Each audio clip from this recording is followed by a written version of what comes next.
2 minutes remaining.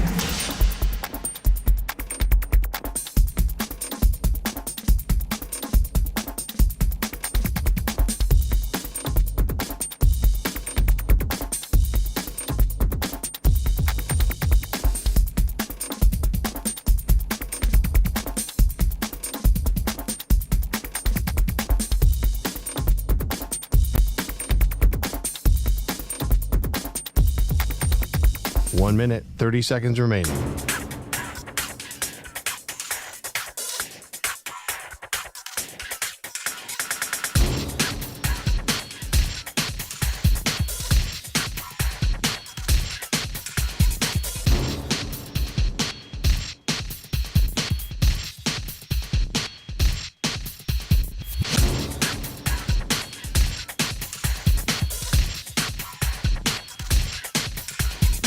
One minute remaining.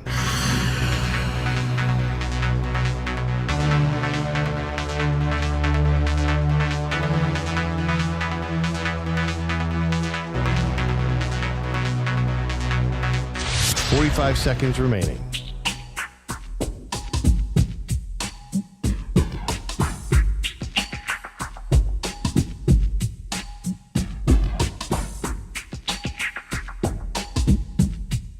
Thirty seconds remaining.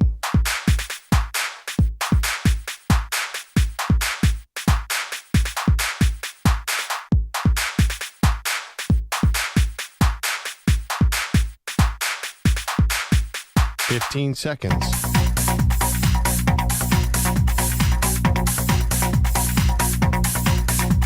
Break ends in 5 seconds.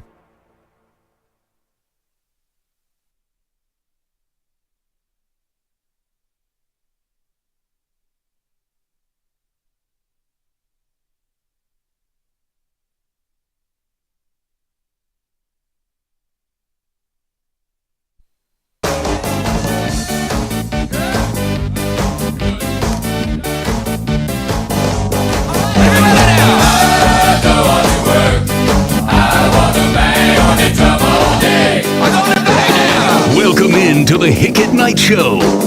Here's Ryan Hickey. And welcome to a daytime edition of Hick At Nite with you right here on the Infinity Sports Network. It is Ryan Hickey with you on this Sunday. A very happy Sunday, and thank you for making us a part of your weekend. Yes, you are not going crazy. You're not delusional. It is not nighttime. Hick At Nite is moving to the day, as this will now be the normal time slot where you can hear myself, Ryan Hickey, every single Sunday starting at 2 p.m. Eastern, 11 a.m. Pacific. We are working on a new name. Now, unfortunately, that new name, because I'm not the most creative person in the world, or maybe the quickest thinker, that's what I'll say. I think I'm creative, but maybe not the quickest thinker. We have not gotten a new name yet, hence the Hick At Nite name sticking for at least this week. The goal is in the next week or two, new name, new show title. This will make sense and not confuse you as you're saying, well, it's daytime right now. I see the sun out. How the hell is it Hick At Nite? Don't worry, you're not going crazy. I'm the crazy one here. Either way, thank you for your patience and thank you for joining us here on this Sunday. I want to start today's show by talking about the biggest game in the NBA today, and that is Game 7, Rockets, Warriors. Winner takes on the Wolves. Loser goes home. I think the Rockets are winning tonight. I think they're making history. I think they're coming back from down 3-1, and I think they win this series and send the Warriors home. And the biggest reason why I think that is because the Warriors are cooked. There's no shot they win Game 7 tonight because they can't match the energy that Houston has brought this series. The Rockets have worn them out. And Game 6 on Friday night was all I needed to see to make that declaration and call the Warriors season over like we're doing before they play Game 7. Because let's just go back to Friday night quickly here in Game 6 to refresh your memory if you don't recall. Fourth quarter of that game, Warriors up 3-2 in the series, at home chance to close out Houston. They go into the fourth with the Rockets winning by 2, 86-84. Very close game, back and forth. And then we saw in the span of like 10 minutes in the fourth quarter, Houston take over and really blow them out. Run the Warriors out of the gym. Run them out of their own gym. And the biggest reason why that happened was because the Warriors were exhausted. Their legs were shot. That's why they couldn't hit a shot in the fourth quarter. They were too tired. They shot as a team in the fourth quarter just 8 of 24 from the field, which honestly is actually better than it, or worse than it sounds, because for a large part of that fourth quarter, before really the Rockets kind of waved the white flag and called off the dogs, the Warriors couldn't hit water from a boat.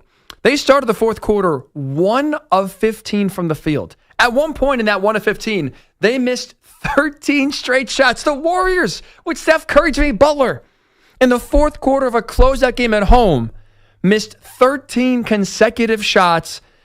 And the Warriors, known for their three-point shooting, at least historically, were 1 of 12 from 3 in the biggest quarter of the season. And it wasn't just the offensive side that led the Warriors to losing, and you could kind of see their legs being exhausted and them running out of gas. It also was on the defensive side as well, where they were slow, they were, a step or two behind, and they were fouling. They couldn't get stops. They sent the Rockets to the free throw line in the fourth quarter alone 21 times. 21 times. This team's out of gas. Their legs are cooked. And that's why I don't see all of a sudden now a rejuvenation coming tonight in Houston. I don't see the Warriors all of a sudden getting their legs back for the big one here in Game 7, in large part because they geared up. They put all their eggs in the basket of Game 6. That was the game. Because if you go back even earlier than Game 6, let's go back to Game 5 very quickly here, with the Warriors up 3-1 in that series down in Houston. That was a game where very quickly the Warriors said, we don't really got it tonight. You're getting blown out by 20 or 30 early. They waved the white flag very quickly. Basically, the entire the second half was played by scrubs for the Warriors. They quickly pulled their starters, and they said, let's save our legs here. We're up 3-1. We're good. We're not going to take Game 5 seriously. If we win, great. But if we get down early, we'll pull our guys. Steph Curry sat a lot. Jimmy Butler sat a lot. And we're going to kind of go all in here, go back home, and win Game 6. So there was no urgency. There was no energy in the fourth quarter of a Game 6 to close out the Rockets, in which they basically put all their eggs in the basket of, hey, we're going to go for it here. Forget Game 5. I'll let the Rockets win, but we're going to go home. We're going to close this out.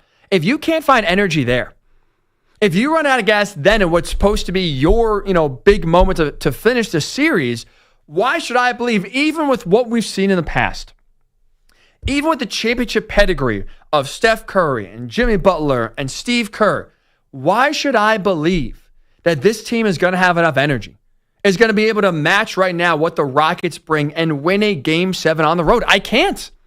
I can't see it. If you can, 888-710-4ISM.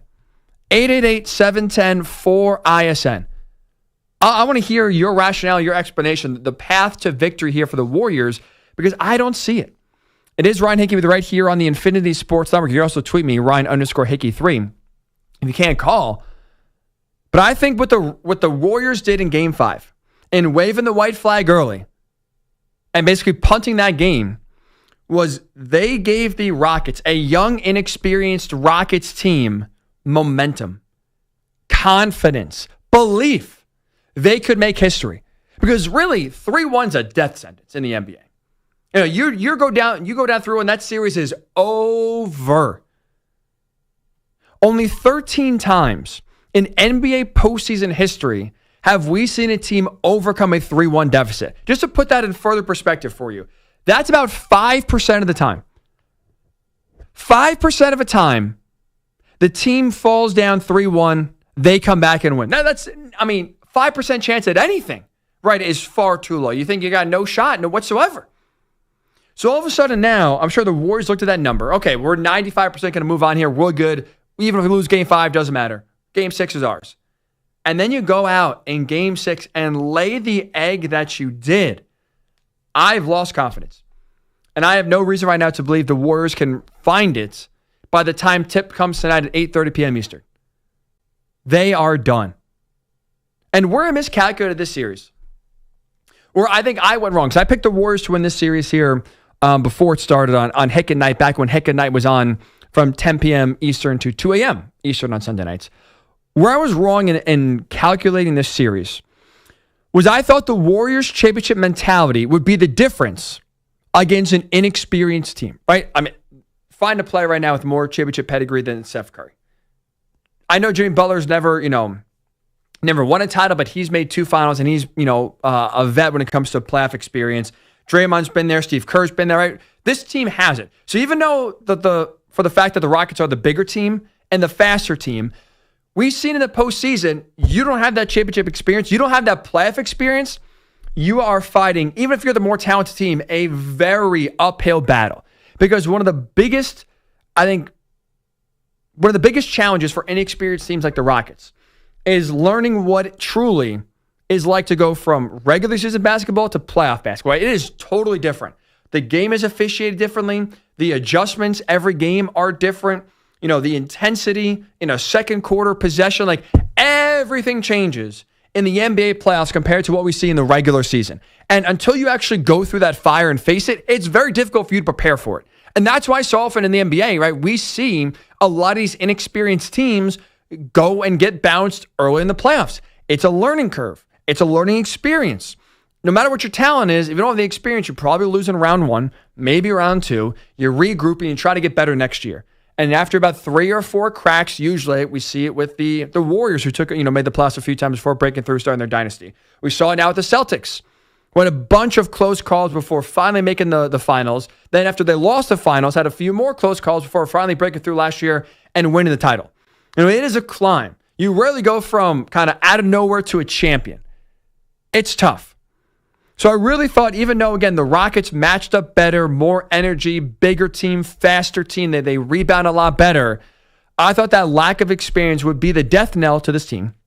And the Warriors would know just enough to be able to get through and advance to round number 2. And obviously, again, Steph, Draymond, Butler, right? They have championship and or playoff experience.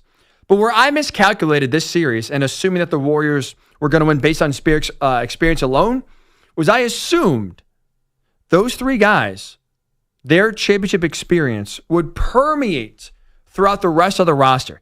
And it hasn't. Because offensively, you look around outside of Butler, outside of Steph, who are you relying on? Brandon Pajemski's had like 1 good game in this series. Other than that, it's kind of been an afterthought. I don't know if you're the Rockets right now and you say, okay, outside of Steph, outside of Butler, who can't we allow to beat us? I don't know who you I truly don't know who you say. Buddy Hield, the guy couldn't hit water from a boat so far this series. There's no one that scares you. So none of these guys have been able to kind of harness or channel or learn from what it truly takes to win playoff basketball games from their own teammates who have been through the wars before.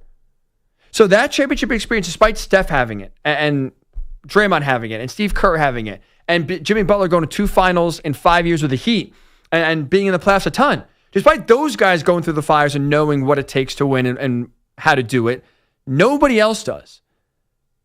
And that's, to me, very concerning, and why you can look at the experience all you want. I don't think it matters in Game 7.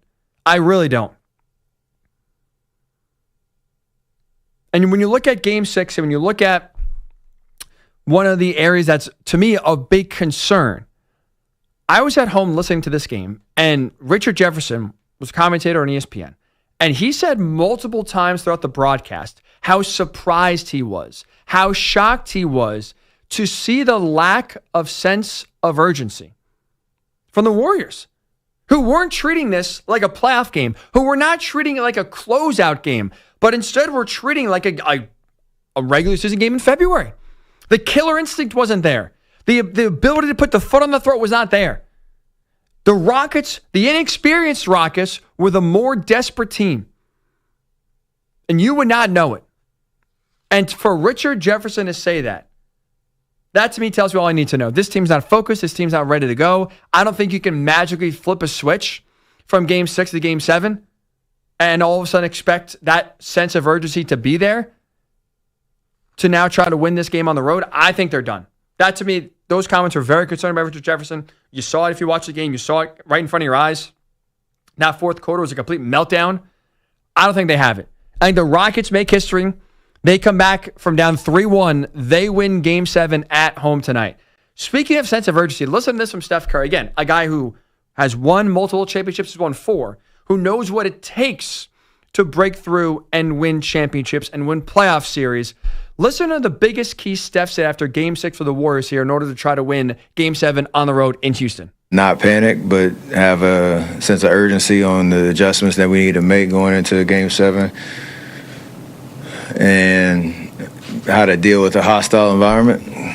I think we've had one in that building before, and you understand the crowd's going to be into it. How we start the game is going to matter, but it's going to be a long 48 minutes, so stick with it. So Richard Jefferson said, there's really no sense of urgency there at all from the Warriors. Steph Curry says we have to have a better sense of urgency here going into Game 7. I trust Steph to be fine and understand the magnitude of the moment. I understand Draymond understand. I understand, or I believe, Butler gets the gravity of the moment. I don't think the rest of these guys do.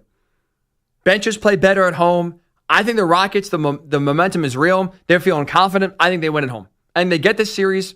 I think they make history. They win Game 7 later tonight. 888-710-4ISN. 888-710-4ISN. It is Ryan Hickey with you right here on the Infinity Sports Network. I want to start today's show by asking you, if you are a believer in Golden State, if you can make the case right now as to why the Warriors can finish the job here and win Game 7, despite what we've seen the last two games, I want to hear your case. I want to hear why. 888-710-4ISN. 888-710-4ISN. I think the Warriors are cooked.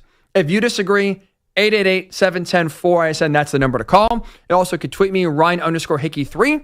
And we're also, very exciting here, streaming this show live on YouTube, which we will be doing every single Sunday afternoon here moving forward. So if you're hanging around the house, maybe you're driving but in the passenger seat because we need the driver's eyes on the road, right? Maybe you're in the back seat and you want something to watch. Go to YouTube. Infinity Sports Network is where we stream the show live every single Sunday. You can watch a show, jump in the chat. Chat's always a lot of fun as well, and have your thoughts heard as well. So plenty of ways to get involved in the show. Plenty of ways to have your voice heard. We are talking whether the Warriors, the Golden State Warriors, with Steph, with Jimmy Butler, are they toast? 888-710-4ISN, 888-710-4ISN. It is Ryan Hickey with you right here on the Infinity Sports Network. When we return, we'll get your thoughts on this series. And also, history is in the Warriors' favor. I'll explain why when we do return. It's Ryan Hickey with you right here on the Infinity Sports Network. You're in a 5-minute break.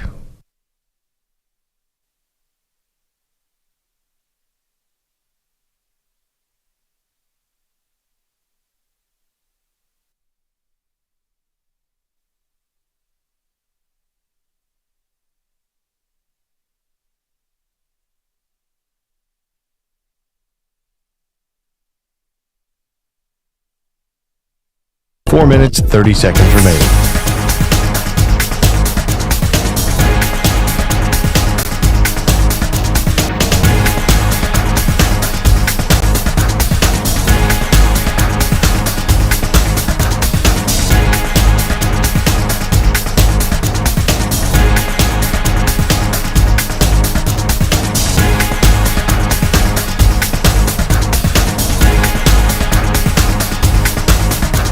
Four minutes remaining.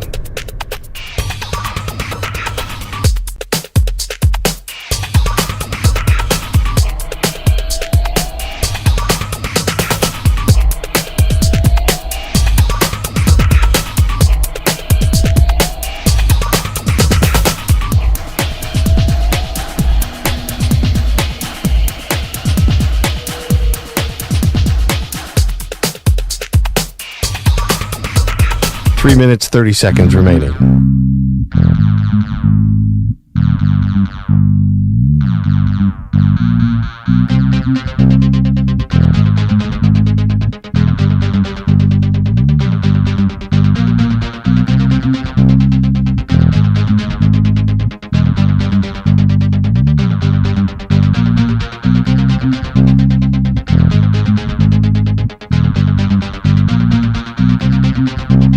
Three minutes remaining.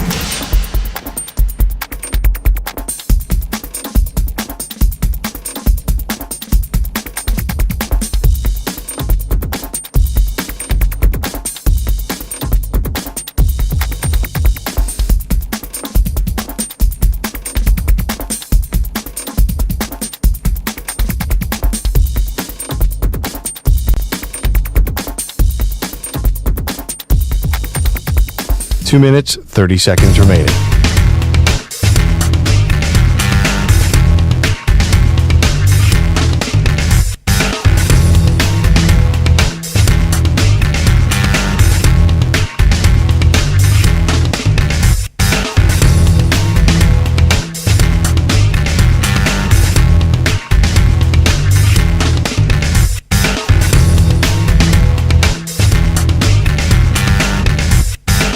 Two minutes remaining.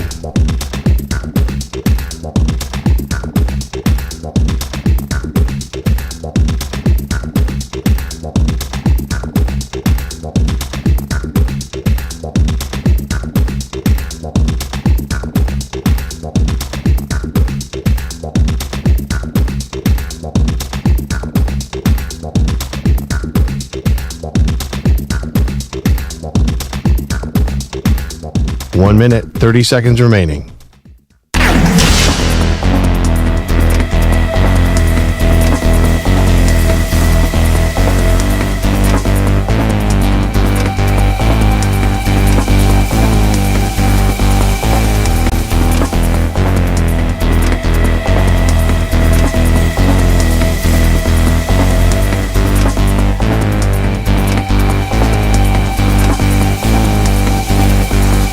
One minute remaining.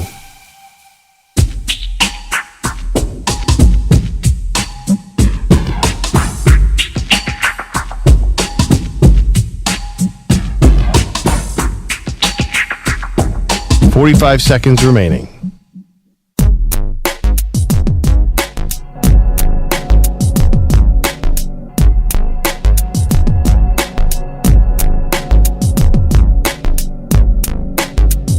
Thirty seconds remaining.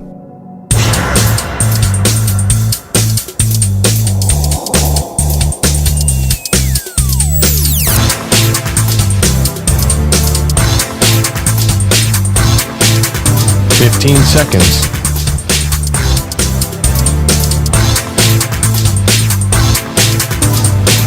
Break ends in 5 seconds.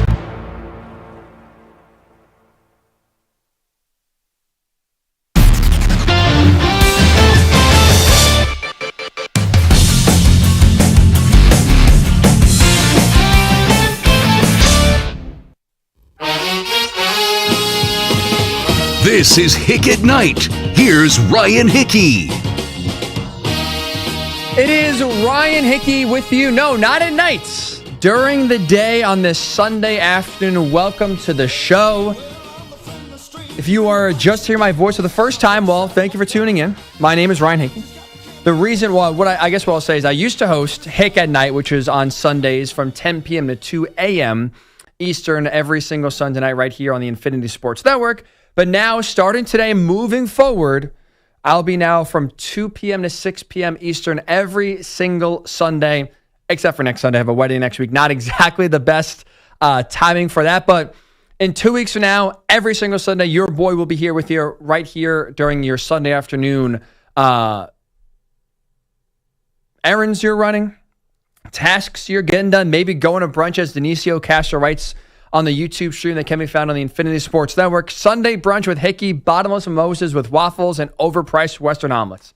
I mean, what beats that? Maybe outside of the overpriced Western omelets. I'm not a big brunch guy, to be honest with you. I think it's a little overrated. Brunch food is always kind of tough, where it depends what time you go. Am I in, because I like brunch, right? At least this is how I approach it. I don't eat before you go to brunch. Even if it's at 12 or 1, maybe I'll have something light, but I'm okay. Brunch is usually where I'm going to have my first meal of the day. But even if it's at like 1 o'clock, I'm more of a rhythm person, not a time person, meaning it doesn't matter when I wake up. When I wake up, whether it's at 7 a.m. or 7 p.m. if I'm working like an overnight, I got to eat breakfast the first thing I do. So I'm like a wake up, breakfast first, then lunch, then dinner. I try to stay regimented. That's like my process. So brunch is tough for me because, okay, well, I'm not going to probably eat beforehand. 1 o'clock, yeah, you could do a burger, right? It's always a popular brunch menu item. But it's like, I can't eat a burger, even if it's 1 o'clock for like the first thing in the day, because I'm still in breakfast mode. And I'm not an omelet person. The steak and eggs are always overpriced. Mimosas, I'm not a big mimosa person. just give me some beers. I'm not a big, mixed drink person. So anyway, long story short, brunch is not my thing. But if it is your thing and you are going to brunch or coming from brunch, you can now spend some of your time with us right here on Hick At Nite, where we will have a new name. Hopefully by the next time I'm here, which again, I have a wedding next Sunday, or next weekend, I should say. It's on Saturday, but a little bit further away. And Mother's Day being next Sunday as well. So we'll be back in 2 weeks from now. Hopefully the next time you hear me, 2 weeks from now, right here in this time slot, we'll have a new name, some new music, and you won't get confused hearing Hick At Nite right in the smack dab middle of the afternoon or late morning, wherever you may be listening. So that is my story. Welcome. Thank you for joining us here. Hopefully you'll be back with us every single Sunday afternoon moving forward. Hoping to have a lot of fun with you, talking sports that we all love to watch and talk about every single week. Okay. Speaking of which, what we started today's show with, what we started to talk about was Rockets-Warriors Game 7 tonight. I think the Warriors are cooked. I think they are done. They are exhausted. Their legs look like they've given out. That fourth quarter we saw at home the other day, I think was enough for me to say this team doesn't have it. I don't think they can flip the switch. I think a younger, faster, bigger, but also more inexperienced Rockets team takes down the Warriors, wins Game 7 at home, and thus makes history by becoming just the 14th team in NBA postseason history to overcome a 3-1 deficit and win the series. I think the Warriors are toast. If you don't, if you are still believing in Steph and Jimmy Butler and this Warriors team and you think they win tonight, make your case at 888-710-4ISN. That's 888-710-4ISN. You can't call. We are here on Twitter as well, Ryan_Hickey3. And also, like we just referenced before, check us out on YouTube, Infinity Sports Network YouTube page. You can write in the chat, have your thoughts heard here as well. Let's go down and start the show here, at least on the phones, to South Carolina and talk to JD. What's going on, JD? Hey, Ryan, thanks for taking my call. Of course, thanks for making Number one, first I've got to tell you, you were absolutely wrong about brunch. Brunch is great, man, because, if you're still in the mood for breakfast, at lunchtime, you can get breakfast. You don't have to eat a burger at brunch. So that's number one. It's a me thing, JD. I'm not saying this is the universal rule. I am a picky eater in general. I'm trying to be better about it, JD. I really am. But I only like certain breakfast foods. It's a problem for me. It's a me thing that I got to work on. Right. Well, we all have me problems that we need to work on for sure. One of the me problems I need to work on is I'm not giving up on Steph Curry yet. I know that they're playing on the road, and I'm going to use one of your points against you. Ooh. The Rockets are inexperienced in Game 7. This is, the first time they're going into this type situation against Steph Curry, one of the greatest players in the NBA. He's been there. He's done that. Jimmy Butler, been there, done that. My one X factor for you, though, is Draymond Green. I don't know if he has it anymore, and that's the only thing that worries me about the Warriors pulling this off. Wow. Okay. Thank you for the call, JD. Appreciate your perspective on both brunch and also I'll use one of your points against you here. That's one of my concerns of the Warriors. They are right now a two-person team when it comes to offense. It's Steph, it's Jimmy Butler, and then who else? Like, if we're talking about Draymond Green or Brandon Pajemski or Buddy Hield being your third option in a Game 7 on the road, that scares the hell out of me, especially when you look at both Steph Curry and Jimmy Butler being banged up. Jimmy Butler banged his ass and now he can't walk. That is so painful. I feel so bad for him. But you see that it limits his game and it has an impact on how he plays. Steph Curry's thumb, I don't care what Steph says, is a real factor in this series. The right hand, your shooting hand, and your thumb's all banged up and swollen. It looks like a grape on your knuckle. That's hurt so bad. Even for how good of a shooter he is, we're not seeing Steph play at levels that we're used to seeing him play at before, in part because of the injury. So even though the Rockets haven't been here before and the Warriors have, outside of those two or three guys that have been there before, and Steph and Draymond and Jimmy, no one else has it. And that playoff experience hasn't permeated to the rest of the roster for Golden State, and your two best players are hurt. So you don't have any reliable scoring behind them. And you don't have, at least a high-level play unless Steph Curry comes out here and balls out. But that's where I want to get, before I get back to your thoughts here at 888-710-4ISN, Let me explain what I mean by history going against right now the Rockets in this Game 7. Because when you look at the long and storied history of the Warriors and this dynasty run with Steve Kerr, with Steph, with Draymond.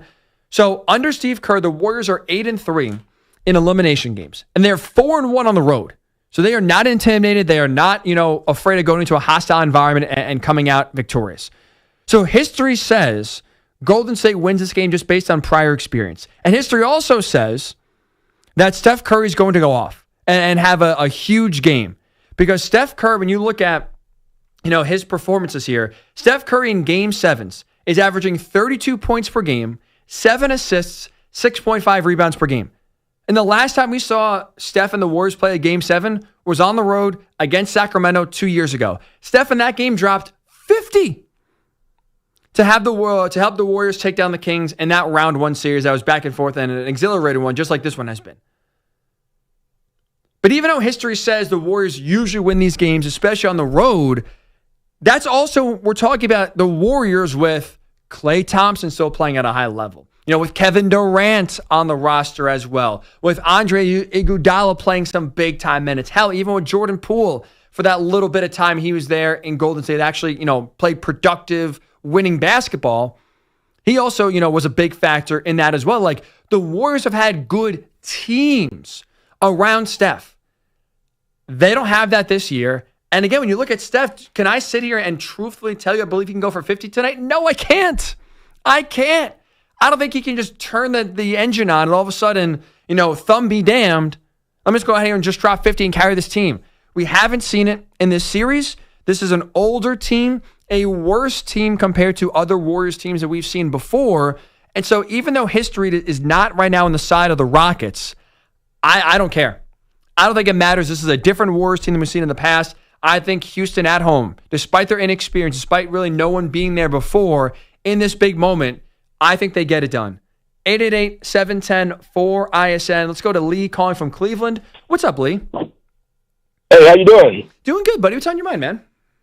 Okay, it may be kind of corny, but here I go. Oh. The last game when the Warriors lost, you know how Steph Curry loved his kids. He went to the stands to always say hi to his kids after the game, and his son would even come to him. He was just crying and boo-hooing, and Steph told him, hey, Daddy, if we got one more game, he still wouldn't come to him. He just was crying uncontrollably, and Steph promised him, that next game he'll take care of it. His son wouldn't even come to him. And Steph loved his kid. It hurt him when his son was crying like that. I don't know if you noticed that.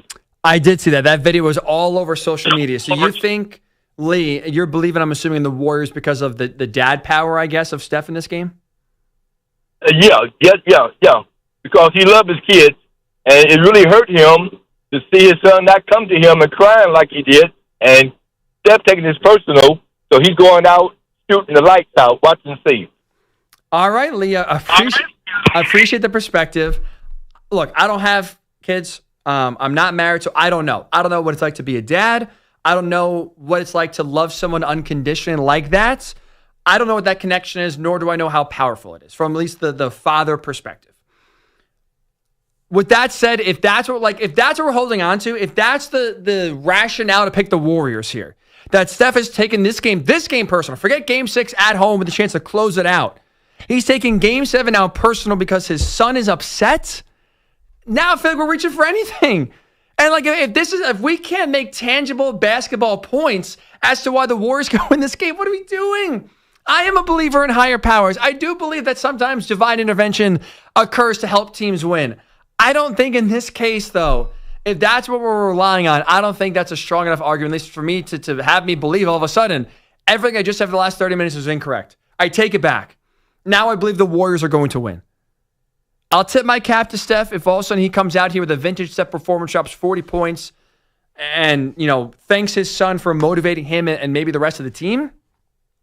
I'm not buying that right now as a big reason as to why Golden State can win this game tonight. All of a sudden, why we'll see Steph play at a level that he really hasn't been playing at so far this series. Like it's crazy and now it's almost borderline unfair. As I read you some of these numbers here to kind of take a knock at Curry, and that's not what I'm trying to do, but I'm trying to be realistic here.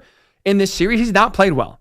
And when you look at how he's played in his career in the postseason, the numbers back that up. He's averaging 24 points per game in this series. That's the lowest playoff average for Steph since 2014. He's averaging the fewest shots per game since 2014 in the playoffs. His turnover rate in the playoffs, second highest of his career in this series. And he's shooting 39% from three, which I get is a very high number, and a lot of players would sign up for that. But for Steph Curry, right, the greatest three-point shooter we've ever seen, that's on the bottom half of his career average in the postseason. This is a guy whose numbers right now are telling you, whether it's the thumb, whether it's being age 37 and his legs getting tired, he's running out of steam, he's running out of gas. And I don't think all of a sudden now you can just rev that engine up and turn back the clock here in Game 7 in Houston. 888-710-4ISN, 888-710-4ISN. It is Ryan Hickey with you right here on the Infinity Sports Network. Here's what we'll do. I'm going to take a quick break. Still want to get your thoughts here on Warriors-Rockets Game 7 in Houston. I think the Warriors are cooked. If you can make the argument as to why Golden State has a chance here, 888-710-4ISN. 888-710-4ISN. That is the number to call. You can also tweet me, Ryan_Hickey3, or check out our Infinity Sports Network YouTube page where we are streaming the show live. You can watch, but also comment in, get in the chat, write your thoughts about this game. We'll have them read on the air as well. We'll continue to get your thoughts. And also when we return, I want to take a bigger step out from just this series and look at the entirety of round number 1. I want to tell you why the Lakers losing in round 1 was not the most disappointing round 1 exit. I think there was a team that had an even more disappointing first round of the playoffs. I'll tell you about that after we get this latest sports update from Pete McCarthy. Infinity Sports Network Sports Flash. Well, Hickey, first, a riddle sponsored by Progressive Insurance. What do your home and auto have in common? Progressive protects them both. An easy riddle. Learn more at Progressive.com. An NBA playoff doubleheader comes tonight. First, the Pacers and Cavaliers open up their second-round series in Cleveland at 6 Eastern. Then the final first-round series will be settled in Houston. It's a Game 7 for the Rockets and Warriors. Golden State's Draymond Green says the Warriors have shaken off back-to-back blowout defeats.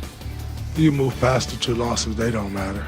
A Game 7 is Game 7. I think anytime you had an opportunity to play it in Game 7, it's fun.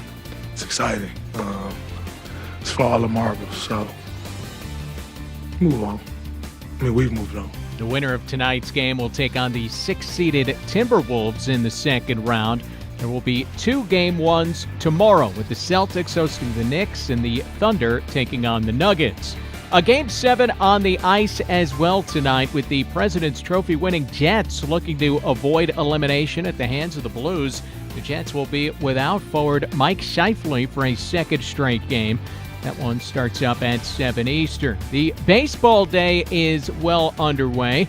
Xander Schauffele of the Padres has 2 hits and 3 RBIs. The Padres leading the Pirates in Pittsburgh 4-0 in the top of the 4th. The Cardinals with a 4-run 4th inning. They've opened up a 6-2 lead on the Mets in the 4th. That's the opening game of a split doubleheader. The Guardians have a 1-0 lead in Toronto in the 4th. It's the A's up 2-0 on the Marlins in the 4th inning as well. At Fenway, Red Sox 3, Twins 1 after 3. Bryce Harper has his 6th home run of the season for the Phillies. They're up on the Diamondbacks 1-0 in the second. Sunday Night Baseball features the Dodgers and Braves in Atlanta.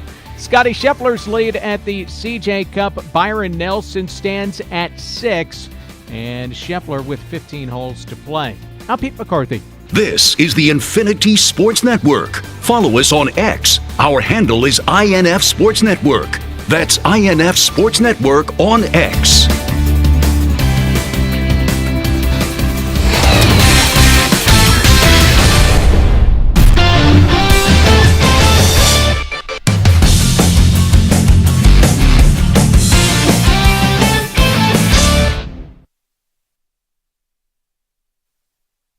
You're in a 5-minute break.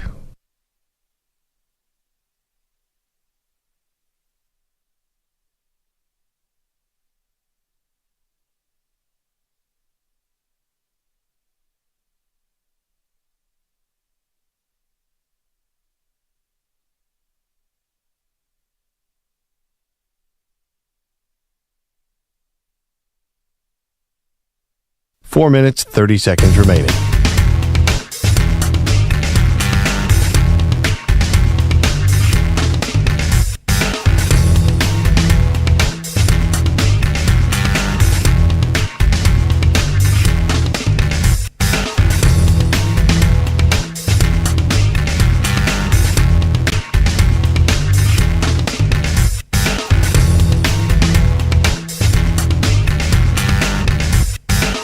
Four minutes remaining.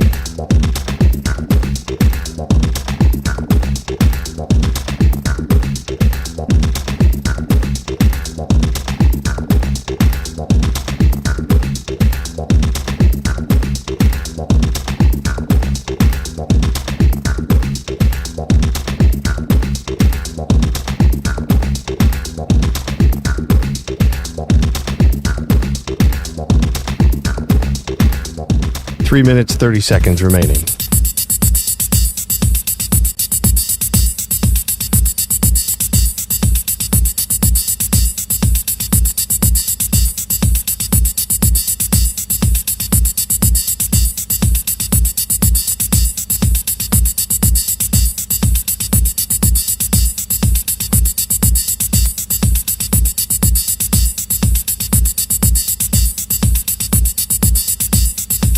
Three minutes remaining.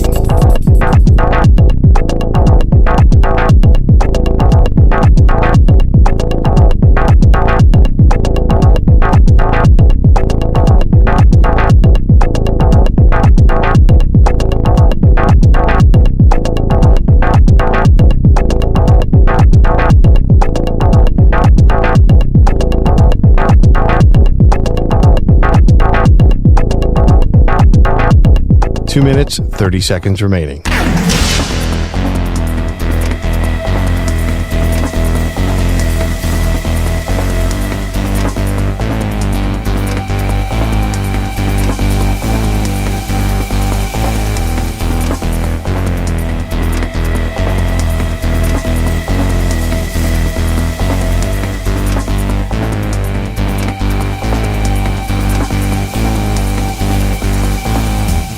Two minutes remaining.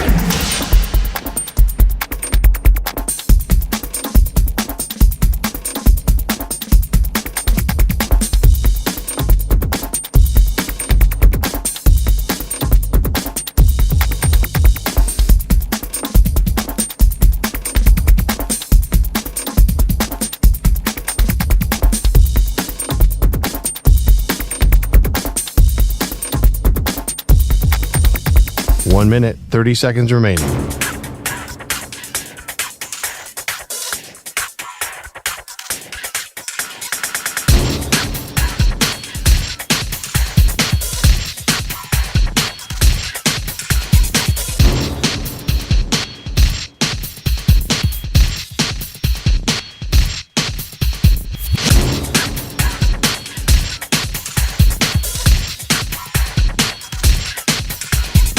One minute remaining.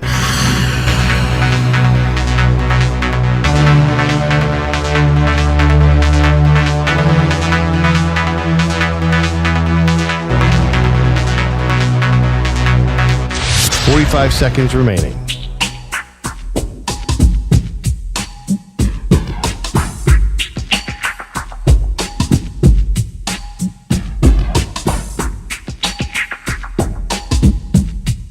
Thirty seconds remaining.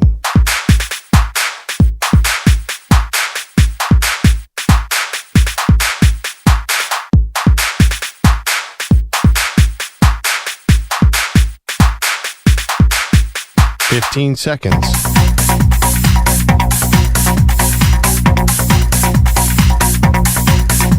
Break ends in 5 seconds.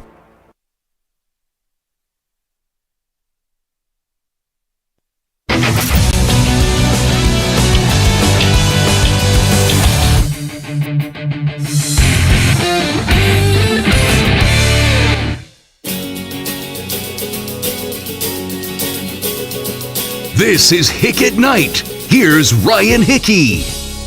I want to continue to get your thoughts here on Warriors-Rockets game number 7, top of the hour as well. We'll discuss if the Warriors win or lose this game, if their championship window has closed with one Steph Curry. We'll discuss that in about 20 minutes or so from now.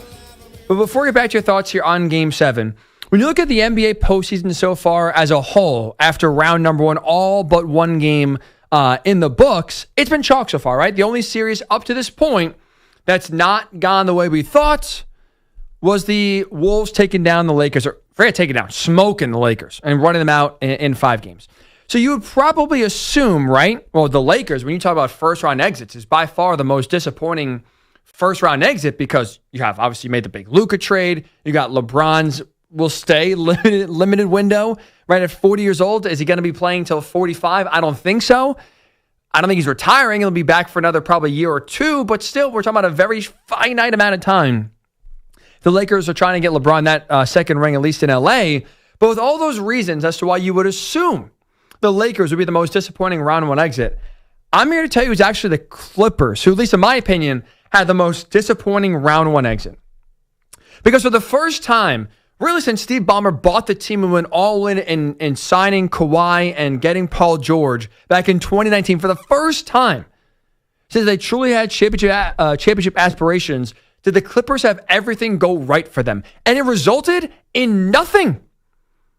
Everything went the Clippers' way going to the postseason, and all it resulted in was 3 playoff victories. That is it. They finally had Kawhi healthy. How many times have we talked about if Kawhi is healthy, if he's able to play, if he was 100%, maybe the Clippers could be a dangerous team. You finally had Kawhi healthy, who really since the turn of the calendar, and we went from 2024 to 2025, he's looked like one of the best two-way players in the league. This is a guy who's giving you legitimate production, who's played at a high level. Hell, in this series alone, in 7 games, he gave you 25 points per game. That's solid contributions.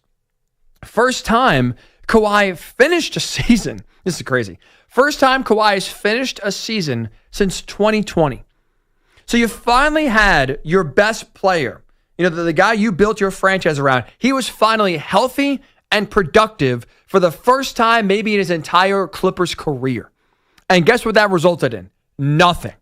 You had James Harden, who was an all-star this year, who probably will make an all-NBA team when that does come out here in the next few days and weeks. And look, I get it. I know. James Harden in the playoffs, do not rely on him. I fell victim to it.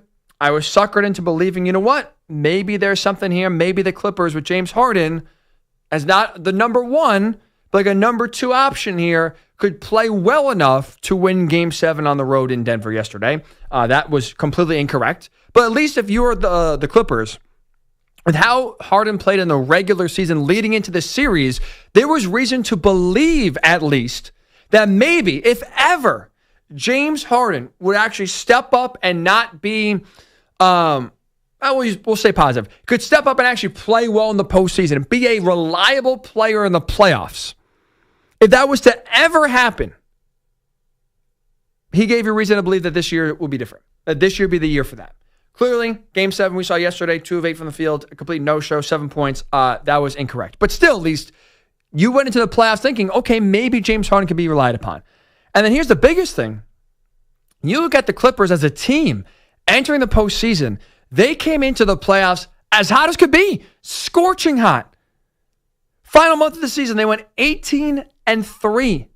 Finished the regular season on an 8-game winning streak, including finishing off the regular season, the last day in Golden State. Basically, winner moves on to round number 1, loser goes to the play-in, and on the road in overtime, LA found a way to win that game. They gave you reason to believe this year for the Clippers is going to be different. They were number 1 in offensive rating, number 3 in defensive rating over the last month of the season. They were clicking in all cylinders. They're playing well on both sides of the court. They were healthy. So finally, there was a reason to believe in some people whose voice you may be hearing right now on your radio called the Clippers the most dangerous team in the playoffs, the biggest dark horse to make a finals. Some idiot may have said that to you. And guess who is sitting here right now with egg on their face? Me. I thought this was really the year everything kind of went well and everything would work in the Clippers' favor for a franchise that's been basically cursed for their entire existence. I thought this was the year things would change. And all that changed was nothing. 3 games they won, and they are done. I know they were the higher seed, or I guess the lower seed.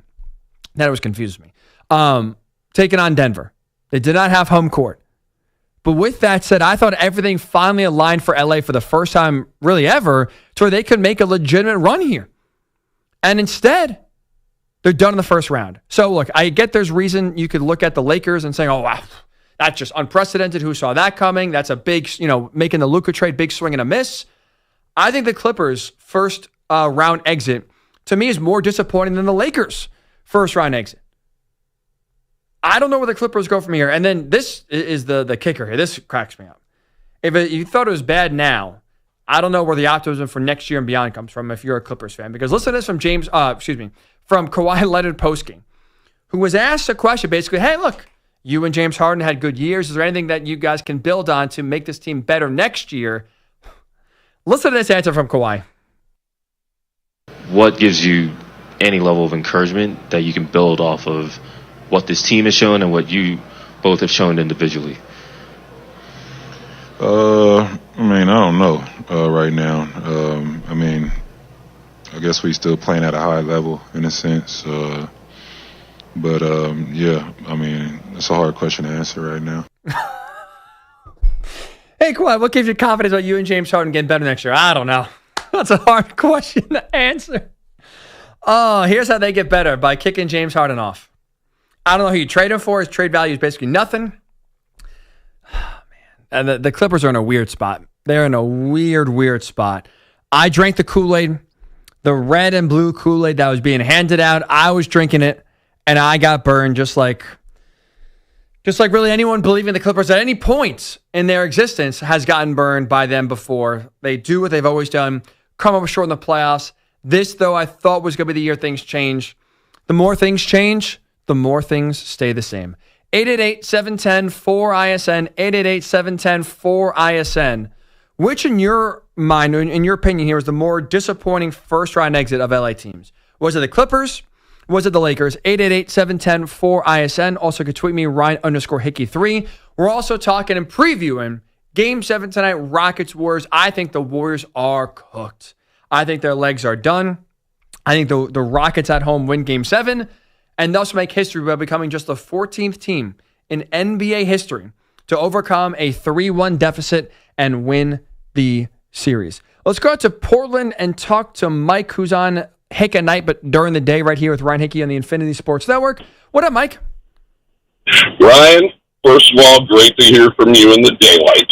I would agree. This is weird. Anytime I've talked, it's been, at night. This is a nice change-up. I like it. Thank you, Mike. I have heard you at night. I hope this is a good change for you. All right. First of all, in reference to what you were just talking about, I'd say the Lakers' exit was more disappointing, but the Clips was probably more expected because, let's be real, the next good Game 7 that James Harden has will be the first. You're right. It's never happened.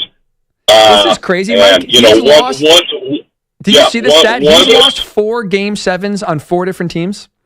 It's not the teams. It's him. It's uncanny. Well, first of all, he's been on 4 different teams. So that tells you all you need to know about a multiple-time All-Star and that he's bounced around so much. Clearly, a lot of people don't have great confidence in that guy. But anyway, back to the Rockets-Warriors. I agree with everything you said about that series. I mean, the Rockets are tall, they're long, they're young.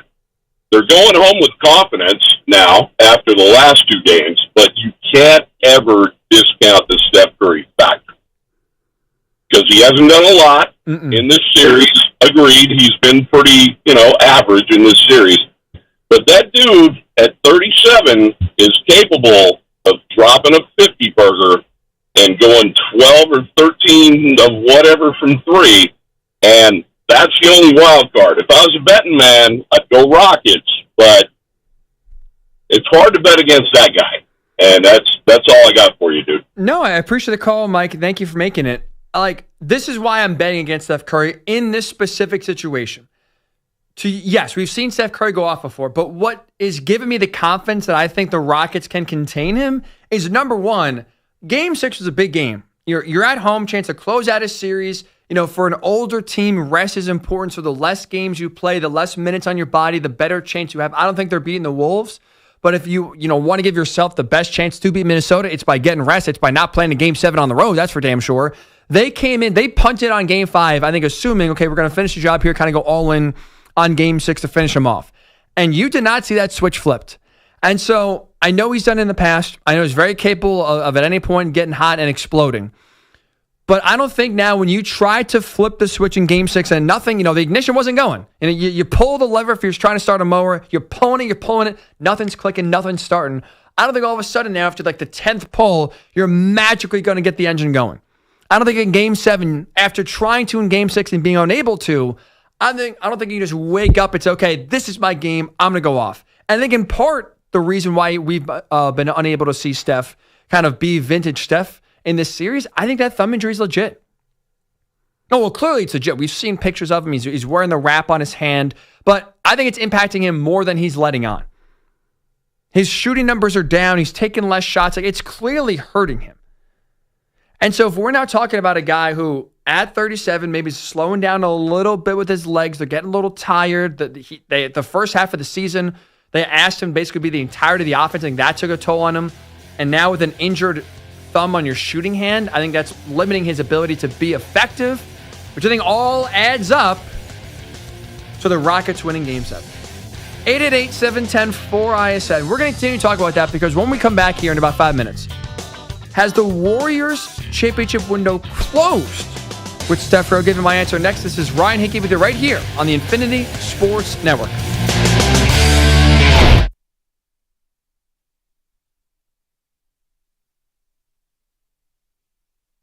You're in a 5-minute break.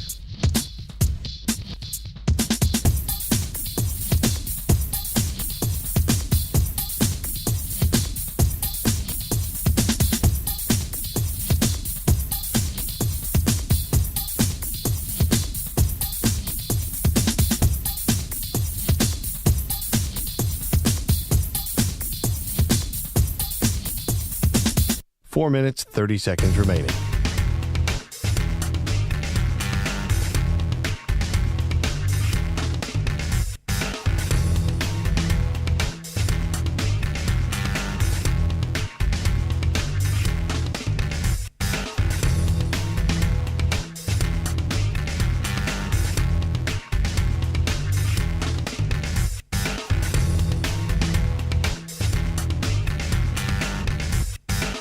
Four minutes remaining.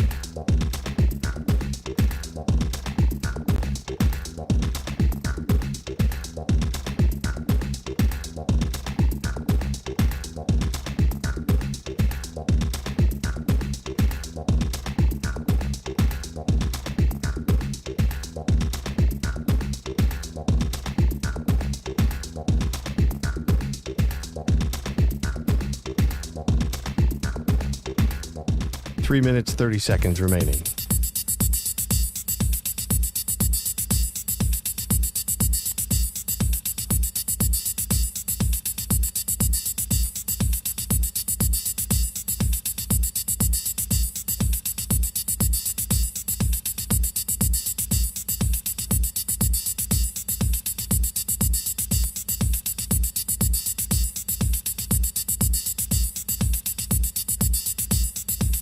Three minutes remaining.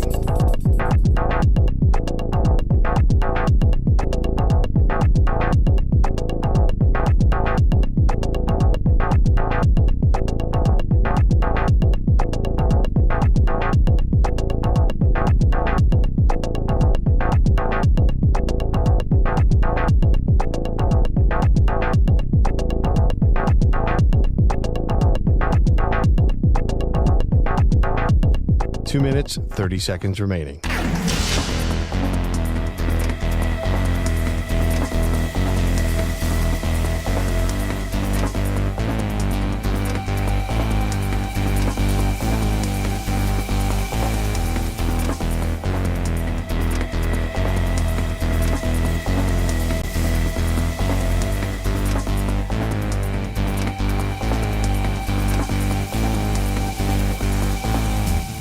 2 minutes remaining.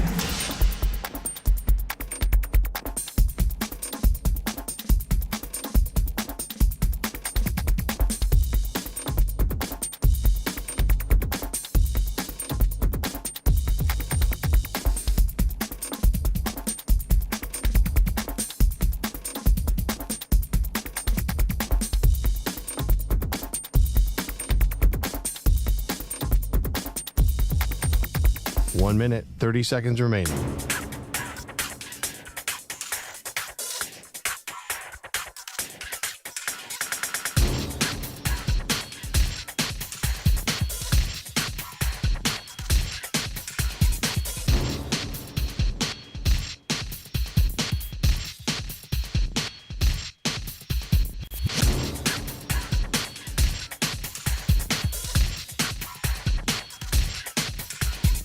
One minute remaining.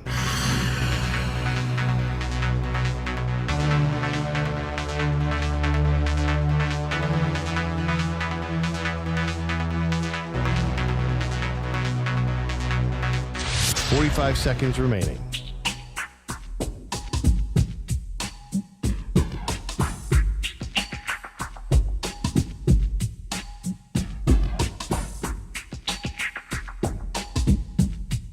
Thirty seconds remaining.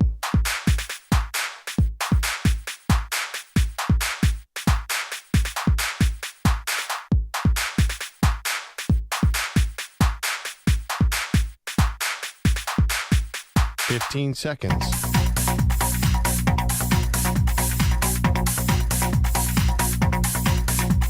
Break ends in 5 seconds.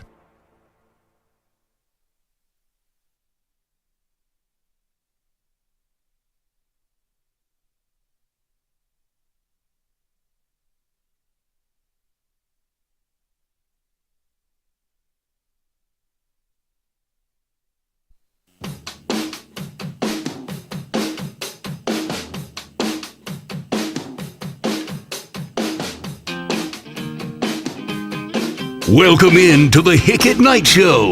Here's Ryan Hickey. And welcome on in to Hick At Nite during the day, right here on the Infinity Sports Network. It is Ryan Hickey with you here. Thank you for making us a part of your Sunday afternoon. 20 minutes from now, James Herbert of CBS Sports does a great job covering the NBA. Will join us here on the show. Little Rockets-Warriors preview. We'll also look ahead to some second-round series here, as well as the NBA postseason is off and running. I think it's been great so far. The NBA playoffs have been great. The series have been fun. Even though, for the most part, they've gone as expected, there's still been some good games, some exciting finishes, some questions, some drama. It's been really good so far. I'll actually talk about it a little bit later on the show. The NBA, to me, kind of followed in the path of college football. And I'll explain why it's worked out for both here, but we'll do that a little bit later on in the show. But before we get to James, I do want to kind of discuss right now, because Rockets-Warriors Game 7 is later tonight. Winner take all. Winner goes to face the Wolves in round number 2. And I think regardless, because we were talking about this game, can the Warriors figure out a way to win it or not? Regardless of what happens, whether I'm right and the Warriors lose, or I'm wrong and the Warriors are able to find a way to win Game 7 on the road in Houston, I think one thing we can definitively say, no matter where this game goes tonight, is that the Warriors' championship window with Steph Curry has slammed shut. There's no chance he's ever getting a 5th ring with the Warriors, because the Warriors have proven out in the last few years to be unable to build an elite team around an aging superstar that's able to compete with right now the top teams in the league, which is the Thunder and the Celtics. I mean, you look at like what the Warriors need moving forward in order for them to truly be considered a championship contender and compete with those two teams. And you want to throw the Cavs in there, we can throw the Cavs in there as well. They need bigger size in the front court. They need more consistent wing play. They need reliable scoring from 2 or 3 other players not named Jimmy Butler and not named Steph Curry. They need more consistent three-point shooting as a team overall. They need young guys they can count on, and they need a deeper bench. That's all. 1, 2, 3, 4, 5, 6 things they need massive upgrades in. And the reality is, with Steph Curry's age, you need those upgrades like now. This is not, okay, we're going to build to it one piece here, one piece there, and in 2 or 3 years we'll be, ready to go. This is not a Thunder situation where you take years to build slowly through development and the draft. This is, we got to get all this stuff now because our window right now with Steph is ticking because he's 37 years old. And so we need all of that in the next season or two. I don't see how they do it. I don't see how they're able to completely revamp basically the entire roster outside of Steph and outside of Butler to get themselves on the level of an OKC, of a Boston, of a Cleveland. I mean, you look at the contractual obligations here moving forward. Steph under contract for 2 more years. Draymond under contract for 2 more years. Butler under contract for 2 more years. So basically, it's this year whenever it ends and 2 more seasons. That's what you got. That's the window. 2 years plus the end of this postseason.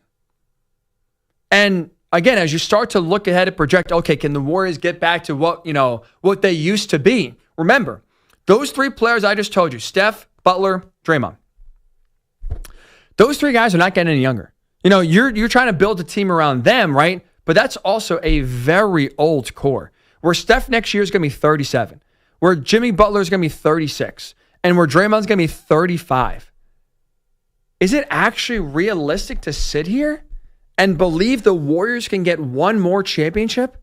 Get on that level of the best teams in the league with their 3 best / most important players being in their upper 30s? Having their play decline? Like, they're not getting better. Even Steph is great, but his game's not going to a better level. Jimmy Butler's not taking his game to a level we haven't seen yet. Like, there's no more ascension. Now they're just trying to hold on for as long as they can.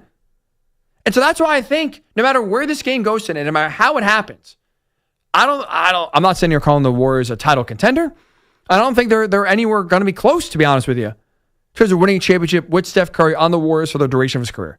We've seen the last of the days of Steph and the Warriors being title contenders. Because let's just say they win today. Let's just say for the whole first hour where I was trying to explain to you why I don't see the Warriors winning, I think the Rockets get it done and make history at home. Say I'm wrong. Wouldn't be the first time, especially if you listen to Hick at Night when it was at its old time slot, 10 p.m. Eastern to 2 a.m. Eastern, every Sunday right here on the Infinity Sports Network. You may have heard a wrong prediction or two. Do not type in the Hickey Hex to ChatGPT. That thing is on the fritz. I promise you whatever it's going to spit out is incorrect. But I've known to get maybe a prediction or two wrong here and there. And let's just say that trend continues and I am wrong. And the Warriors win Game 7 later tonight on the road. I mean, you look how they're playing right now and barely getting through this series. Then you look at what the Wolves, the next round, present. Is anyone picking right now Golden State to beat Minnesota? Is anyone sitting here in their right mind saying, well, the Wolves have just been here before. They were in the Western Conference Finals last year. Ant Edwards is a stud. Rudy Gobert now, we saw what he was able to do when there was no size on the court from the Lakers. This guy's a rebounding machine. Where's the size coming from Golden State? I don't know. I can't really find much.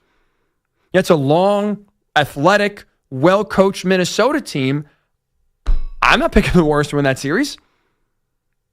I don't think they have a chance, to be honest with you. I think we see that series kind of go the way of the Lakers-Wolves series. Minnesota in 5. As Ant-Man would say, Ant-Man, Spider-Man, don't matter. Wolves in 5. That's what I think we're going to see. And so now, when you look at it like, okay, their ceiling, I think, for the Warriors this year is just to win a first-round series. That's it. They're not getting past the Wolves here in round number 2. And then you kind of look going forward, even though they have Jimmy Butler for a full season next year, I don't think much changes with this team because the West is deep. The West is tough, man. OKC's going nowhere.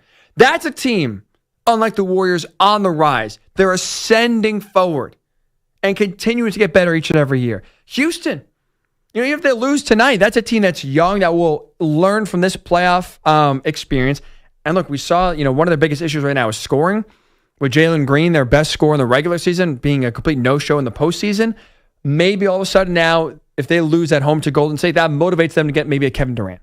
To make a big swing to get some scoring on that team, some reliable scoring to where they're even better next year than they were this year. That Lakers, I was going to say Rockers, combination of Rockets and Lakers.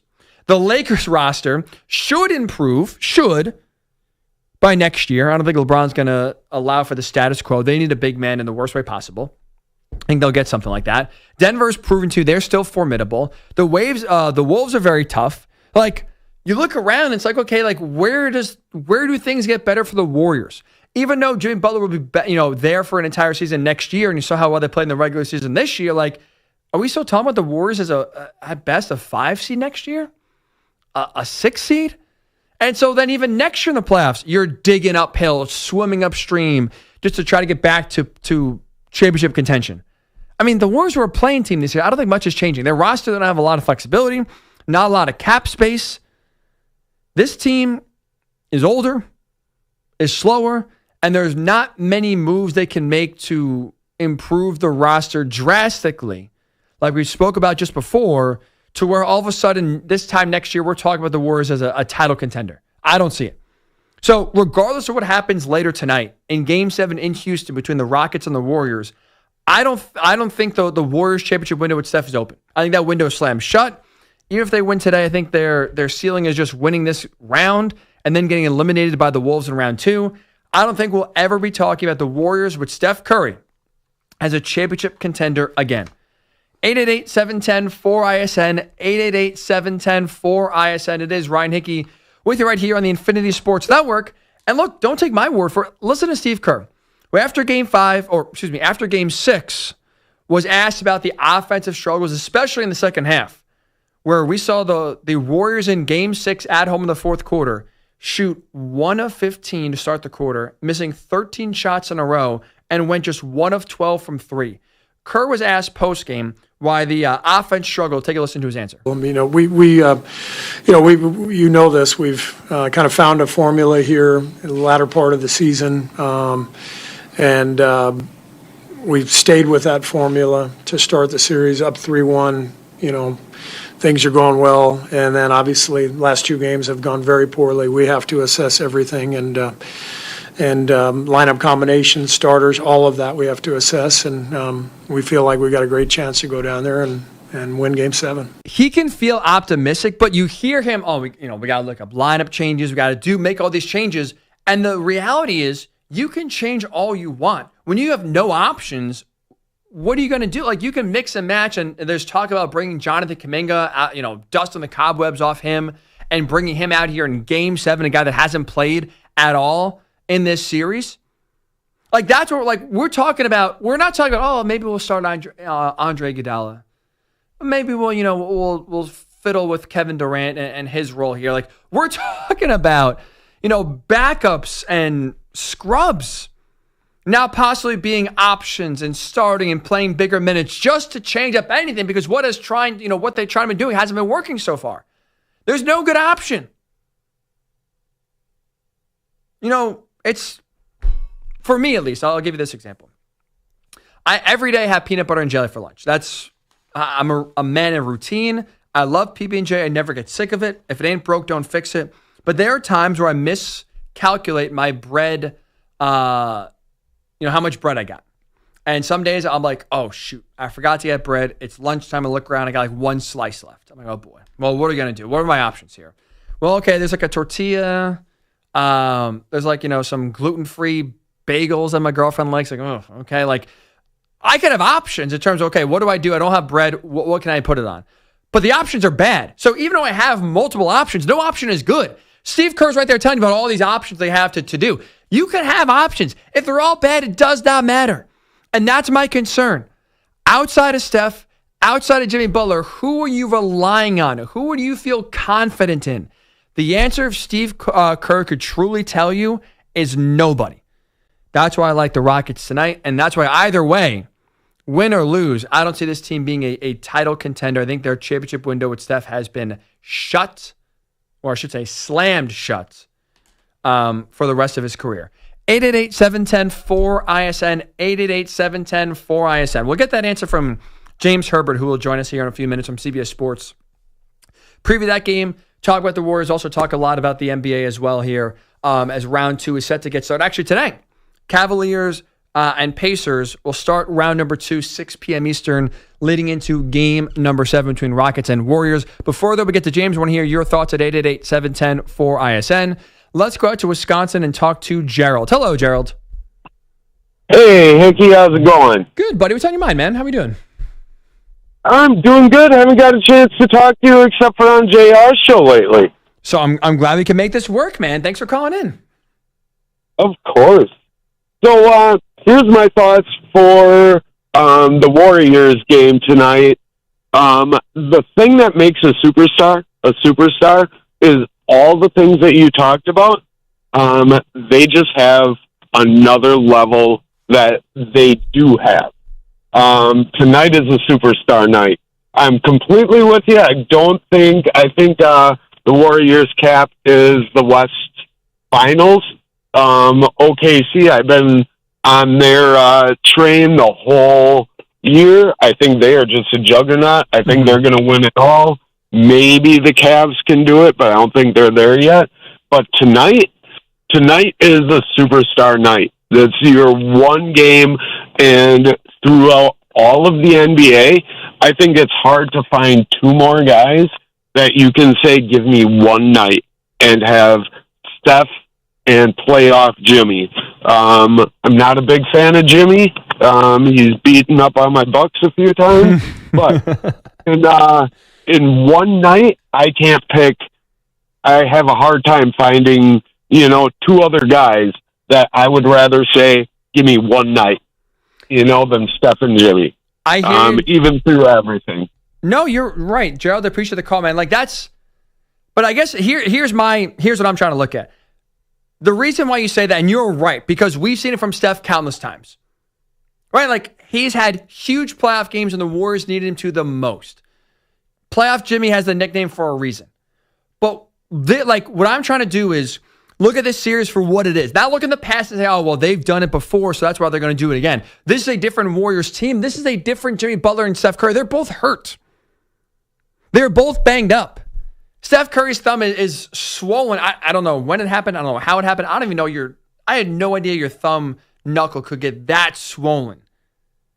But clearly, he's not 100%. And clearly, that's impacting him. You look at his playoff numbers and his career, 24 points per game is one of the lowest of his career. His shooting percentage is low. His shots he's taken per game is very low. Like, compared to classic playoff Steph, we have not seen that so far through 6 games. And you know what? Maybe I'm wrong. Maybe I'm a complete idiot for sitting here and saying, well, I haven't seen it through 6 games. Why should I believe I should see it here in game 7? Instead of saying, well, this is an all-time great, this is one of the best shooters we've ever seen in NBA history, of course you should believe he's got one more left in him because all the greats have performances like this. I understand this is going to sound very stupid to some, but this is where my brain is at going into game 7. I got to see it to believe it. I got to see it to believe it. I got to see that Steph is able to have one big game with this injured thumb and tired legs to carry a depleted Warriors team with not much around him outside of playoff Jimmy to a series victory. I got to see it. And you know what? If you're right, and all of a sudden we see Steph drop 40 and he carries them, I'll salute him. I'll tip my cap, and I will absolutely have no problem admitting I was wrong and I miscalculated him big time. This, to me, is a prove-it game. And I got to see Steph prove it before I see it. 888-710-4ISN, 888-710-4ISN. We'll get James Herbert's thoughts on that. Is this tonight, is Steph night written all over this Game 7 down in Houston between the Rockets and the Warriors? And which number 1 seed is more in jeopardy of going home in round 2? Is it the Thunder taking on the Nuggets? Is it the Cavaliers taking on the Pacers? We will get James Herbert's thoughts on that of CBS Sports and more, as he does a great job covering the league. We'll do that when Hick At Nite with Ron Hickey returns right here on the Infinity Sports Network.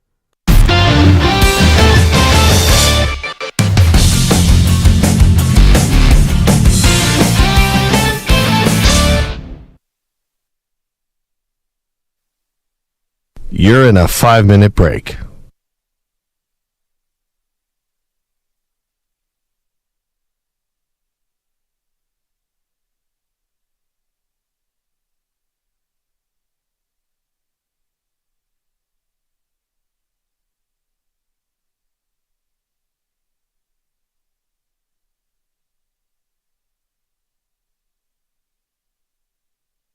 4 minutes, 30 seconds remaining.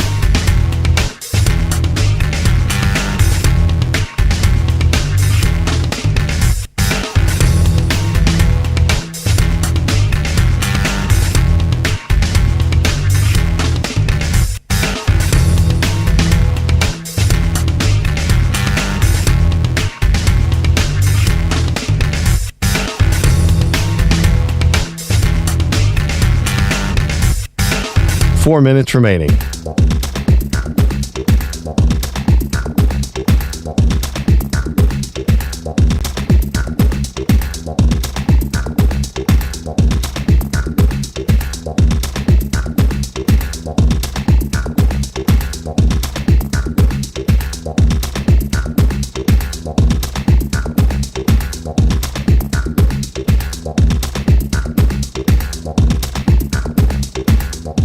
Three minutes, 30 seconds remaining.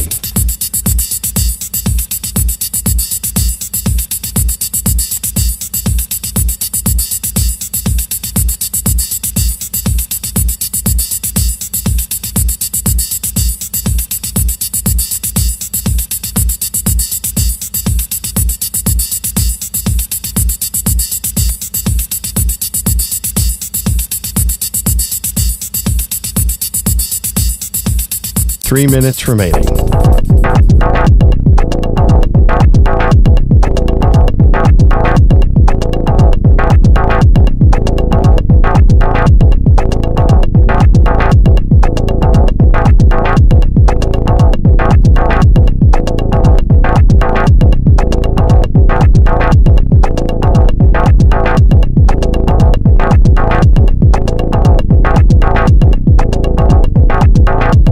Two minutes, 30 seconds remaining.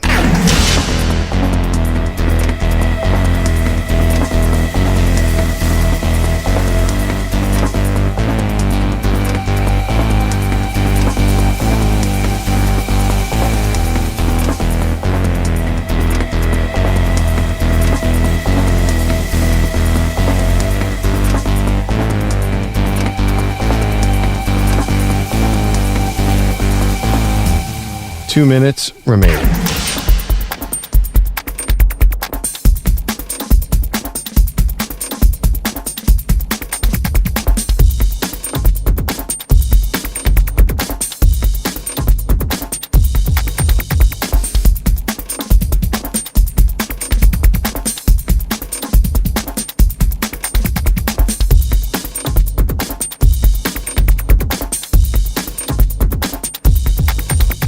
One minute, 30 seconds remaining.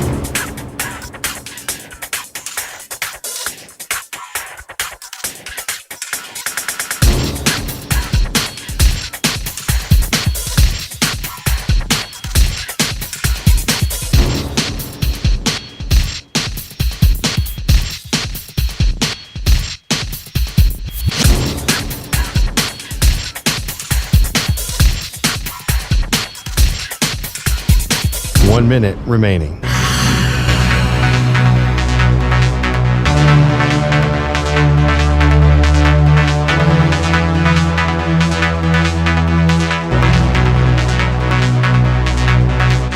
Forty-five seconds remaining.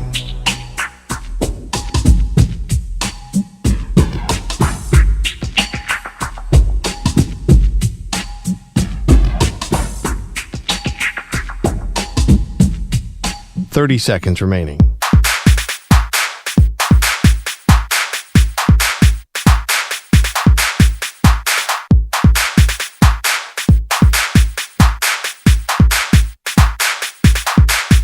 Fifteen seconds.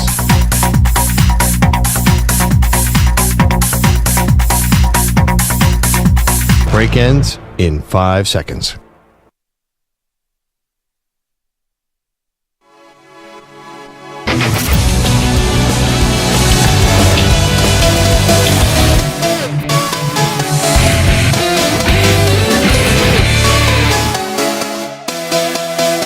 This is Hick at Night.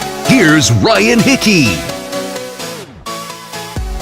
It is Ryan Hickey with you right here on the Infinity Sports Network. Hick at Night during the day. Thank you for joining us here on this Sunday.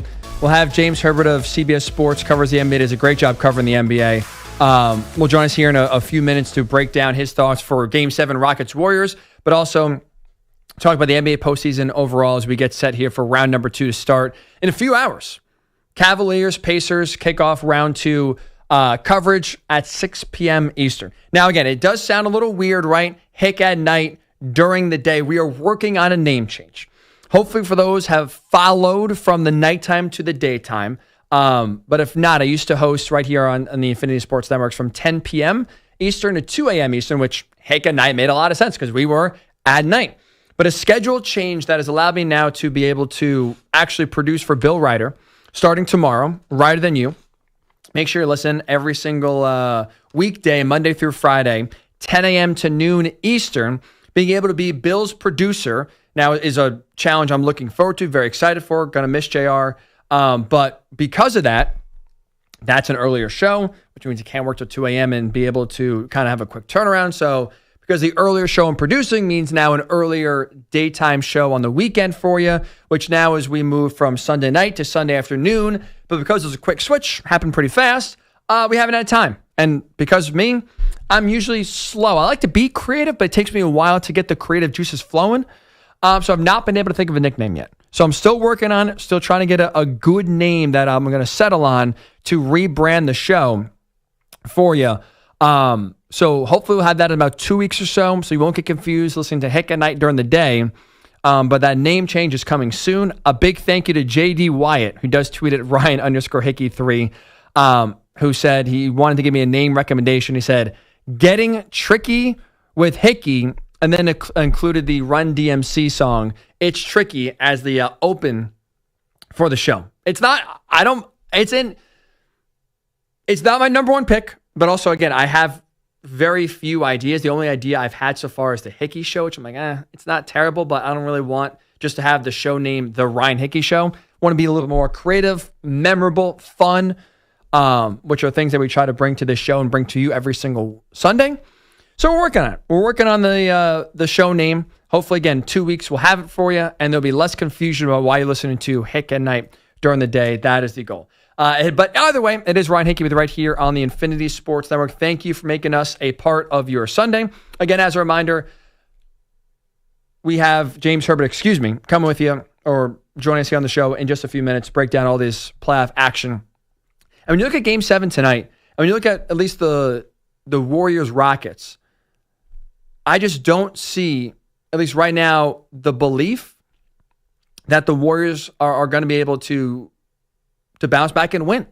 Like, I think in a bigger,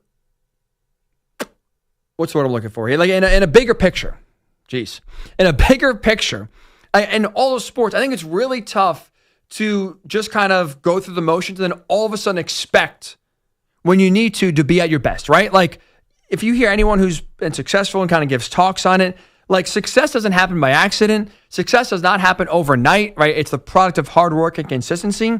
I think that's useful here because you can't just expect to all of a sudden, I'm going to kind of go through the motions here. We're going to punt Game 5. We're not even going to take it really seriously.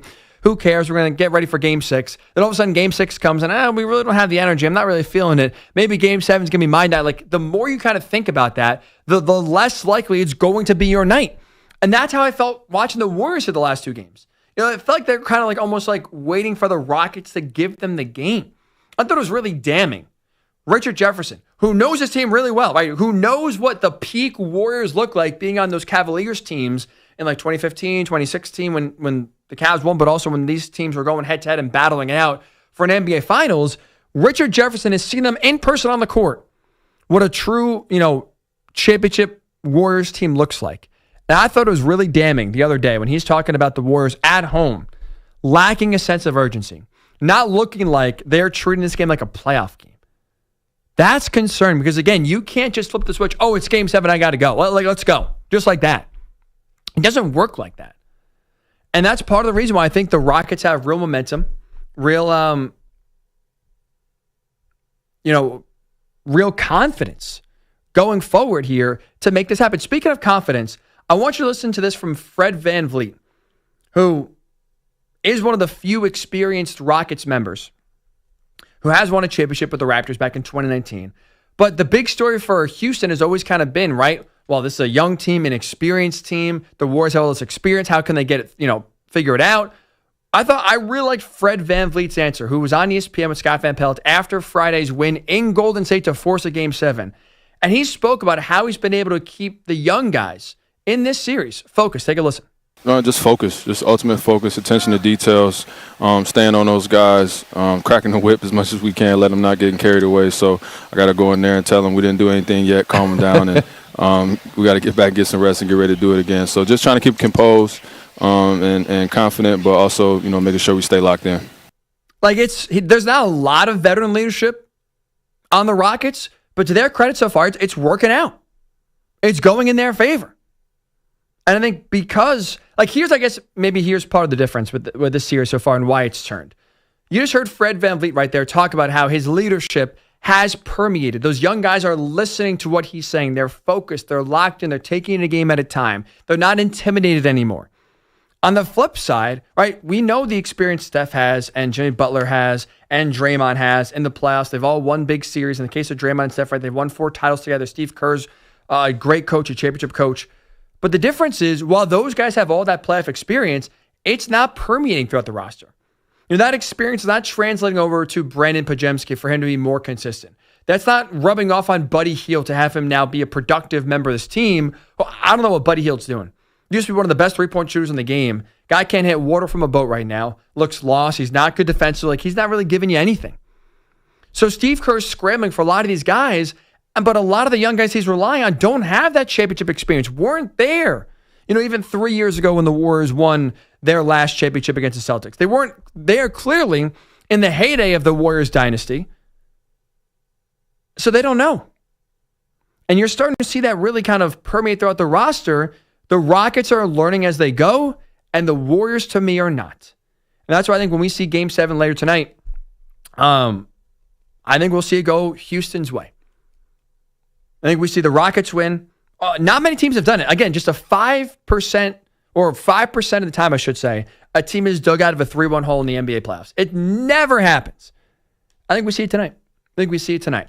All right, it is Ryan Hickey with right here on the Infinity Sports Hour. Here's what we're going to do. We had a little trouble getting James. We're going to try again here in the break to land CBS Sports NBA writer James Herbert to have him join us right here on the show, get his perspective on Game 7 tonight, but also hit on the other playoff series going on in the NBA. We'll get James's thoughts here, and also we'll talk about which number 1 seed as the Cavs play tonight against the Pacers. OKC back in action soon here as well. Which number 1 seed's in more danger of going down in round number 2? Is it the Thunder or is it the Cavaliers? We'll answer that question here as well as it is Ryan Hickey with right here on the Infinity Sports Hour. But up though first, get you updated on what has been a very busy Sunday in the world of sports. Here's Pete McCarthy.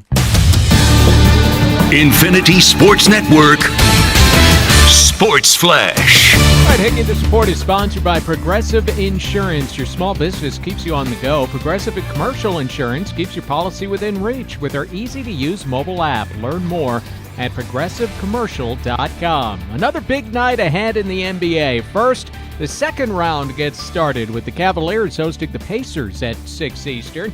Then the first round wraps with a Game 7 between the Warriors and Rockets in Houston. Warriors star Steph Curry has faith despite back-to-back blowout losses to the Rockets. You got to dig deep to win these type of games. So thankfully we have another opportunity to go do it. Very confident that we can go do it. Well, the winner will move on to take on Anthony Edwards and the Timberwolves in the second round. 2 other second-round series start tomorrow night with the Knicks taking on the Celtics and the Thunder hosting the Nuggets. Also, a first-round finale tonight in the NHL. The President's Trophy-winning Jets will need a Game 7 on their home ice to eliminate the Blues. Tough news for Winnipeg. They'll again be without Mark Scheifele tonight. He's dealing with an undisclosed injury. Baseball, the Cardinals spoil Mets pitcher Blade Tidwell's Major League debut, tagging him for 6 runs, knocking him out in the 4th inning. The Cardinals leading the Mets 6-3 in the 7th inning. That's the first game of a split doubleheader. Jackson Holliday has 2 home runs for the Orioles. Cedric Mullins and Ryan O'Hearn have also gone deep for Baltimore. But the Royals' Maikel Garcia also has a multi-homer game. The O's and Royals are tied at 5. in the 6th inning. The Astros have a 2-0 lead on the White Sox in Chicago. That game is in the 4th inning. The Padres up 4-0 on the Pirates at PNC Park. 7th inning there at Fenway. The Red Sox and Twins all tied up at 3 in the 7th. The Guardians a 4-3 advantage on the Blue Jays in the 6th. The Rays blanking the Yankees 5-0, top 5 in the Bronx. And Scotty Scheffler is running away with the CJ Cup. Byron Nelson. Scheffler is up 8 strokes through 7 holes on the day. I'm Pete McCarthy. The Infinity Sports Network is on your smart speaker. All you have to say is, play Infinity Sports Network. That's it. Play Infinity Sports Network.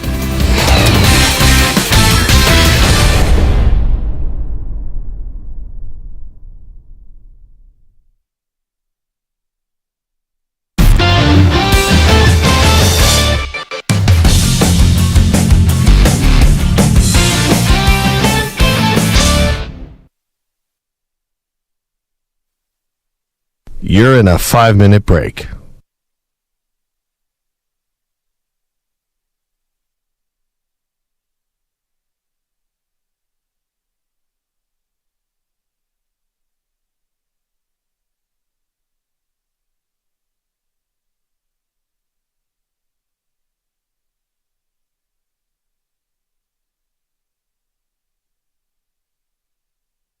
Four minutes, 30 seconds remaining.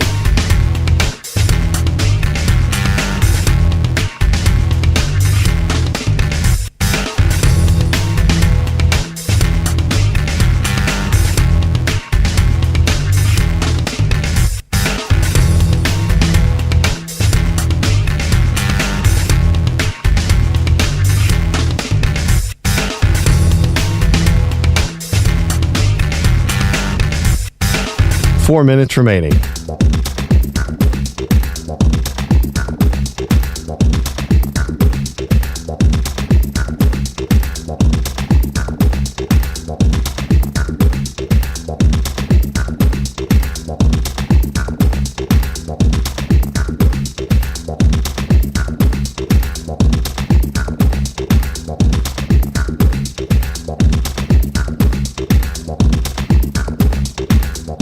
Three minutes, 30 seconds remaining.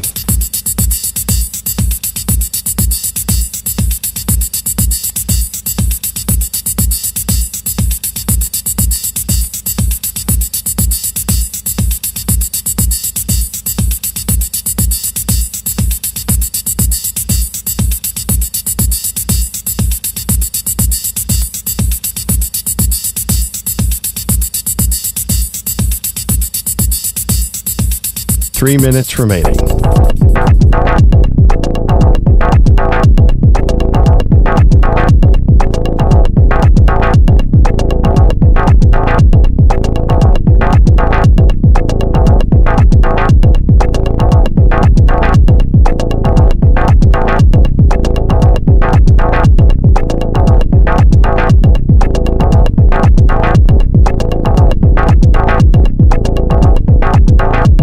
Two minutes, 30 seconds remaining.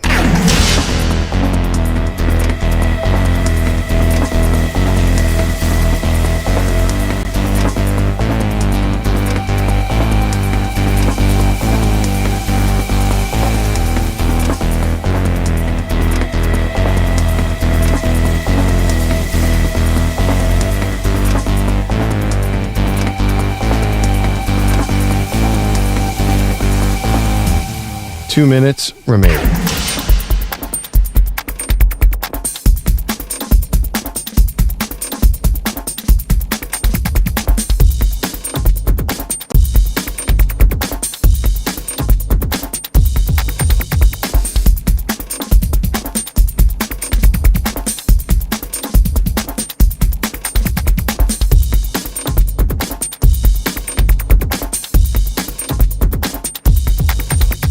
One minute, 30 seconds remaining.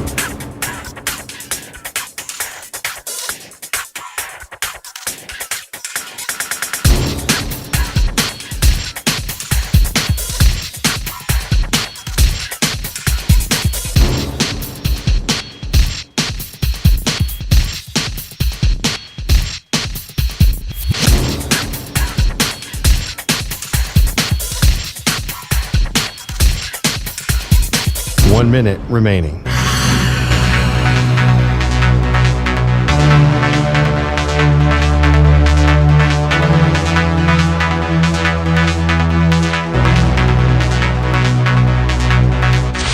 Five seconds remaining.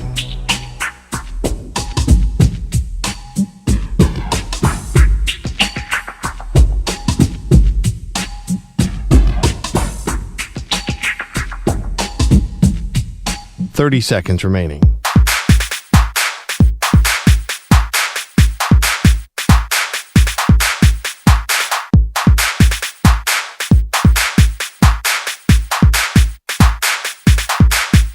$15 seconds.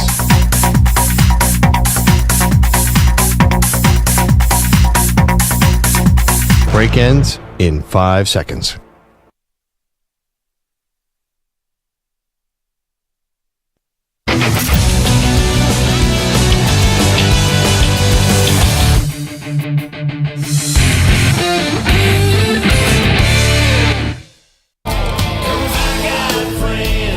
This is Hick at Night. Here's Ryan Hickey.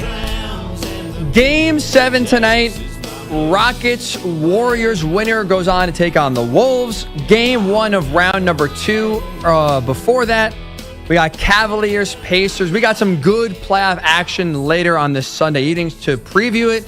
Talk about the playoffs overall. We go out to the hotline and welcome on tremendous CBS Sports NBA writer, reporter, James Herbert. James, what's going on, man? How are you? I'm doing great. Thanks for having me. Of course. Thanks for making the time. Really do appreciate it. So we talked a lot so far on today's show, James, about Game 7, Rockets-Warriors. Who do you think wins and why? I think based on how the last game ended, a lot of people are going to say Houston.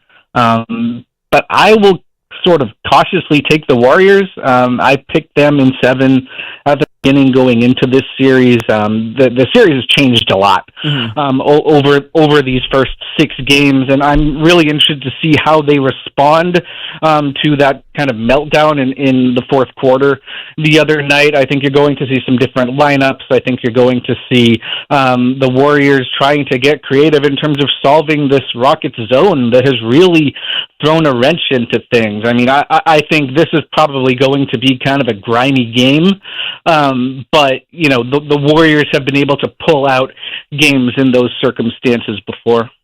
We're talking to James Herbert of CBS Sports. Does a great job covering the NBA. I am in that, I guess, majority, if you will, James, thinking that the Rockets can win tonight.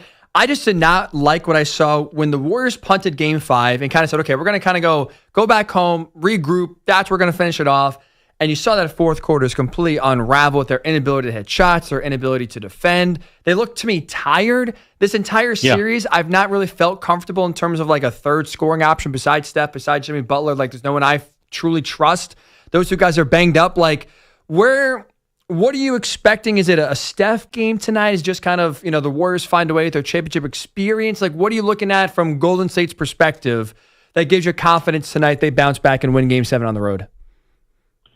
Yeah, I mean, it's not really based on what we saw the last game because I think they handled what the Rockets threw at them as poorly as they kind of possibly could. Like that was shocking to me, the way that they kind of, you know, things just sort of seemed to snowball in the fourth quarter. I mean, it started right at the beginning of that quarter where the Warriors just had kind of a silly breakdown and gave up a 4-point play to Fred VanVleet. And then I think from there, they kind of unraveled. Like I think Steve Kerr said when he was talking to reporters yesterday, he was talking about them just needing to handle themselves better emotionally. And I do think that's honestly part of it. But in terms of the sort of schematic stuff and the adjustments that Kerr might make, I think there's a couple of things. One is, I mean, Kerr has already alluded to this, I would expect Kevon Looney to get a look in this game, and that is interesting, right? Because this is a non-shooting big. He's not going to solve their problems against the zone in the traditional way. He's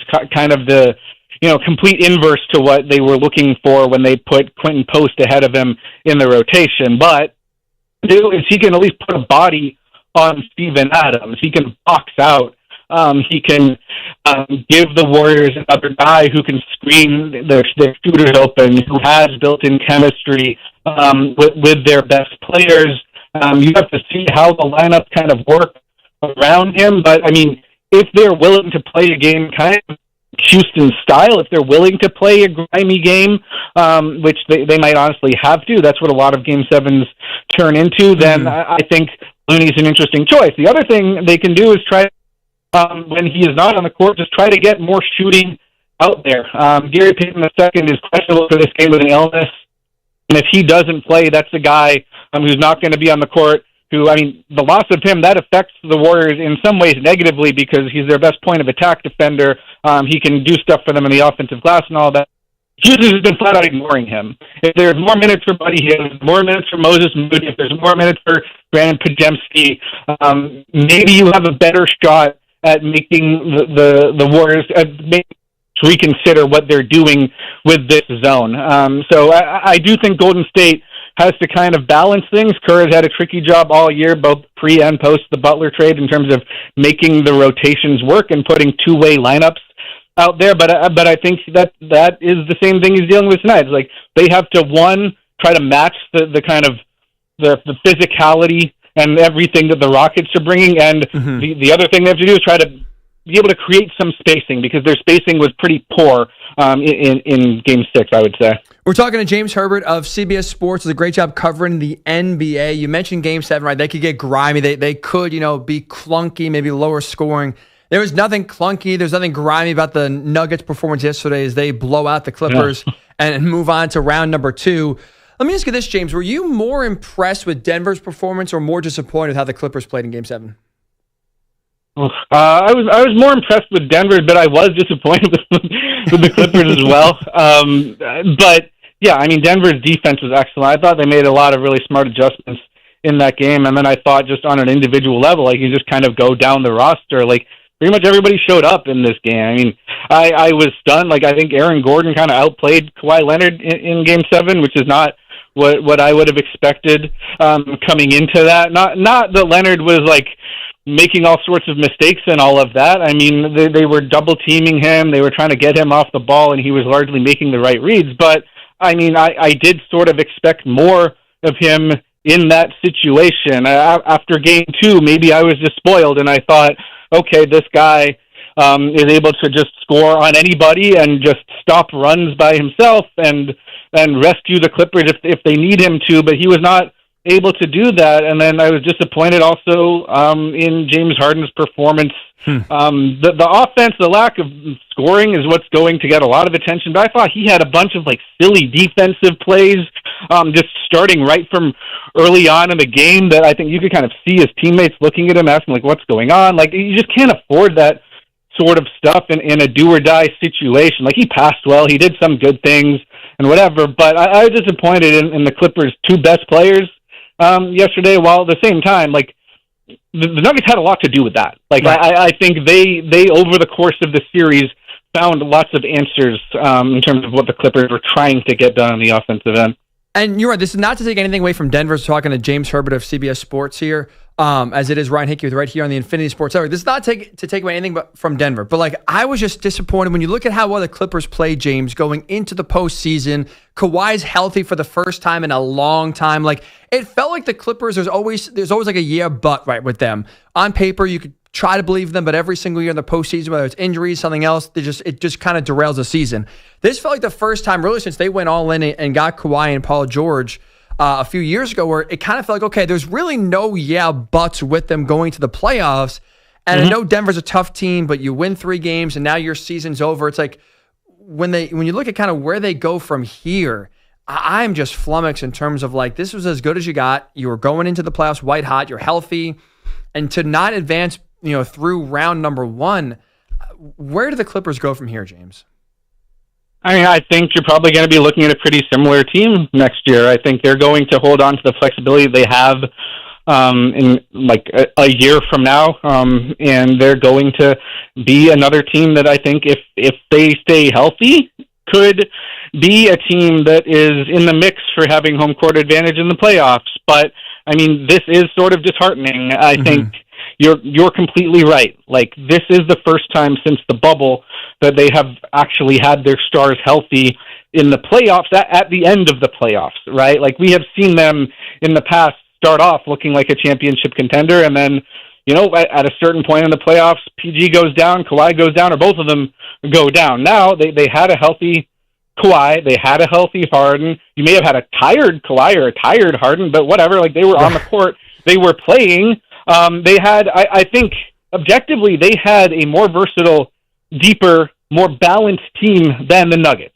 right? Mm-hmm. Like, the Nuggets did have the best player in the world. They did have a really great second option in Jamal Murray, but I think most of us would take the Clippers supporting cast over what the Nuggets had out there, which is why it's so impressive that Denver ended up making the right adjustments when they had fewer pieces to work with throughout this series. So, yeah, I mean, it is disappointing. The Clippers played like a contender at the end of the regular season.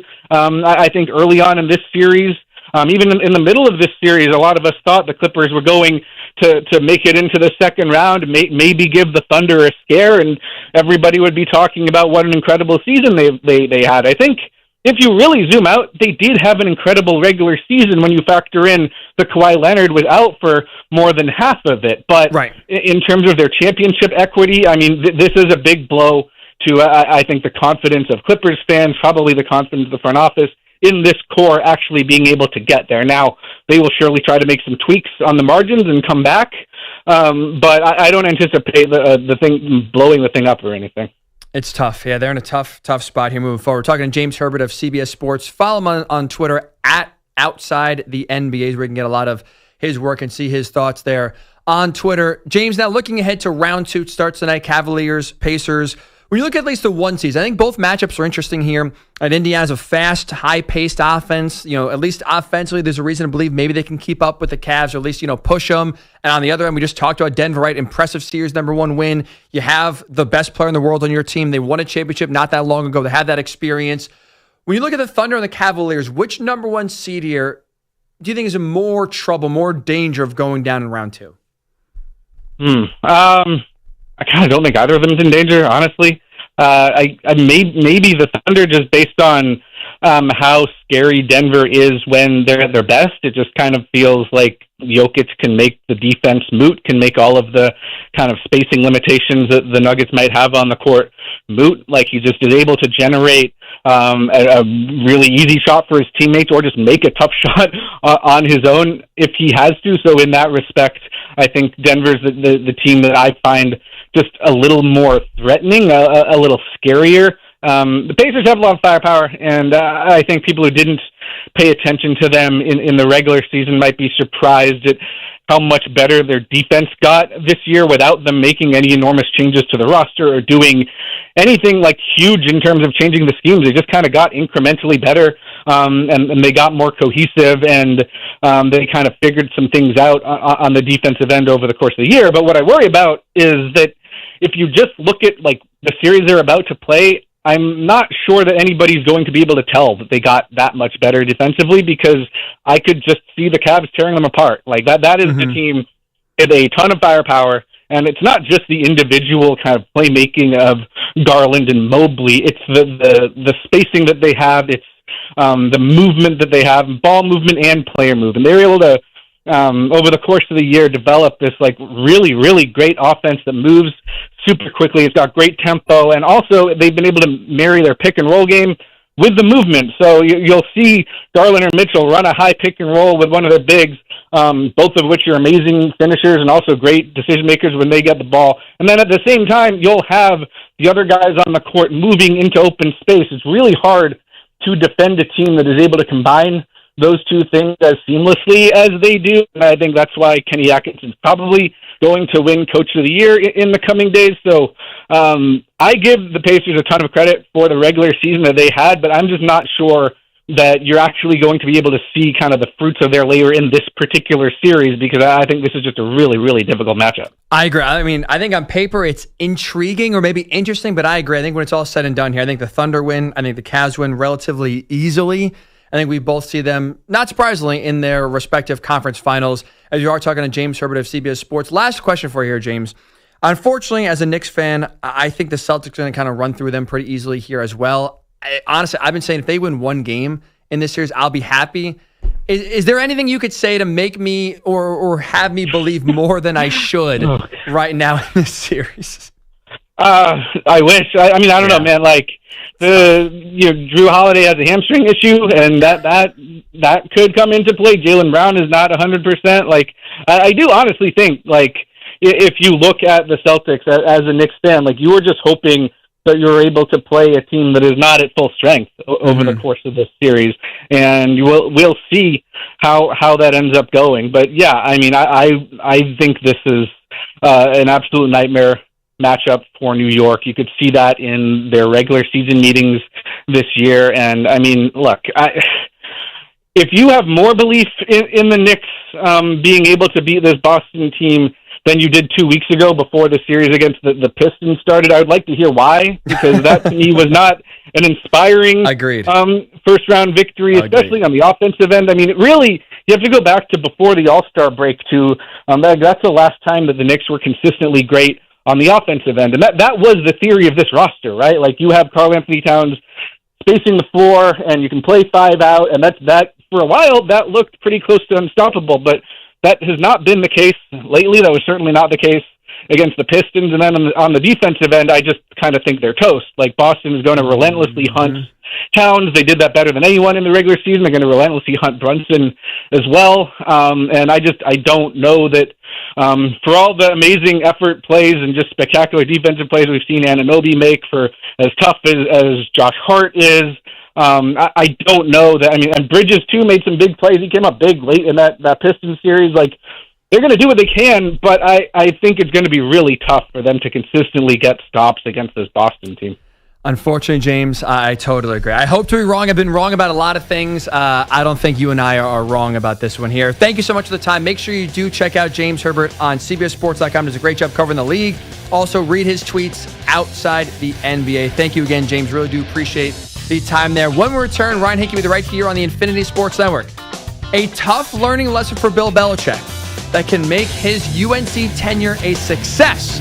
So what that is next. It's Ryan Hickey on the Infinity Sports Network.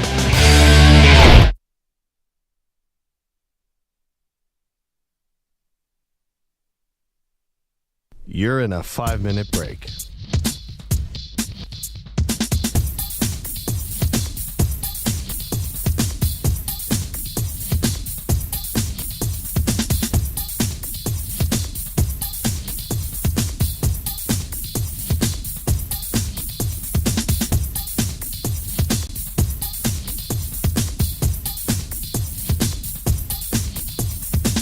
Four minutes, 30 seconds remaining.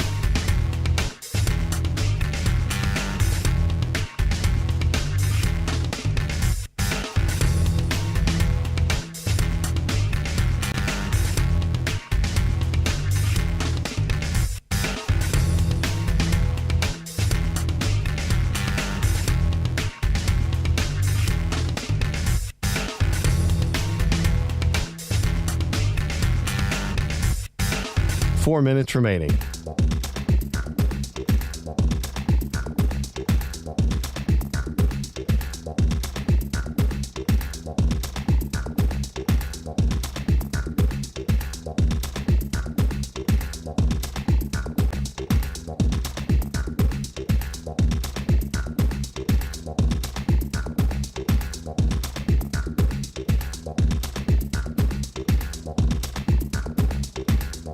Three minutes, 30 seconds remaining.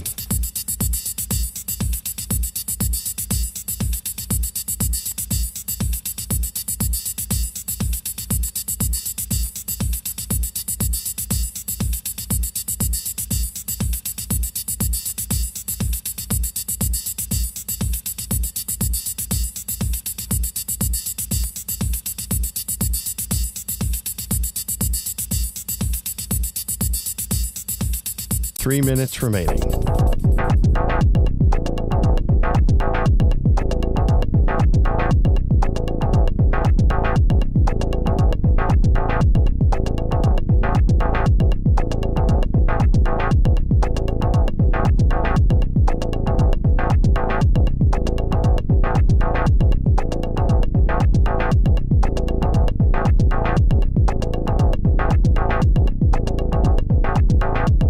Two minutes, 30 seconds remaining.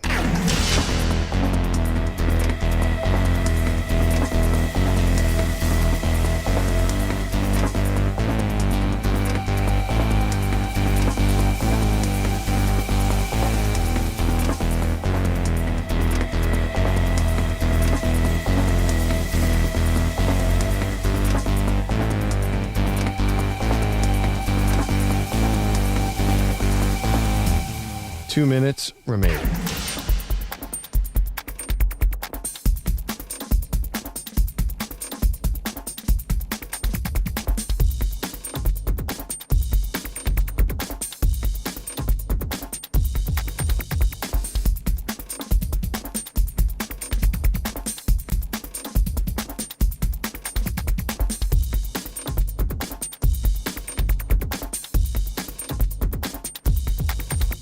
One minute, 30 seconds remaining.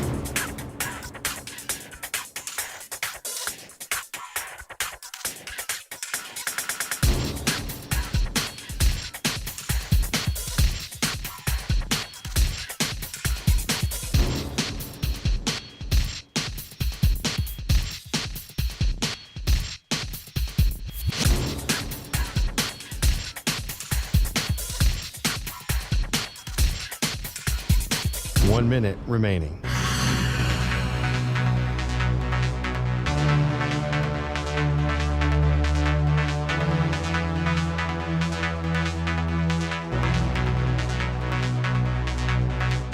Forty-five seconds remaining.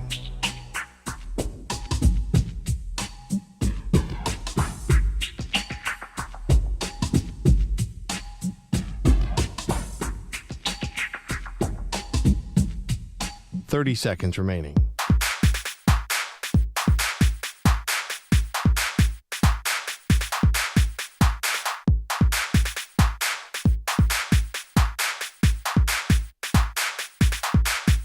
Fifteen seconds.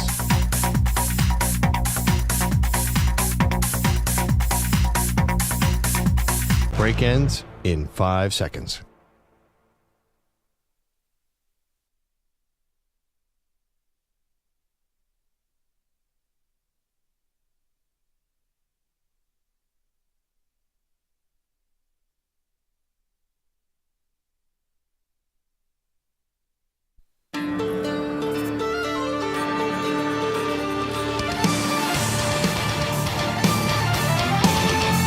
Looking for a man after midnight? You've come to the right place.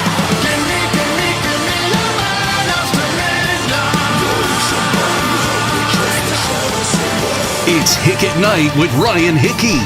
And welcome on into Hick at Night. It is Ryan Hickey with you right here during the day on the Infinity Sports Hour. Thank you for making us a part of your Sunday. If you are just tuning in for the first time and hear my voice maybe for the first time ever, I will be with you now moving forward every Sunday in this time slot, 2 p.m. to 6 p.m. Eastern, 11 a.m. to 3 p.m. Pacific, every single Sunday right here on the Infinity Sports Network. We are working on a name change, so it will not be Hick at Night moving forward because obviously, unless you're on the other side of the world, it is not going to be nighttime when you're listening to the show. So we appreciate you listening. Be on the lookout for a new name change. But what will stay the same is yours truly with you here at this time every single Sunday moving forward. Thank you for joining us. If you missed any part of the show so far, check out while you can before the name does change, the Hick at Night podcast feed, Night spelled N-I-T-E, available wherever you do get your pods. The name change or that podcast feed will stay the same once the name change is enacted. So don't worry. Subscribe to it now. It won't just be for a few weeks, and you got to subscribe to a new podcast channel. Subscribe there, Hick at Night, Night spelled N-I-T-E, available wherever you do get your pods. You'll be in the know for everything from this show every single Sunday moving forward. So, unfortunately, in life, I am someone who is not wise beyond my years. I lack foresight. It's a big fault that I do have. So which means everything I learn in life, for the most part, is through failure. Right? Doing something most of the times incorrectly, learning from it, and then moving on it and finding the right way to do things going forward. That lesson, I really do hope, translates over to Bill Belichick. Because this week he failed. He failed in a big way by believing his 24-year-old girlfriend with very little life, let alone PR experience. He thought that she was the best way to rebuild his image, and clearly that's been a massive failure. But his failure goes beyond just a bad interview and having a controlling girlfriend. Bill Belichick's biggest failure that I think was on full display this week was the fact that he thought he doesn't have to change his ways in this ever-evolving world. He thought that how he operated 20 years ago was how he still should be operating to this very day. And that is incorrect. That's how you failed. That is partly why we're looking at Bill Belichick being a laughingstock of sports this week. Being cringy. Getting a lot of backlash for how that, what was supposed to be a cupcake interview with CBS Mornings, how it went the complete other way. The world changes. Trends change. And you got to update yourself with the times in order to put best position yourself to succeed. And I think Bill Belichick can't assume going forward that Patriots Bill is how he's going to succeed at North Carolina. He can't expect the Patriot way that won him 6 Super Bowls in the NFL to allow him to have equal success in college football. This is a fresh chapter. The challenges are new. The landscape is new. The players are new. How you coach college players is going to be different than how he coached the Patriots, how he coached Tom Brady, amongst others, on their way to, again, historic success. And I really hope Bill Belichick takes this lesson to heart this week and looks at it beyond just bad PR for his book tour that he's doing. I think he has to look at this failure and realize, if I don't change my ways overall, including coaching, I'm going to continue the embarrassments. I'm going to be a laughingstock of college football. Because nothing Bill has done with the Patriots, I think, translates over to college football in this day and age. With the transfer portal, with NIL, with all the power the players have. If he brings the Patriots away, which he's talked about, running UNC, basically being like a 33rd NFL team. If he thinks that the same coaching strategies, how he spoke to his team, how he conducted and kind of made the team rules, etc., if he expects that the same rules that worked for the Patriots in 2008 are going to work for UNC in 2025, he is sorely mistaken, and it's going to blow up in his face big time. So that's why when we talk about Bill Belichick this week, I look at it from the perspective of like football. Forget just off the field and forget, the whole Jordan Hudson drama thing and seemingly she's running his life, et cetera, et cetera, et cetera. I don't think that's the craziest thing in the world. For me, that's not as big of a concern. But what is a concern is the fact that if Bill has not changed his mindset, and at least with how he's operating with the media, with how this whole week has gone, if he thinks it's going to be business as usual, he is sorely mistaken, and things are not going to go well in Chapel Hill. The best coaches adapt. I get, look, you have core principles, right? You have pillars that stay and that carry through time, no matter what faces are there, what area you're coaching in. Some things are universal, and I get that. But an example I love using here in terms of adaptation is Coach K. I give Coach K a lot of credit because this guy won a lot of games and won championships at Duke with a certain way, right? He recruited, he developed, and he had old rosters. He had guys stay there 3 or 4 years, and he did a great job in the 90s and early 2000s of always being in the mix and winning a few titles.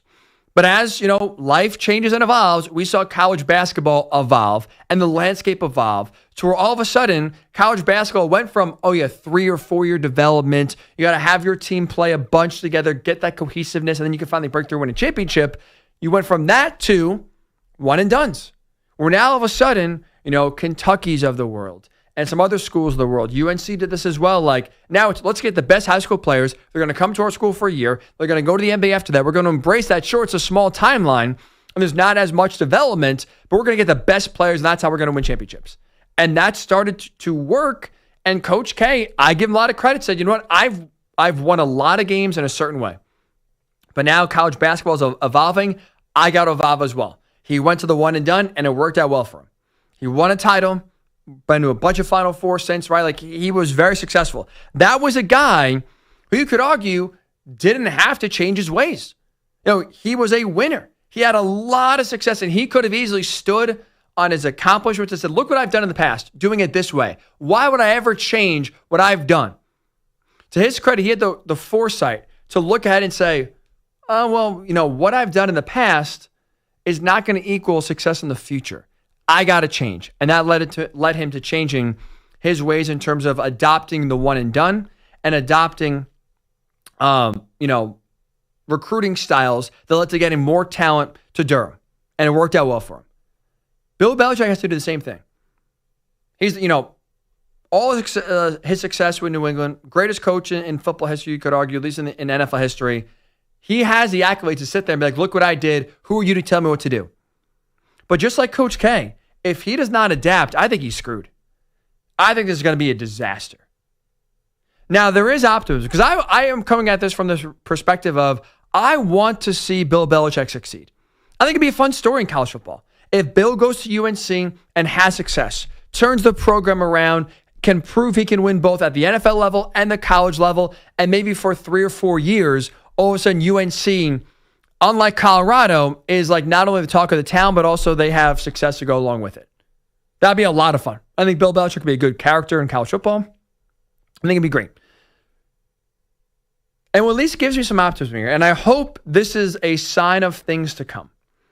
A sign of positive things to come. I saw this from Mike Florio earlier today, of the great NFL reporter of Pro Football Talk. He reported that Bill Belichick has reached out this week to at least one experienced PR specialist in the hopes of boosting, reading's easy, boosting his book tour and the overall interest of North Carolina. So he is seemingly evolving his ways where he is now looking into finding a PR rep that is not his girlfriend, that actually has experience, that actually knows what they're doing, that could help paint Bill in a better light, and could kind of help prevent him from going through this fiasco that he just went through this past week and this embarrassment that he brought to himself and the university this past week. And I hope this is the first step of acknowledging my old ways are not working. Because Curmudgeon Bill would not care before. But think 10 years ago, is Bill Belichick caring what people are saying? Is he caring about how people are reacting to that interview? He wouldn't even do the interview in the first place. He would not care. But I really hope now him reaching out reportedly, according to Mike Florio, a PR specialist to seemingly hire someone who knows what they're doing. I really hope this is Bill's first sign of recognition of, oh boy, this is a new era. This is a new time. I got to change my ways if I want to have success moving forward. If that's the case, and now all of a sudden he takes this lesson, and this week was a lesson that he learned painfully and publicly. If he takes this lesson moving forward and translates it to football, I think he's going to have a lot of success at UNC. I think players will want to play for him. He obviously knows what it takes to win. If he could tweak some things and cater it to college players and cater the message to 18 and 22-year-olds, I think he could have success in the ACC. I think he'd be a fun 8, 9, 10-win program pretty quickly with the Tar Heels. But the big question is going to be, will he look at this situation this week as independent of football? Or does he look at this lesson of, this could be my football future, my personal future has been embarrassed and tarnished this week. Will my football future be as well unless I make these changes? Unless I kind of update and modernize my approach. And that's what I think he can. I hope he does. But if not, if we're seeing Bill Belichick, the classic hard-headed guy that doesn't listen to anyone, does it his way or the highway, I think we're going to see a lot more embarrassments from Chapo Bill in this program moving forward. Bill, I am begging you. I'm not going to sit here and take some pot shots. I'm not going to sit here and make some jokes. I am rooting for your success. And I think a lot of your success will come or be determined by the lessons you learned this week. The humiliation, the embarrassment, the getting dragged all over social media, the concerns from some of your friends about where this relationship is, what it looks like, what's going on. You learn your lesson, I think you'll have success at UNC. 888-710-4ISN, 888-710-4ISN. It is Ryan Hickey with right here on the Infinity Sports Network. When you look at Bill Belichick, and look, we haven't seen much outside of spring practice, which we thought we were going to see with Hard Knocks, and that reportedly because of his girlfriend got turned down and rebuffed. Do you believe in Bill Belichick? Can he have success here in this second chapter of his life, which is coaching in college football? 888-710-4ISN, 888-710-4ISN. Also, could tweet me, Ryan_Hickey3.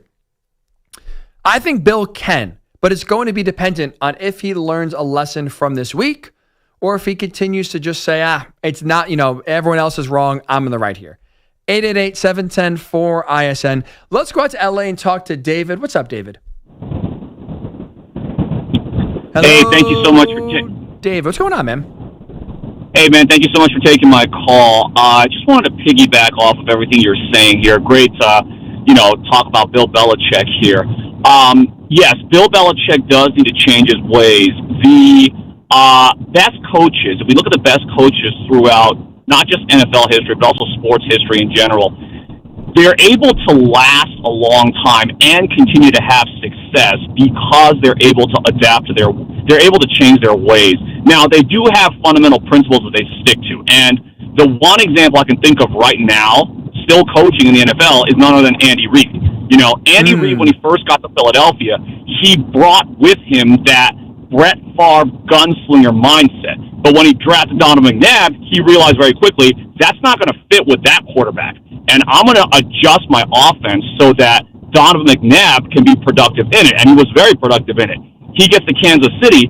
He has a couple of years where his offense is running through Alex Smith. And Alex Smith found enormous success with Andy Reid's scheme. When Patrick Mahomes was drafted, he then adjusted his offense to fit Patrick Mahomes, once again, showing his adaptability. There have been a couple of things that Andy Reid has always done that's been consistent. For example, his training camps are incredibly grueling. Ask any player who's gone through Camp Reid, and they'll tell you it's worse than they originally thought. Mm-hmm. He's not going to compromise on that. But in terms of adapting to his players, adjusting his coaching philosophy and schemes to the strengths of his players, I don't think right now in the NFL there's anyone who's better at it than Andy Reid. That's a great point, David, and I appreciate the call, and that's a very good reference, someone who's done it a long time. And I agree. It goes beyond just, it's everything. It's the offense you call. I think the best coaches are the ones that adapt their style of coaching to the players around him. And that's why I think Ben Johnson can have success in Chicago, because that, to me, is a guy that looks at the offense, look at the talent that he has, looks at what they do, what they don't do well, and adapts a game plan based on, his personnel. That's what made Bill Belichick so successful for 20 years. It's like you always talked about his team being an amoeba. Every week you'd see something different. They'd have a different wrinkle, a different game plan, different outright philosophy based on the opponent they were playing. Everything was geared towards doing what the opponent did poorly and trying to limit their strengths. The Patriots didn't do one thing great or one thing poorly. There's no identification of, this is what the Patriots do. They always adapted every single week. And I think Bill, I hope, can do the same here in this second part of his career.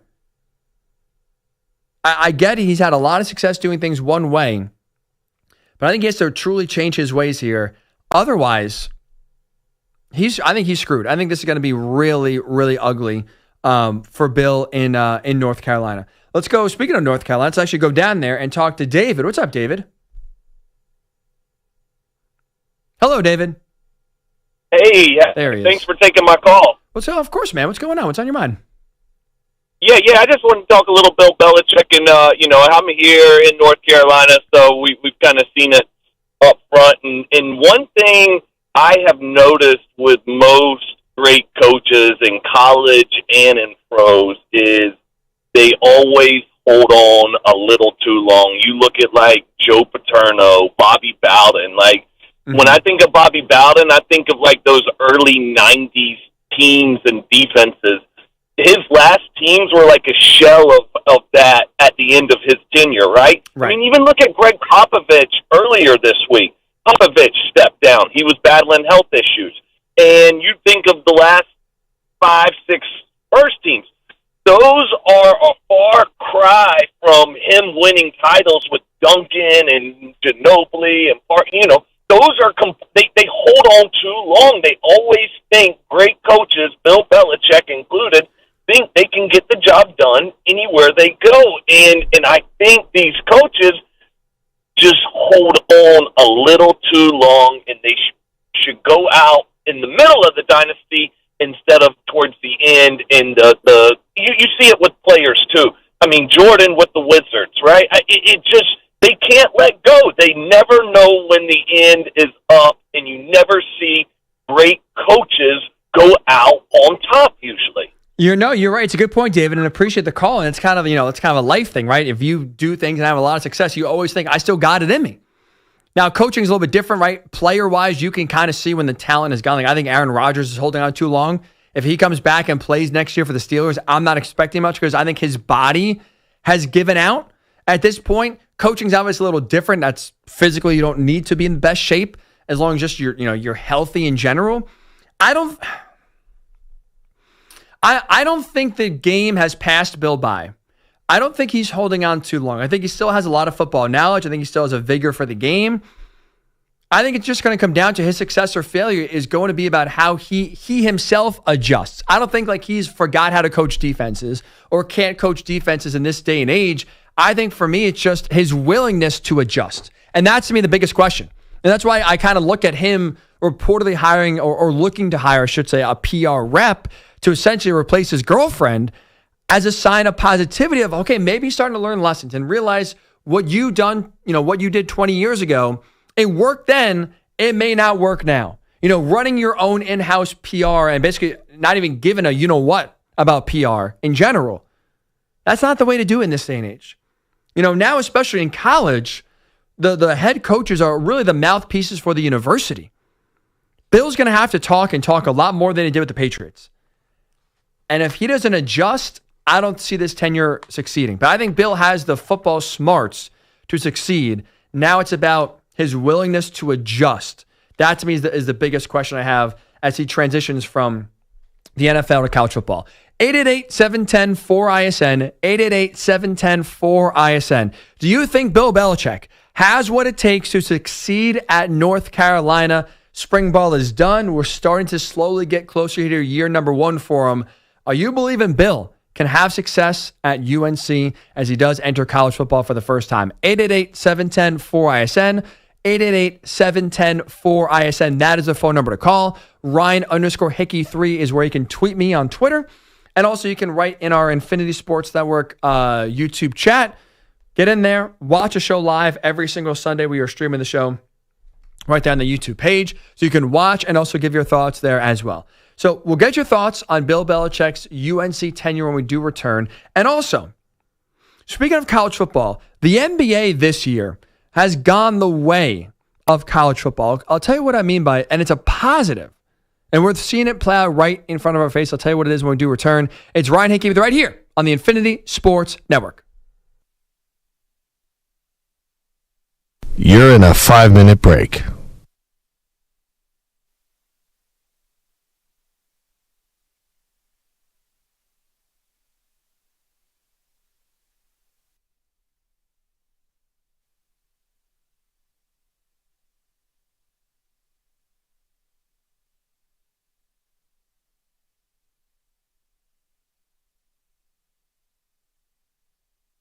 Four minutes, 30 seconds remaining.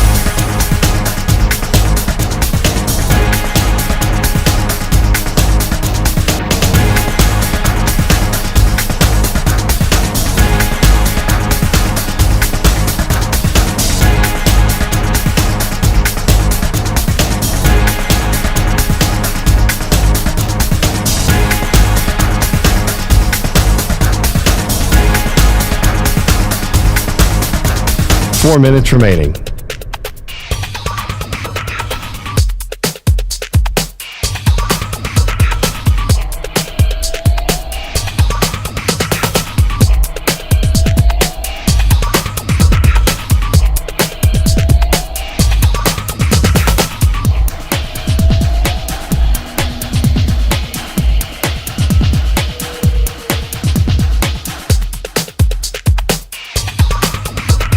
Three minutes, 30 seconds remaining.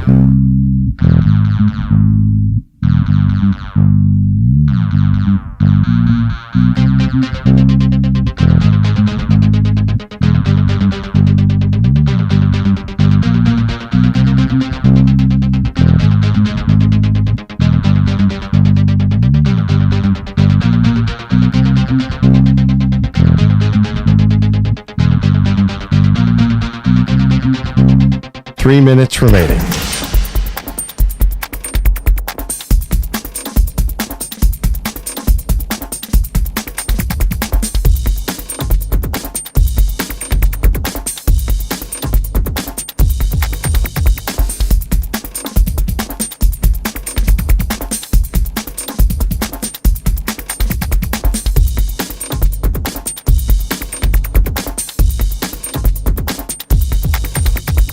Two minutes, 30 seconds remaining.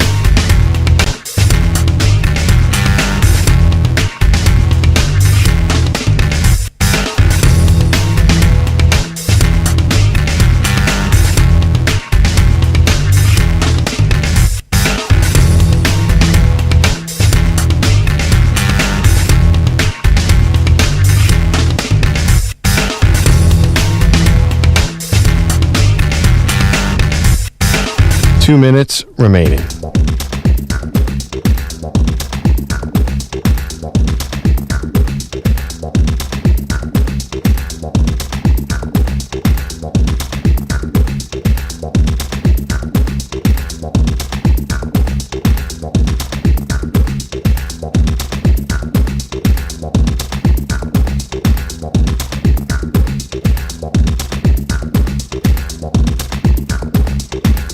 One minute, 30 seconds remaining.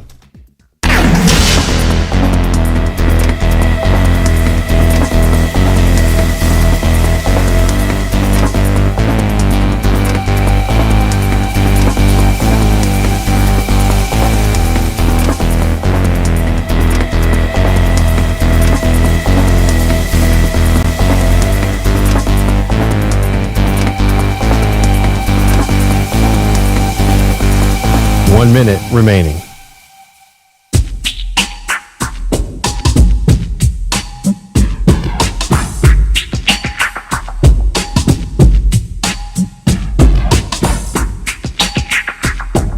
Forty-five seconds remaining.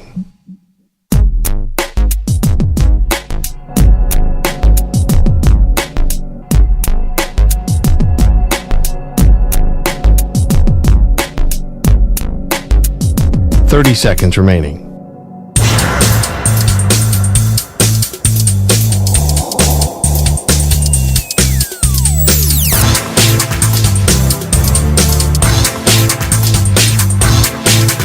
Fifteen seconds.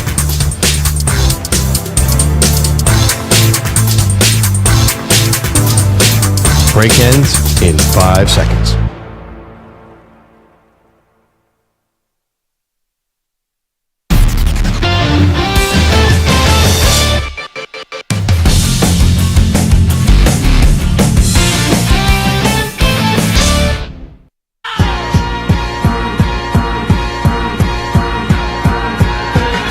This is Hick at Night. Here's Ryan Hickey.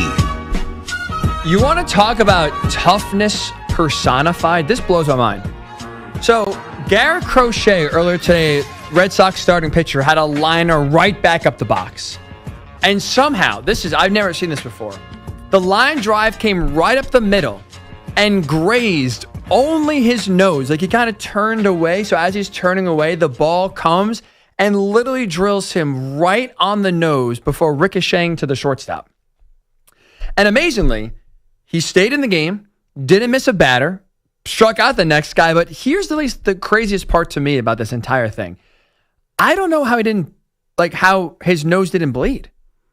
He got hit from the side, so he's a lefty, comes across. The ball kind of hit his left nostril, then kind of passed through. Like you see on the replay, they zoomed in.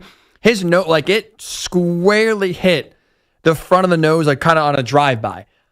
I mean, noses, I think, are pretty sensitive. A ball coming back to you 100 miles an hour, how his nose didn't break, it didn't bleed, I have no idea. That is mind-blowing. But credit to Garrett Crochet, who not even a liner back up the box, hitting him in the face, could slow him down from striking out batters. Incredible. That is toughness personified right there. I would melt. I would call it a day. I'd probably call it a career, honestly, if I saw that ball come right back up at me at that speed. Whew. Man, prophets, they are tough. Credit to you, Garrett Crochet. Who said baseball players aren't tough? It is Ryan Hickey with right here on the Infinity Sports Network. Speaking of tough, it was a tough week for Bill Belichick. I mean, everyone dragging him, laughing at him, making fun of him. And he did it to himself. You know, you want to put yourself... Now, look, forget about just dating a 24-year-old in general. Put that off to the side. You want to make now your new girlfriend your PR publicist who has no experience doing so. You want to have her kind of run your life. If she does not know what she's doing and you're still trusting her anyway, that's on you. You are putting yourself in that position to get embarrassed, to get laughed at. And while it was embarrassing from a personal perspective for Bill, right? His relationship got a lot of attention and so on. I do think there's a lesson here beyond just the personal aspect. I think there's a lesson football-wise for Bill that he has to learn. And that is, you got to adjust with the times. You got to, what you did 10 years ago does not mean it's going to work now in 2025. He really thought having his, his girlfriend kind of run his life was going to work out for him. And Mike Florio of Pro Football Talk was reporting that Bill Belichick, at least right now, is in conversations of hiring a PR specialist, someone who knows what they're doing to kind of guide him moving forward. And why I find that positive, and at least has me believe, okay, maybe we could see some success here from Bill in North Carolina, is he's learning. He saw this, this week go down, not go in his favor. I feel like the Bill of old, right? The Patriots Bill would not have cared. If he did an interview to promote a book and there was backlash, he would not have cared. He wouldn't have blinked an eye, wouldn't have answered any questions, wouldn't have thought twice about it, would have kept moving and buried his head in football. The fact that he's at least willing right now to hire a PR rep to work with him, to help rebuild his image, gives me belief that, okay, he's willing to adjust. He's learned a lesson. He's recognizing things got to change. And I think that can translate over to the football field, which I think can help make him a better college football coach here in 2025. So I'm believing Bill can have success at UNC if he takes this lesson. And it was a painful lesson this week to heart and translate it not just to his personal life, which he's starting to do, but to the football field as well. 888-710-4ISN, 888-710-4ISN. It is Ryan Hickey with right here on the Infinity Sports Network as we are breaking down right now if you believe Bill Belichick can have success at UNC. Let's go down to Hollywood, Florida and talk to Allison. Hello, Allison. Hey, guys. First of all, Ryan, great for the positivity, because what I want to talk about with Bill is, getting a little tired of the cancel culture, right? He gets up there, okay, he made a dumb of himself, but you know what? Let's be honest. These guys out there, they're just jealous because he's got a hobby on his side. But that being said, I think we need to be a little bit more positive and look for reasons why people will be good at it and good at their jobs. And I'll throw Shador in there just real quick, like, hey, he's going to go in there and he's going to compete with 4 other quarterbacks. How about we give the guys some reasons to come out of it looking good instead of talking about all the ways they do bad? You know what I'm saying? Let's get out of the cancel culture for a little bit. Thanks, Ryan. I like that, Allison. Thank you for the call. We could all use some positivity in life. That's something I do struggle with. I feel like I'm an optimistic person in general. I always like to look at the blind side. I always like to look at the positive side of life. But I will admit that sometimes leads to delusion from your boy. In the sense of I can easily convince myself, more sports-wise, my team has a chance. Why not us? This player can do it. And it leads to bad results. I don't think I'm being delusional in this case of looking at Bill Belichick, thinking about hiring a PR rep and translating that to football and thinking, okay, he's learned his lesson here. Maybe he'll take that lesson to the football field and realize how I'm coaching or how I used to coach, the Patriot way, can't work here. He's talked about, running UNC like a 33rd NFL team. I don't think that's going to work. I don't think you can run a college team like a pro team. There are too many differences. Number one, the kids you're looking at. You got to sell them to come to play for you. They have all the power. In the NFL, you have the power. The teams have the power. You're under contract. There's nothing you can do about it. Now in college football, you sign an NIL deal, does not matter. You commit to a school, it does not matter. You could transfer every semester if you wanted to, and there'd be nothing stopping you. Nothing. So the power dynamic is different.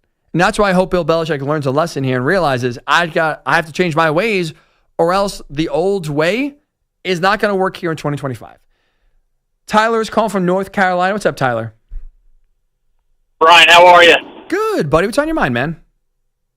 Hey, listen, I think Bill Belichick is going to be just fine in Chapel Hill, and I'll tell you why, right? So, historically, North Carolina football has been mediocre, right? Yep. There's a lot of talent in the state from a high school perspective, but if you look around us, there's SEC to the west, SEC to the south. Competing for those high school recruits in North Carolina has been difficult historically. Well, with the portal now, you've got Bill and Lombardi being able to acquire talent just like you did in the NFL. And typically that's a kid who's halfway through his career or towards the end of his career thinking about business and getting to the next level versus a 17-year-old high school student, right? Mm-hmm. So he's been able to acquire talent already in the short time he's been there. The other side of that from the high school perspective, his name's a national brand. So in the past where we could only get kids from Virginia or South Carolina or obviously North Carolina, this last recruiting class had kids from California, Texas, and Florida, the Northeast, the Midwest. It didn't matter because they all knew Bill Belichick's name. Right. So I think in the long run, he's going to be successful. To your point, he needs to get a little more control over the girlfriend in that situation. But from a talent acquisition, putting the best team on the field, I think he's going to be just fine, and we'll finally win some football games in Chapel Hill. I appreciate the call, Tyler. And it is a double-edged sword because you are right. It's easier than ever to acquire talent. That's why I think the overall changes in college football have been good for the sport. But it also is a double-edged sword in the sense of you are right. Bill Belichick's a national brand. In the transfer portal, you can acquire kids that have done it, that are more experienced, that need less development, that you can kind of plug and play and win pretty quickly with. But it also works to the other end, where you can acquire kids maybe that UNC doesn't normally, get in terms of recruits or the transfer portal. But then you got to keep them. It's one thing to get them on campus. It's another thing to keep them and develop them. And now with the power of the players where you can get there and leave again. There's been players and examples this year where a player transfers to a school. Saw it with Wisconsin. They landed a transfer tight end in the winter transfer portal window back in January. And he just entered the transfer portal in the springtime and left. So he was at Wisconsin for like 3 months. Went through spring ball, didn't like it, and now is gone and on another team. So getting them there is one challenge. Keeping them, different challenge. And that's where Bill Belichick adapting his ways really comes into play. His name can absolutely attract talent. High school, transfer portal, Bill Belichick is going to be ready to play in the pros. He knows what it takes. But kids now sniff out BS. If you don't know what you're doing, if they're not believing what you're selling, they're not going to play for you. That's where, to me, it gets really interesting here, and the double-edged sword of the transfer portal working both for Bill and against Bill if the kids are not buying what he's selling. 888-710-4ISN, 888-710-4ISN. It is Ryan Hickey with you right here on the Infinity Sports Network. We'll continue to take your thoughts here, and if Bill Belichick can have success at North Carolina, we'll also tell you why the NBA going the way of college football has been a benefit to the sport. But before all that, it's time for a sports update with Pete McCarthy. Infinity Sports Network Sports Flash. Well, Hickey, the NBA playoff action is all tonight with a Game 1 and a Game 7. First, the Cavaliers host the Pacers to begin their second-round series. That tips off at 6 Eastern. Then it'll be the decisive game for the Warriors and Rockets. Warriors head coach Steve Kerr could make some changes after blowout losses in Games 5 and 6. Last two games have gone very poorly. We have to assess everything and lineup combinations, starters, all of that we have to assess. And we feel like we got a great chance to go down there and win Game 7.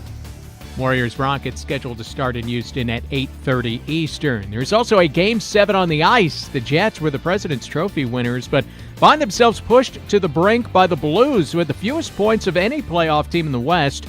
Another problem for the Jets, forward Mark Scheifele is out due to an undisclosed injury. Scheifele also missed Game 6. Baseball, the Red Sox' Tristan Casas is done for the season after rupturing a tendon in his left knee. Cassis underwent surgery today. The Red Sox then dropping a second straight game to the Twins 5-4. A's edge the Marlins 3-2 and a Tyler Soderstrom go-ahead single in the ninth inning. The Athletics are in second place in the AL West. Guardians pitcher Tanner Bybee left his start after 5 innings with an apparent injury. The Guardians leading the Blue Jays 4-3 in the ninth inning and have the bases loaded with 2 outs. The Royals clubbing 7 home runs, including a pair from Maikel Garcia. They beat the Orioles in Baltimore 11-4. Tyler Kolek tossing 5 1/3 scoreless innings for the Padres. They blank the Pirates 4-0. The Cardinals take Game 1 in a split doubleheader from the Mets 6-5. Yankees trailing the Rays 7-2, bottom 8 there. And the Phillies trying to come back against the Diamondbacks, still down 7-6 in the bottom of the 8th. No one coming back against Scotty Scheffler today. Scheffler's lead up to 9 strokes with 7 holes to play at the CJ Cup. Byron Nelson. I'm Pete McCarthy. This is the Infinity Sports Network. Follow us on X. Our handle is INF Sports Network. That's INF Sports Network on X.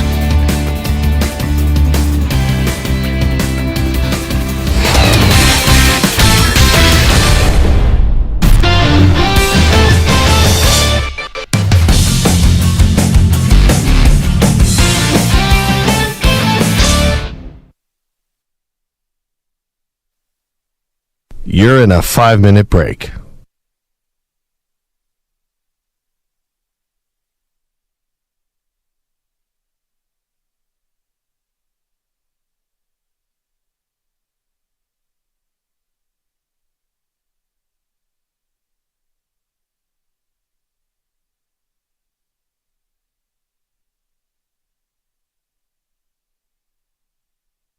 Four minutes, 30 seconds remaining.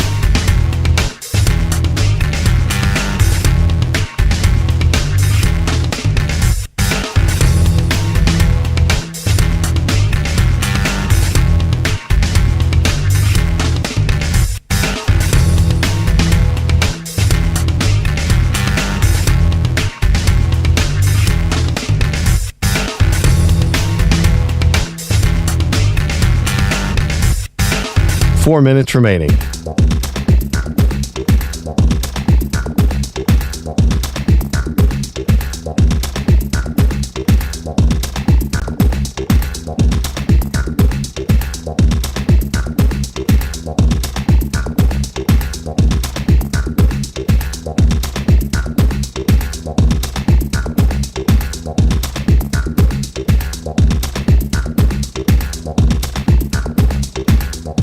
Three minutes, 30 seconds remaining.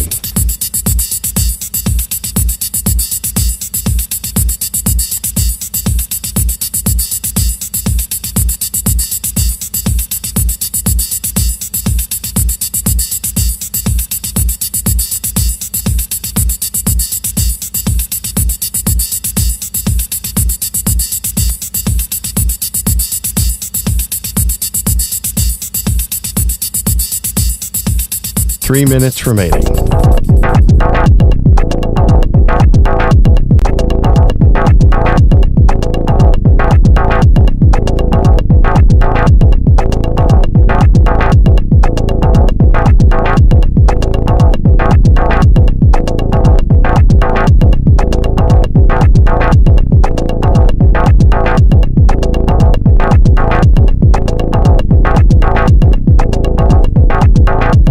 Two minutes, 30 seconds remaining.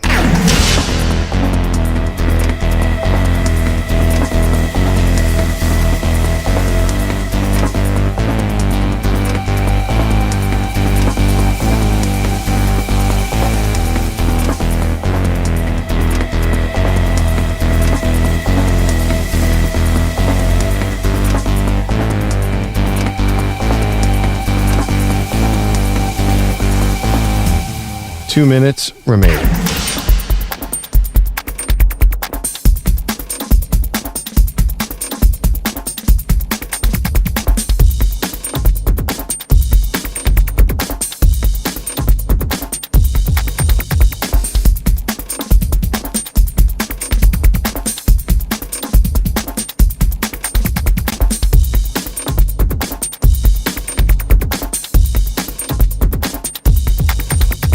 1 minute, 30 seconds remaining.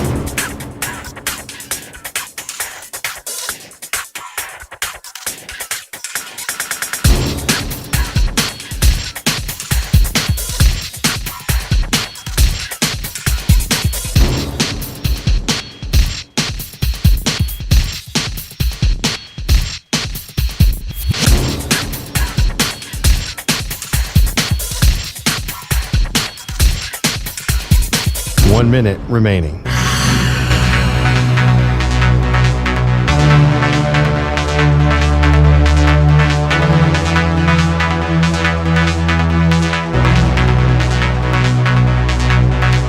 Forty-five seconds remaining.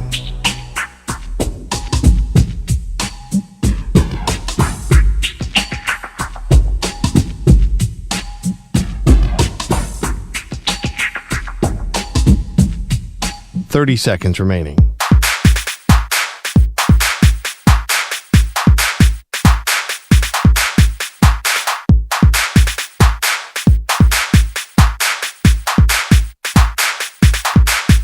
Fifteen seconds.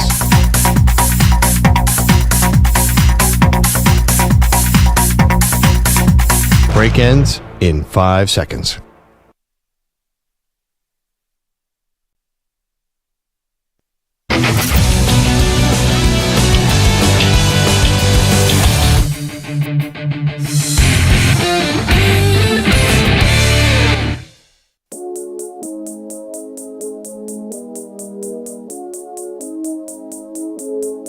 This is Hick at Night. Here's Ryan Hickey. Welcome back into the show. Appreciate you spending some of your Sunday with us right here on the Infinity Sports Network. Top of the hour. 15 minutes from now, we will get back to talking Game 7. Warriors, Rockets. Are the Warriors cooked? Or is there one more special Steph moment where he can help lift his team to a big-time Game 7 victory on the road? We will get into that. But before we get into that, I want to get back to your thoughts here about Bill Belichick. But also, we mentioned it before, about how the NBA has kind of taken on a college football feel, and it's worked in the positive. Here's what I mean by that. When you look at college football, right, they've had a lot of changes and a lot of moving parts over the last few years. NIL, transfer portal, and there's a lot of bitching about the current state of college football, and I get it. It is far from perfect. But when you take a 10,000 step foot back, or a 10,000 foot view, I should say, stepping back 10,000 feet is not going to do you anything. Go up 10,000 feet, look down on the overall health of the sport. I think the changes have been a net positive for college football. The talent is getting spread out. More teams feel like they have a chance to compete. And I thought we saw last year in the first iteration of a 12-team playoff, really good games, exciting college football playoff games, unlike the blowouts we saw for most of the 4-team playoff. Because a lot of those changes, or the lack of changes, I should say, back in college football even 5 years ago, didn't allow talent to spread out. Allowed teams to load up, and you had 2, 3, 4 legitimate title contenders, and everyone else was far off the pack. The changes in college football, I think, have produced a net positive in the overall sport, how exciting the games are, and so forth. The NBA's had changes recently, and they've not been nearly as drastic and dramatic as college football, but they've tinkered with their salary cap. You know, with hard capping teams, penalizing teams for going into tax, and basically prevented super teams from being formed. I mean, hell, you're even looking at right now the Celtics, and Shams reported the other day that they expect to have to move off from some pieces, whether it's Kristaps Porzingis, maybe also Drew Holiday. They just can't afford to keep everyone on the roster because financially they can't do it. So the NBA has put in some financial maneuvers to basically prevent teams from loading up and having super teams like the Warriors did for 3, 4, or 5 years. So now that's allowing more talent to spread out, not allowing some teams like the Nuggets, for example, with Jokic and Murray, to have also the financial ability to put a great bench around them and great support around them. They've knocked down some of the stronger teams, helped build up some of the weaker teams. And I think when you look at this first round of the playoffs, it's been a net positive. But outside of, okay, fine. The OKC Thunder just absolutely steamrolled the Grizzlies. Okay, fine, throw that series out. The Cavaliers dominated the Heat. Okay, throw that out. For other than that, we've seen, I think, some great basketball. Even series that have been, 4-1, series that have ended in 5. I think there have been good games. The Lakers-Wolves series was great. Every game was captivating. It was interesting. Back and forth, some close finishes late. Rockets, Warriors, same thing. Knicks, Pistons had some really fun and intriguing finishes. We're not sitting here talking about the champion changing, right? Just in college football, you can make changes to create better games, but you're not changing who wins. But I think you're making how we get there more exciting and more enticing. These changes to the NBA salary cap, I don't think are going to change for the most part who wins a title, but it makes the journey and how we get there more exciting. That's a win to me. That is good for all of college football and also all the NBA. How often, right, are we talking about NBA first-round matchups being exciting? I think the NBA playoffs are the most predictable in the major sports, especially in round number 1. There's rarely any upsets. And even though it's mostly been chalk so far outside of the Lakers-Wolves series, there have been series in the balance. It has been a lot of fun. It has been back and forth. I think Adam Silver deserves credit for that. So there have been changes made, just kind of like college football. Not as extreme, not as drastic, but I think that have produced really good results. And all I've seen right now, and I would agree with this from people, is that the NBA playoffs have never been more exciting. And I don't recall ever saying that about round number 1 of what usually are predictable series. Credit to Adam Silver. This has been great, and I hope it continues here in round number 2. But so far, so good in terms of NBA playoff action and the excitement around some of these games. 888-710-4ISN. 888-710-4ISN. We were talking, speaking of college football, a lot of Bill Belichick. Will he succeed? Are you a believer in Bill going to UNC and having some success? Wayne in Albuquerque has some thoughts about that. What's up, Wayne? Hey, thanks for the call. The NBA players have always had the leverage just as much as now college players are getting out too. So I don't think holding kids accountable and making them fall into your culture is a bad thing at all. I think sometimes too many coaches now are pandering because they are worried about that. And there's a big difference between adjusting as a coach to the athleticism of a player or the lack of athleticism and adjusting your scheme to fit the athlete versus changing your culture. And I think what Belichick does not need to do is to pander to the new association or the new way of handling things as far as will kids leave if I'm not pandering because I'm worried they're going to leave. I still think he needs to be strict, and I think too many coaches are falling away from that and not being coaches anymore. I think that Nick Saban felt like he didn't have that authority anymore. That's why he left. So you need to still be able to be stern, have expectations, and realize.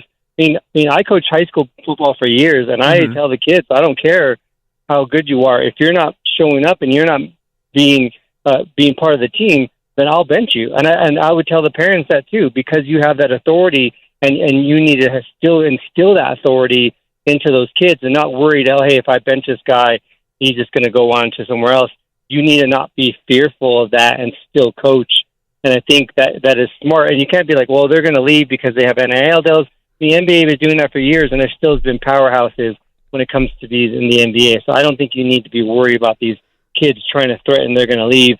Still coach, still stick with their culture, and if that culture still is that mindset that we're going to stick with the quote-unquote Patriot way, then stick with that. Don't try to change too much. I agree, maybe change how you approach the media because it's a little different, but don't change how you coach and how you handle these athletes because they're still athletes and they're still young men, and they need to be molded, and they need to understand that they need to respect their authority, just like Carmen used to say, respect my authority. But in any sense, I still think that they need to understand that there's still culture, and if you're not buying the culture, fine, leave, and I'll find someone else who's willing to find a culture. But I think too many times people are pandering, almost like the call you had a minute ago. Is there people still work about the cancel culture that they're pandering too much? I think he needs to stick with what he believes, and I think he'll be fine in that sense. I agree. Like Vince Lombardi's famous phrase was, "I could have been there before," But I don't think that mindset would work. But I do think Belichick, as far as instilling the values of knowing that you have to earn your spot and not that you're just going to leave because you're not happy, he needs to stick with that mindset still. But I just had to chime in on that. It's a balance, and I appreciate the call, and I hear what you're saying. I think it is a balance. Like, you are right. You can't kowtow to the players and just basically let them run your program. You're going to fail. No great coach just gives it over and says yes to everything the players do because you're afraid of them leaving. But I think it is a balance because in the end, like, here's the difference, and here's what I'm talking about, Wayne. In the NFL, right, you can be picky and choosy because players are under contract. You want to hold out, fine, you can't leave, like, we're in charge. But now Bill Belichick, as head coach of UNC, he has to sell the program to kids. He is now the seller. You could argue free agents try to sell themselves as why they would fit in the Patriot way. They want to play for the Patriots. Now in this day and age, 18-year-old kids, they don't, remember, may not frankly care about what Bill did previously, how much success he had with the Patriots. It's what can you do for me right now? So I think there is a mindset switch, and it is a balance, but Bill is now selling the program. He has to be a salesman now in college football where you're really not that in the NFL. It's different. That's, I think, a change he has to acknowledge and realize. And there is a fine line between where you can do both being a salesman, but also having control. Nick Saban got recruits because he's also a great salesman on top of winning a lot of games. So there is a balance there. I think Bill's going to have to it's a dance, I guess, if you will, that he's going to have to maneuver. It's a delicate balance. And that's, I think, the biggest challenge for Bill here, going from the NFL to college football. All right, when we return here on the show, Rockets, Warriors. Are the Warriors cooked? I'll tell you next. It's Ryan Hickey with you right here on the Infinity Sports Network.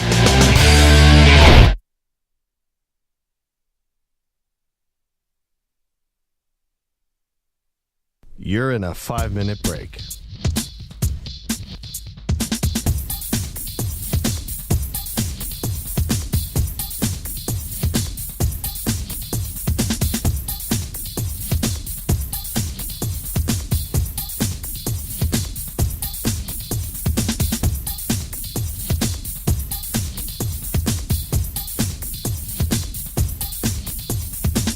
Four minutes, 30 seconds remaining.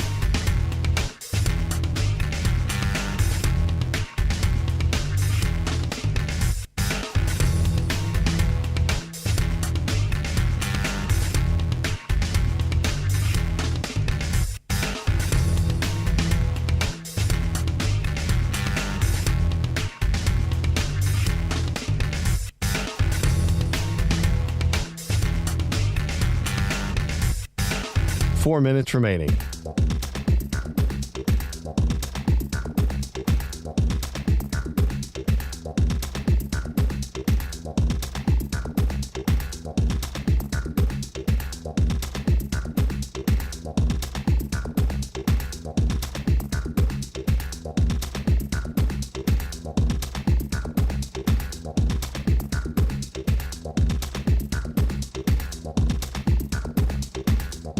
Three minutes, 30 seconds remaining.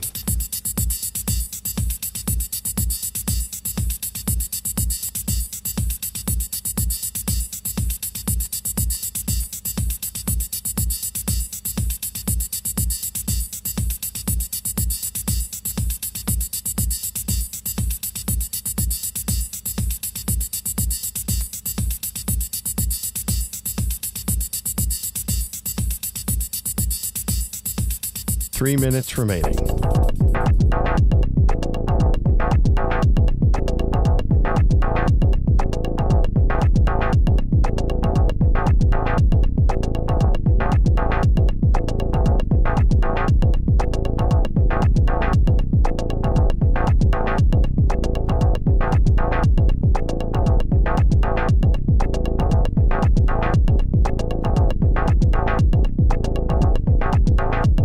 Two minutes, 30 seconds remaining.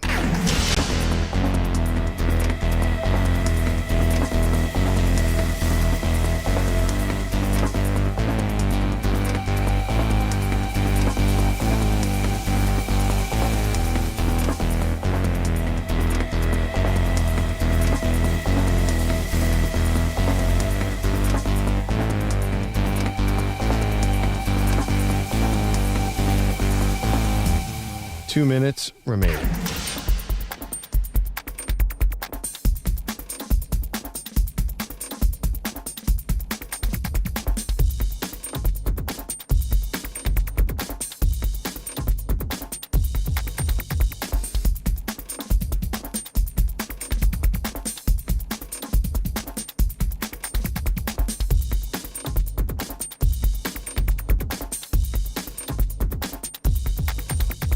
One minute, 30 seconds remaining.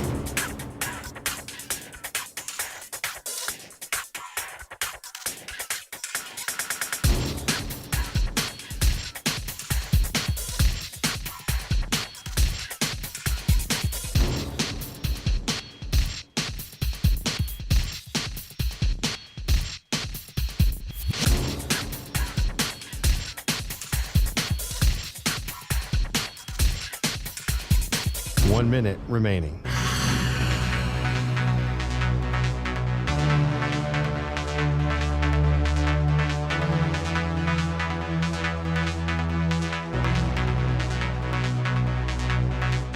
Forty-five seconds remaining.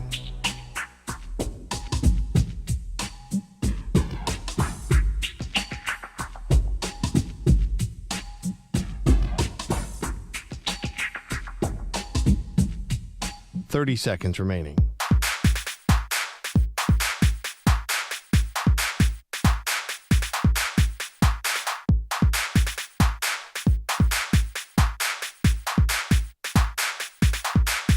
Fifteen seconds.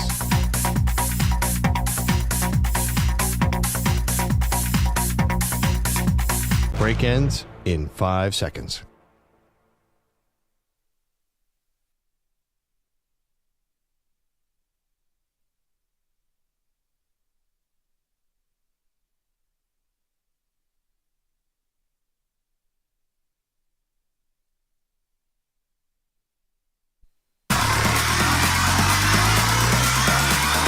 He's up all night with you. We could do this all night. Welcome aboard. It's Hick at Night with Ryan Hickey. And welcome on into Hick at Night. It is Ryan Hickey with you right here on the Infinity Sports Network. Thank you for making us a part of your Sunday. Yes, I am not delusional. You are not going crazy. The show is Hick at Night, titled for right now, but it is during the day, as that show name will be working on getting changed, as this will be now my normal slot moving forward on Sundays, moving up from 10 p.m. now to 2 p.m. Eastern when the show starts every single Sunday. So very excited to be with you here in this new time slot. Very excited to be working with Billy Giacalone, producer on the other side of the glass every single Sunday as well. So name change will be coming shortly. Keep an eye out for it. We're going to try to have it be creative, funny, interesting. So I'll let you know what that name is hopefully in about 2 weeks or so. I'm off next Sunday for a wedding, back in 2 weeks, and then we'll be here for, the duration of my existence, I guess. And hopefully we'll have that name change for you ready to go 2 weeks from now. So keep an eye on that, as it is Ryan Hickey with right here on the Infinity Sports Network, currently hosting the show titled Hick at Night during the day. All right, Game 7, speaking of during the day, this game's at night, speaking of which. Game 7, Rockets, Warriors down in Houston. Winner goes to round number 2, take on the Wolves. I think the Rockets win tonight. I think they win Game 7 at home and complete the comeback. Down from 3-1, they win 3 in a row. They win, I think, eliminate the Warriors. And the biggest reason why I'm picking Houston is I think the Warriors are cooked. I think they are done. I'm giving them no shot here to win Game 7 because I don't think they can match the energy that the Rockets have. Look at this series. Houston's worn them out. Game 6, I think, is all the evidence you needed to see. Let's quickly go back to Friday night. Fourth quarter, very close game. Rockets up by 2, 86-84. Warriors at home, chance to close it out and the series. And instead, what they did was go 1 of 15 from the floor to start the fourth quarter, missed 13 consecutive shots at one point, finished the entire quarter, fourth quarter at home of a closeout game, 1 of 12 from 3. The biggest reason why they had awful shooting was, I think, because their legs were tired. They had no juice. They couldn't get any lift on their shot. They were tired and worn down from the Rockets' energy, size, length. And you saw in the fourth quarter, in the biggest moment of the series so far, really come back to hurt them. The exhaustion was, I thought, right there with your eyes to see, couldn't miss it. And it wasn't just on the offensive end in terms of missed shots. It was also on the defensive end as well. They were slow. They felt like they were always a step behind, and it led them to fouling. The Rockets took 21 free throw attempts in the fourth quarter alone. 21 free throws in the fourth quarter of a closeout game at home. The Warriors could not stop fouling. And so they didn't have the energy in Game 6.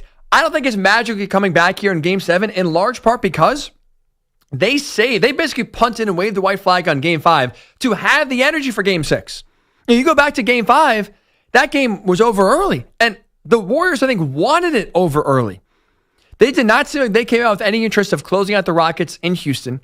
Seemed like they were more than okay with going back home, up 3-2, the chance to close out the Rockets on their home floor, and assume they did. So you look at Game 5, they punted it, fine, not the first time that's happened. But if you're going to do that, then you have to bring out some energy. You got to finish strong. You got to kind of empty the tank and give it all you have. And it did not feel like the Warriors did than It felt like, if you're ever trying to start an old mower or trying to, put the key in an old car, kind of get the engine going, it's like you're turning it and you're hearing like you hear the engine trying to go. You're hearing the clicks. They're trying to get the ignition fired up, and it doesn't work. You could try, but if you're out of gas and the engine's broken, no matter how many times you try, you're not going to get the energy. That's, to me, what it felt like watching the Warriors on Friday night. They tried to pull the cord. They tried to start the engine and get some fourth quarter energy, and the tank was empty. They tried to save their legs in Game 5 by punting it, waving the white flag, and basically playing the scrubs for more than half the game. They tried to rest up and thinking that extra rest, basically taking a game off, would actually work in their favor come Game 6, and it did the opposite. This team was still tired, still exhausted, and now, with not a lot of rest, by the way, that game was Friday night, one day off, and now you're going on the road. I think that's going to provide more energy for the Rockets. I don't think all of a sudden the Warriors come out with this energy and magically turn this series around and win Game 7. It's been slipping away from them, and I think it completely falls out of their grasp tonight. I think the Rockets win at home and they make history. Because what we've seen, or what we're, I think, about to see, rarely happens. You look at, in terms of overcoming a 3-1 deficit, just 13 teams in NBA postseason history have been able to overcome a 3-1 deficit, which happens about roughly 5% of the time. That's it. 5% of the time, a team down 3-1 comes back and wins. You never see it. It's rare. But I think we see history tonight, in part because I think the Warriors are out of gas. And where I miscalculated this series is this. I picked the Warriors to win. I thought it would be a long series, but I picked the Warriors to win ultimately because I thought their championship experience would be the differentiating factor in this series. When you look at Houston, the Rockets are faster and bigger than the Warriors. Physically, they're a bad matchup. But I thought, because you look at, and when you watch playoff basketball for teams that haven't been there, for inexperienced teams like the Rockets are, there's a learning curve going from regular season basketball to postseason basketball. The intensity turns up. The matchups are magnified. The details are hammered home. Like it is totally different having success in the regular season versus having success in the postseason. And so because of guys like Steph and Draymond, and I know not with the Warriors, but on his own with the Heat going to 2 finals in 5 years, Jimmy Butler and Steve Kerr, because there was so much championship and playoff experience with those 4 guys, those key 4 guys that were really missing for the most part on the Rockets, I thought knowing what it takes, understanding the gravity and the intensity of the playoffs would allow the Warriors to eventually pull away and win this series. And that's not like they have the playoff success, the guys I just talked about. But what I miscalculated was their playoff success permeating throughout the rest of the roster. Because you see other guys that are contributing, they don't have that same sense of urgency. They don't have that same understanding of taking your game to the next level in the postseason. Guys like Brandon Pajemski, guys like Moses Moody, guys like Buddy Hield.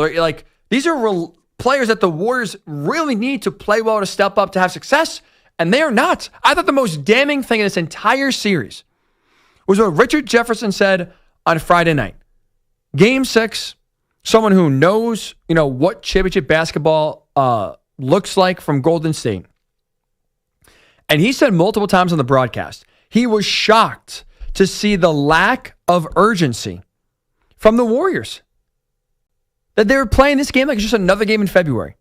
That they weren't bringing that same intensity, that same desperation that teams in their position need to bring to close out a team. They always say the closeout game is the hardest. Sending a team home, ending their season is the hardest thing to do. You need to take your game to the next level. Steph knows. Jimmy knows. Draymond knows. Kerr knows. But yet here we are talking about the Warriors missing that. Why? Because their playoff success hasn't permeated to the rest of the roster. And so you look at right now, this Golden State team, you look at the injuries that Steph and Jimmy are dealing with. You look at right now the unreliability of basically everyone offensively, not named those two guys. I don't see how the Warriors all of a sudden muster up this courage that they couldn't find in Game 6 and find it here in Game 7 and pull out a Game 7 road victory. I can't see it. That's why I'm picking the Rockets. And that's why, going back to this and hammering home the point of Richard Jefferson more, listen to this from Steph Curry after the game. Listen to what he said the team needs to do in order to be able to have a chance to win Game 7. Not panic, but have a sense of urgency on the adjustments that we need to make going into Game 7 and how to deal with a hostile environment. I think we've had one in that building before, and you understand the crowd is going to be into it. How we start the game is going to matter, but it's going to be a long 48 minutes to stick with it. Even he's saying we need a better sense of urgency. The rest of the guys on the roster, the inexperienced players that weren't there in 2015, 2017, 2018, 2022, they don't know what it takes. And they're not listening. It's not translating, whatever it may be. There's a real disconnect from the guys that have done it on that roster versus the guys that haven't done it.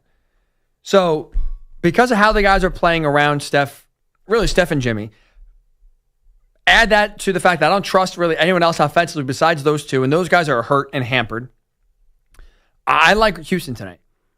I think the Rockets make history, becoming just the 14th team in NBA history to overcome a 3-1 deficit. I think they send the Warriors home. Because I think right now Golden State shows you at home in the fourth quarter of Game 6, they are cooked. 888-710-4ISN. 888-710-4ISN. It is Ryan Hickey with right here on the Infinity Sports Network. Do you believe in the Warriors tonight? When you look at this matchup, you look at this game here, Game 7, about 3 hours away or so, are you believing in the Warriors and Steph Curry having one last big performance in them? They can make me look foolish. 888-710-4ISN. 888-710-4ISN. That is the number to call. You can also tweet me, Ryan_Hickey3. And right in our Infinity Sports Network YouTube chat that can be found on the Infinity Sports Network YouTube page. I think the Warriors are cooked. If you disagree, 888-710-4ISN, 888-710-4ISN. I want you to hear this from Steve Kerr, by the way, who did preach optimism after Game 6 and discussed why he still is very strongly believing the Warriors will come out victorious. You know this. We've kind of found a formula here in the latter part of the season, and we've stayed with that formula to start the series up 3-1. Things are going well, and then obviously the last two games have gone very poorly. We have to assess everything and lineup combinations, starters, all of that we have to assess, and we feel like we got a great chance to go down there and win Game 7. You can say you think you have a great chance to win, but okay, so Steve Kerr said we may have to juggle some lineup things. Who's scaring you? Like, if you watch the Warriors in this iteration in the postseason, who are you nervous about? If they have the ball in the hand, if it's not Steph, it's not Jimmy, who the hell is making you stay up at night? That's the part of the concern. There's no answer for the Warriors. There's nothing I think they can do to turn this, series around at this point. I think they're cooked. 888-710-4ISN, 888-710-4ISN. That is the number to call here, as it is Ryan Hickey right here on the Infinity Sports Network. Let's go out to Jersey and talk to Mitch. Hello, Mitch. Yo, Ryan, thanks for taking my call. Congratulations. Thank you, sir. Appreciate it, man. What's on your mind? Maybe, I think I tweeted you this. Under the sun, with that ring, does that sound good? But that's just a thought, my thought. What do you mean under the sun? Yeah. Like your Sunday show, you're going to be producing Bill Ryder. He's great. So you're going to have a great time. I'm looking very much forward to it. Oh, so I see. So you're saying the Sunday show name Under the Sun because it's Sunday. Yeah. I was once a night person working at FedEx, so I finally got to be days, from 7 and on. That's what I was looking at too. Okay. But I think with Golden State, just like the Lakers, have to get a better bench and somebody in the middle, a center. But really, especially with Minnesota and Houston, got a couple of plays. It's a mix and Edwards and Thompson from Houston. Budding stars, I think, are going to be taking over. You'll be seeing a lot of them. They're very a lot of good young players we're seeing now. Thanks for taking my call. Is no longer being recorded. Oh, okay. That's a first. I guess Mitch was recording us. Interesting. How about that? Oh, good thing I was on my best behavior. Huh. Anyway, I don't know about Amen Thompson, being like a budding star. I mean, and Edwards is a star, no doubt about it. And I think he'll have a chance to show it this postseason to get the Wolves to back-to-back conference final appearances for the first time ever. But like when you just look at least tonight, like I would agree with the first part you said, Mitch. Like the Warriors need size, so do the Lakers. They need they need so many things, and that's like part of the reason why I can't sit here and believe. I get what Steph Curry's done in his career. I understand he's very accomplished. This is not disrespectful or not trying to be disrespectful or anything he's accomplished previously, but it's 2025. He's got a thumb injury. He's not shooting the ball well. The Warriors are not a deep team. They don't have many players around him that can make up for Steph Curry having an off night. And so that's why when you look at, the key to tonight and who's going to win, I just don't see many options right now that leads to Golden State pulling this off and winning Game 7 on the road. I don't think it's just as easy as, hey, they're going to turn the switch. They're going to bring some intensity that they tried to bring in Game 6 but couldn't. And all of a sudden, have it magically lead to them winning this series. I think they're cooked. I think the Rockets win this series, and I think they send Golden State home. If you disagree, 888-710-4ISN, 888-710-4ISN. That is the number to call. We're going to get your thoughts. And also, when we do return, let's discuss which first-round exit was the most disappointing. I'm sure you probably think it's the Lakers.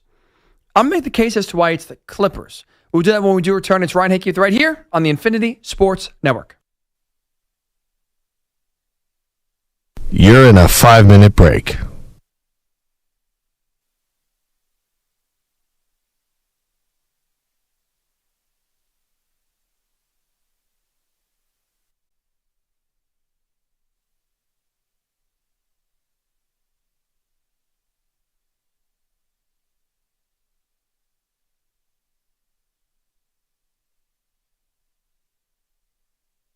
Four minutes, 30 seconds remaining.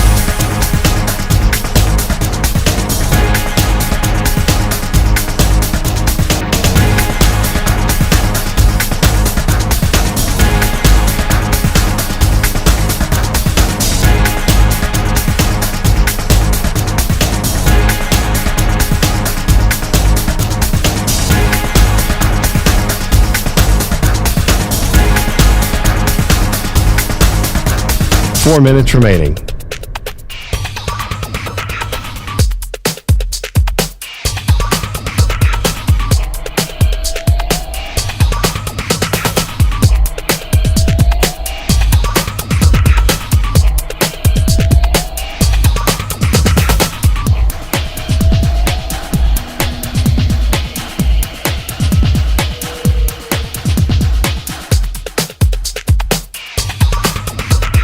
3 minutes, 30 seconds remaining.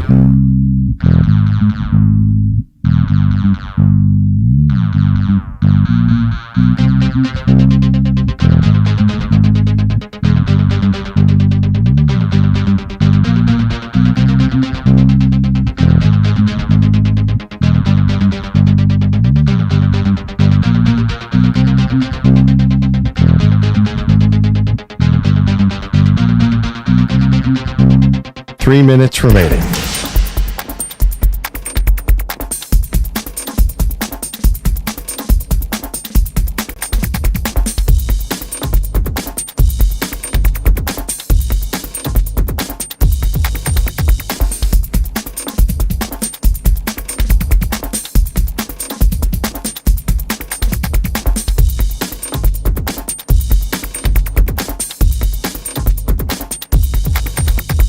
Two minutes, 30 seconds remaining.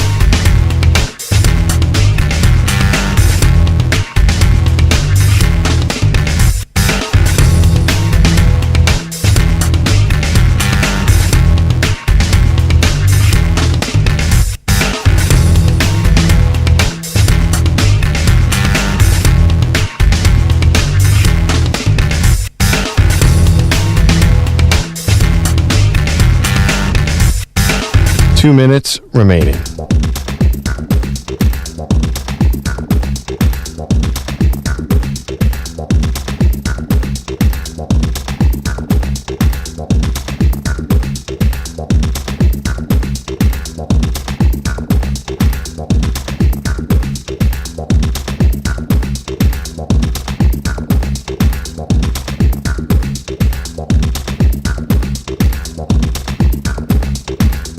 One minute, 30 seconds remaining.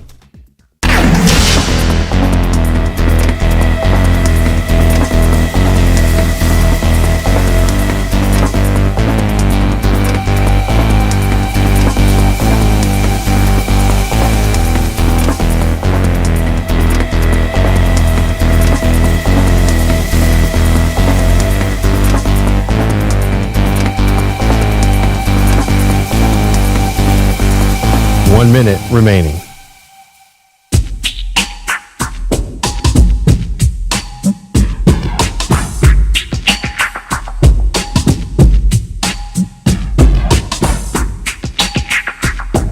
Forty-five seconds remaining.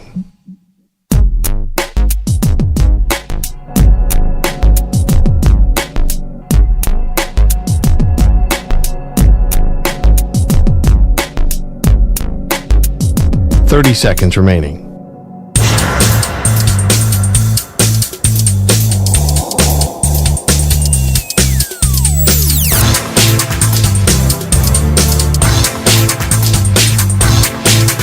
Fifteen seconds.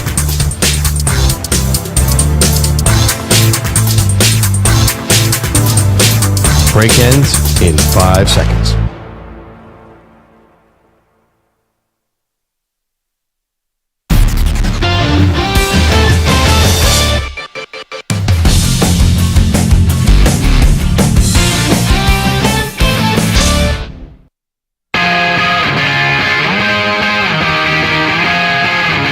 This is Hick at Night. Here's Ryan Hickey. The WNBA is doing something very cool today. I give them a lot of credit for this creativity. So the Indiana Fever, Caitlin Clark's team, are playing a preseason game against the Brazil Olympic team, or the Brazil national team, I guess is the better way to phrase it. But the game is being played not in Indiana, not in Brazil, but at the University of Iowa, obviously where Caitlin Clark went to school. And like when you talk, like when you're about talking, the discussion of growing the game, I think this is a great way to grow the game domestically. I understand, the NBA is more popular, the NFL is more popular, right? These pro sports leagues are more popular than WNBA.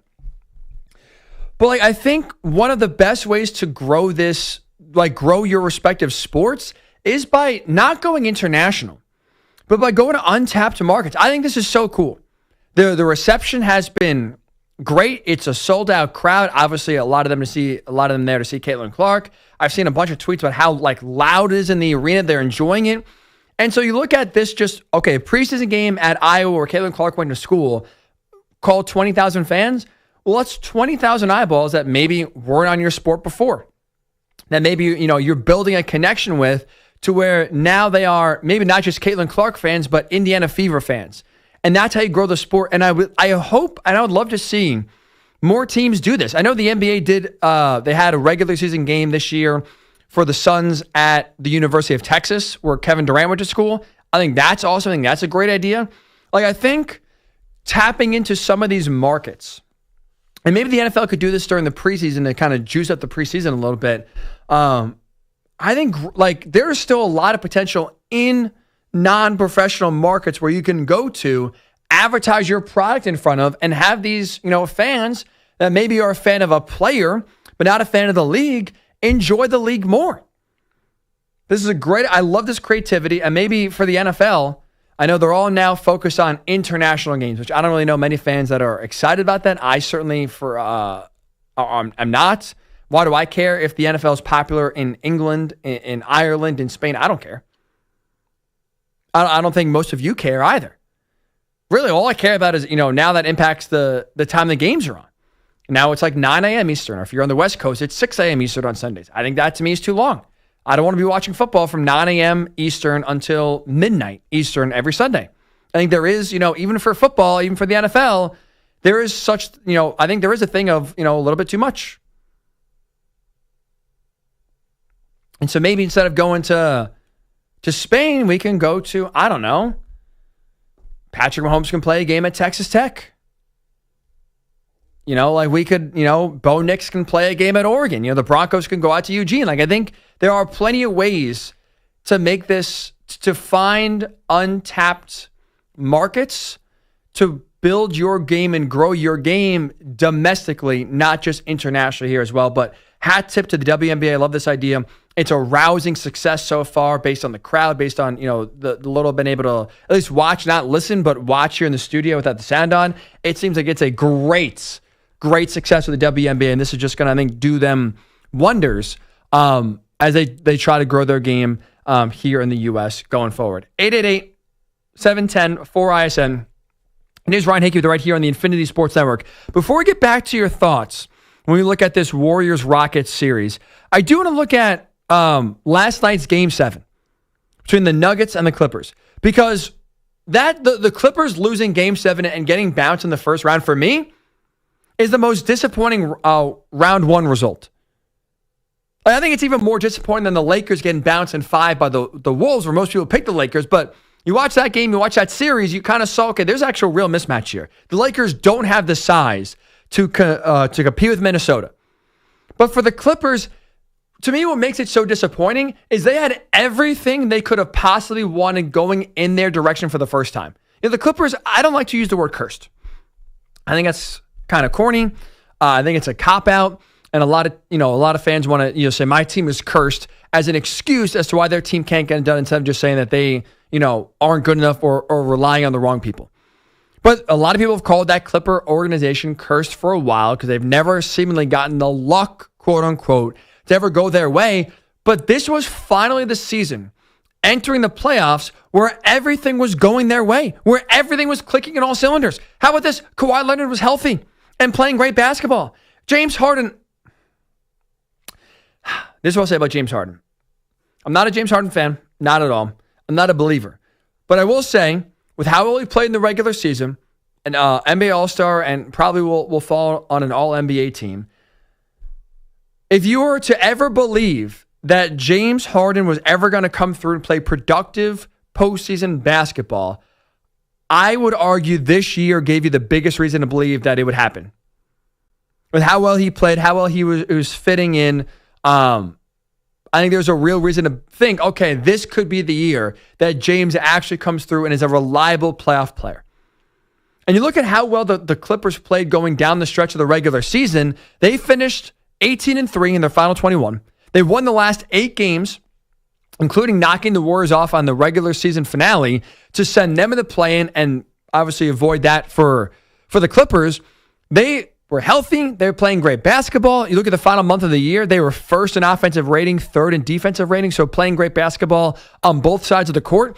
Everything you could have as a Clipper fan, everything you could have possibly wanted to go right going to the playoffs was going right. And all it resulted in was nothing. Was absolutely nothing. You won 3 playoff games, and now you're out at home in round 1 again. And at least last year and 2 years ago, you could say, well, Kawhi was hurt. So what if Kawhi was healthy? It would be better. There's no what ifs. Kawhi was healthy. First time he finished a season since 2020. Did not matter. Great coach in Ty Lue. Did not matter. Zubac was playing great down low. He was like one of the best centers.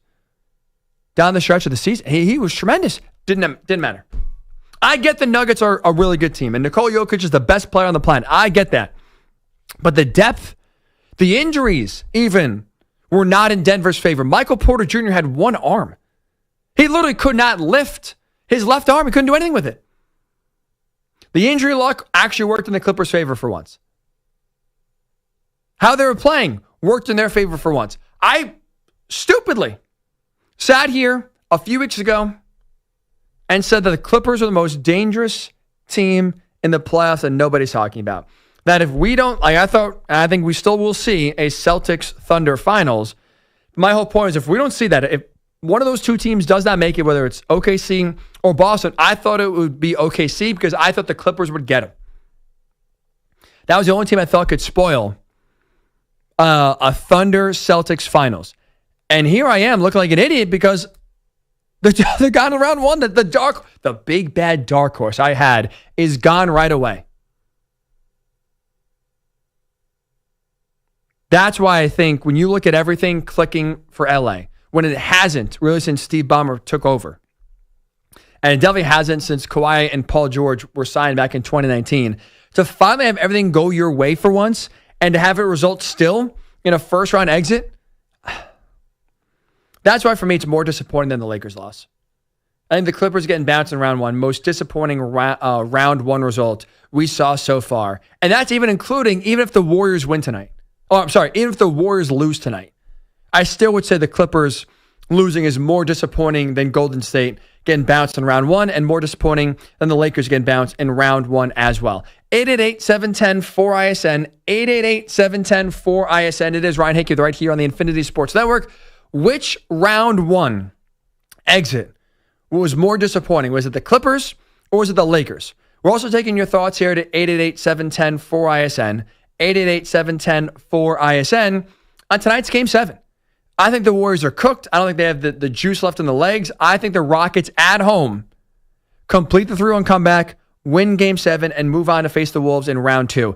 If you're buying still Golden State, if you're a believer, 888-710-4ISN. Let's go out to New Jersey and talk to Ed, see his thoughts on that game. What's up, Ed? Ryan, I don't know, man. What kind of Kool-Aid are you drinking? What's wrong with you? Now, you know for a fact that they're not going to beat the Warriors. Stop it. The Warriors was up 3-1. Just stop it. Yeah, no, and who's lost the last 2 games, Ed? That's okay. That happens. When it comes down to the whole point, you know who's going to win, and you know Steph's going to go off. You know that. Why hasn't Steph gone off so far, Ed? Well, hey, you know what? The way they've been playing them, yeah, but he will tonight. He definitely will. I'm going to tell you right now, he's definitely going to do that. Now, I don't know why you're trying to convince everybody that they're going to lose. They're not going to lose. They're an experienced team, and where the Rockets been? Okay, Rockets haven't been there how many years now? Can we count? Since Olajuwon? How has that experience helped him, Ed? You're at home. You're down by 2, fourth quarter at home, closeout game. Where was that experience for the Warriors on Friday night? Where was it, Ed? It was nowhere to be found. But sometimes that happens, man. You just don't. Hey, listen. They played down to the Rockets. I'm gonna tell you. Now you watch this thing. I'm gonna call you. Listen, you better not be disappearing on me because I'm gonna call you. Who do you think I am, man? You're gonna run away? Let me get this out right now so you don't think I'm ducking you. I am not here next Sunday, okay? I am back in 2 weeks. I know.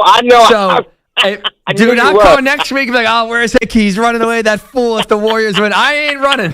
You can call me in 2 weeks if you are right, and you can eat crow, and I'll sit here and eat it, all right?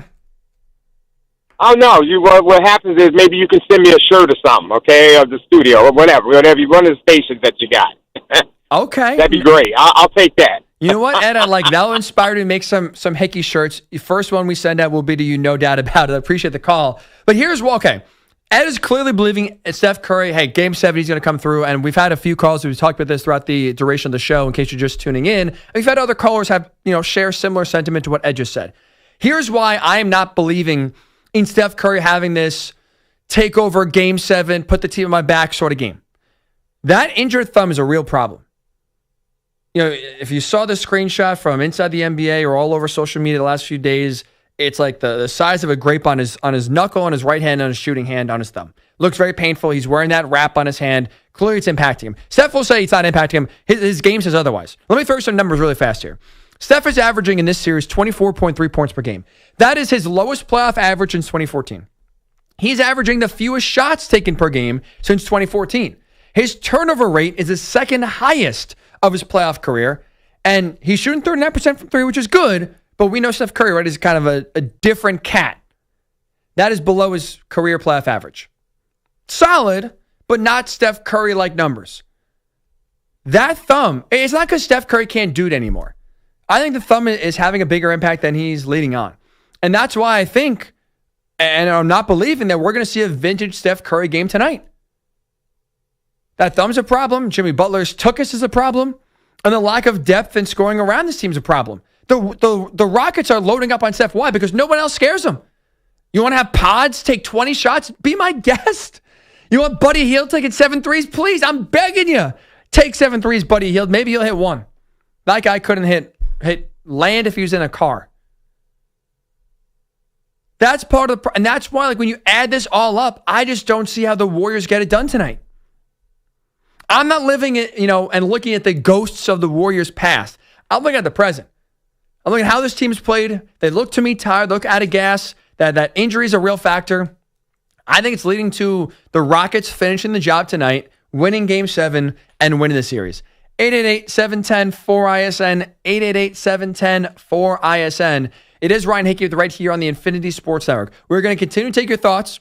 We got still a lot of Bill Belichick still. We got some playoff action we're going to break down. And also, if you're a new listener to this time slot in this show, and I haven't heard myself before, Ryan Hickey, we got a nice treat for you. Because we always end the show with Sunday Scaries. And I got a story for you. If you think you are a bad dancer, you do not have it as bad as this group of people I'm going to tell you about. It's tough. It's Ryan Hickey right here on the Infinity Sports Network. We'll do that after we get this latest sports update from Pete McCarthy. Infinity Sports Network Sports Flash. All right, Hickey, an NBA playoff doubleheader starting up at the top of the hour. The Pacers and Cavaliers opening up their second round series in Cleveland. Tip-off coming about a half hour from now. Then the final first round series will be settled in Houston. A Game 7 for the Rockets and Warriors. Golden State's Draymond Green says the Warriors have shaken off the back-to-back blowout defeats. You move past the 2 losses, they don't matter. A Game 7 is Game 7. I think anytime you had an opportunity to play in a Game 7, it's fun. It's exciting. It's for all the marbles. So, move on. We've moved on. The winner of tonight's game will take on the 6-seeded Timberwolves in the second round. There will be 2 Game 1s tomorrow, with the Celtics hosting the Knicks and the Thunder taking on the Nuggets. Game 7 on the ice as well tonight, with the President's Trophy winning Jets looking to avoid elimination at the hands of the Blues. The Jets will be without forward Mike Scheifele for a second straight game. That one starts up at 7 Eastern. Baseball, Red Sox first baseman Tristan Casas is done for the season after rupturing a tendon in his left knee. Casas underwent surgery today. The Red Sox then enduring a loss on the field as well, falling to the Twins 5-4. The Rays hold off a late Yankees rally to win 7-5. The Rays winning 2 out of 3 in the Bronx this weekend. Mets also have a rally fall short, falling to the Cardinals 6-5. That the first game of a double dip. Game 2 starts up 40 minutes from now. Rangers defeat the Mariners 8-1. Brewers shut out the Cubs 4-0. Also a 4-0 shutout win for the Padres in Pittsburgh. The Padres are now 22-11. The Guardians edged the Blue Jays 5-4, though Guardians pitcher Tanner Bybee left that start against the Blue Jays with leg cramps. Sunday Night Baseball features the Dodgers and Braves in Atlanta.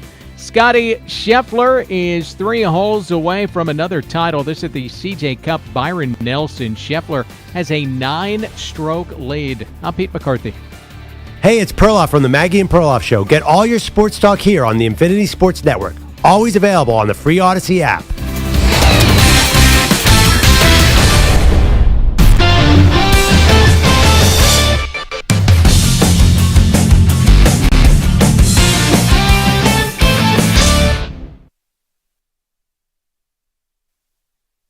You're in a 5-minute break.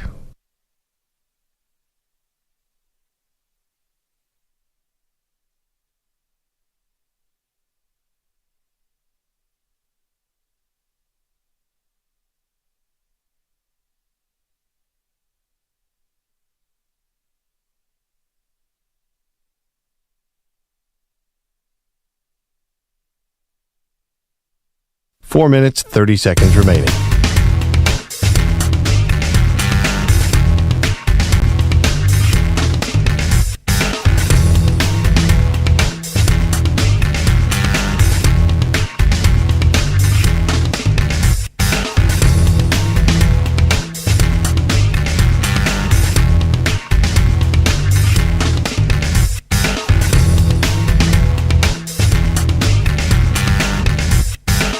Four minutes remaining.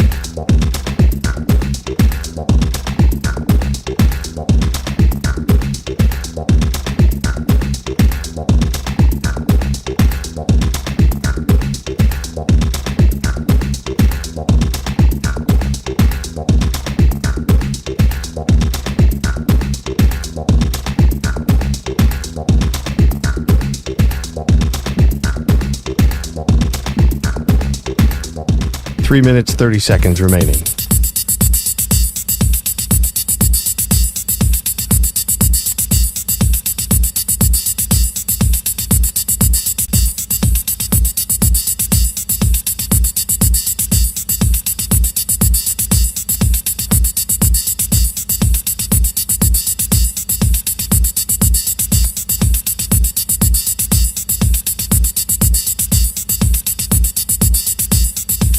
Three minutes remaining.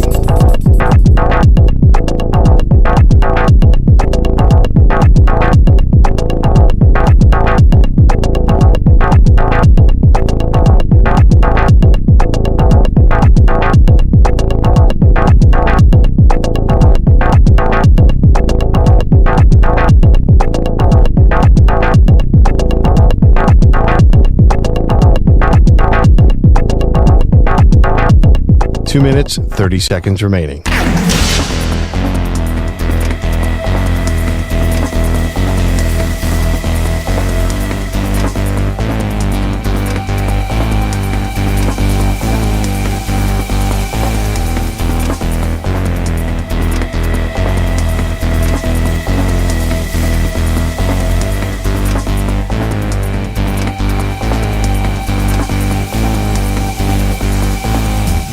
Two minutes remaining.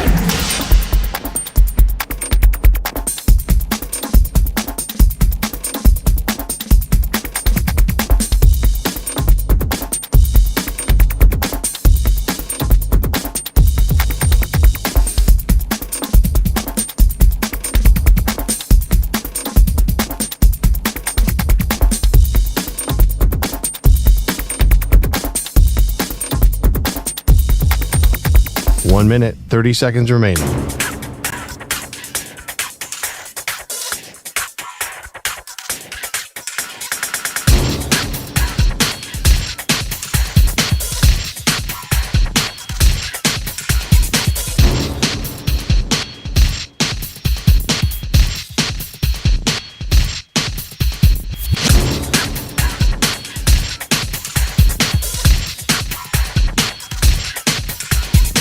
One minute remaining.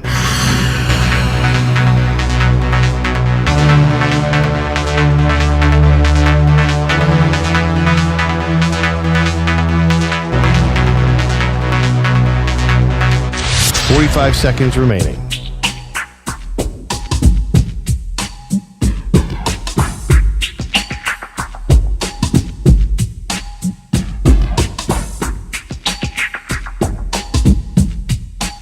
Seconds remaining.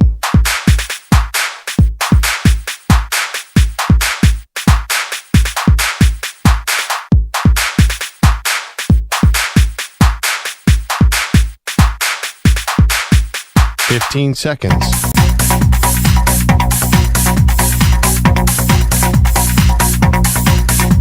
Break ends in 5 seconds.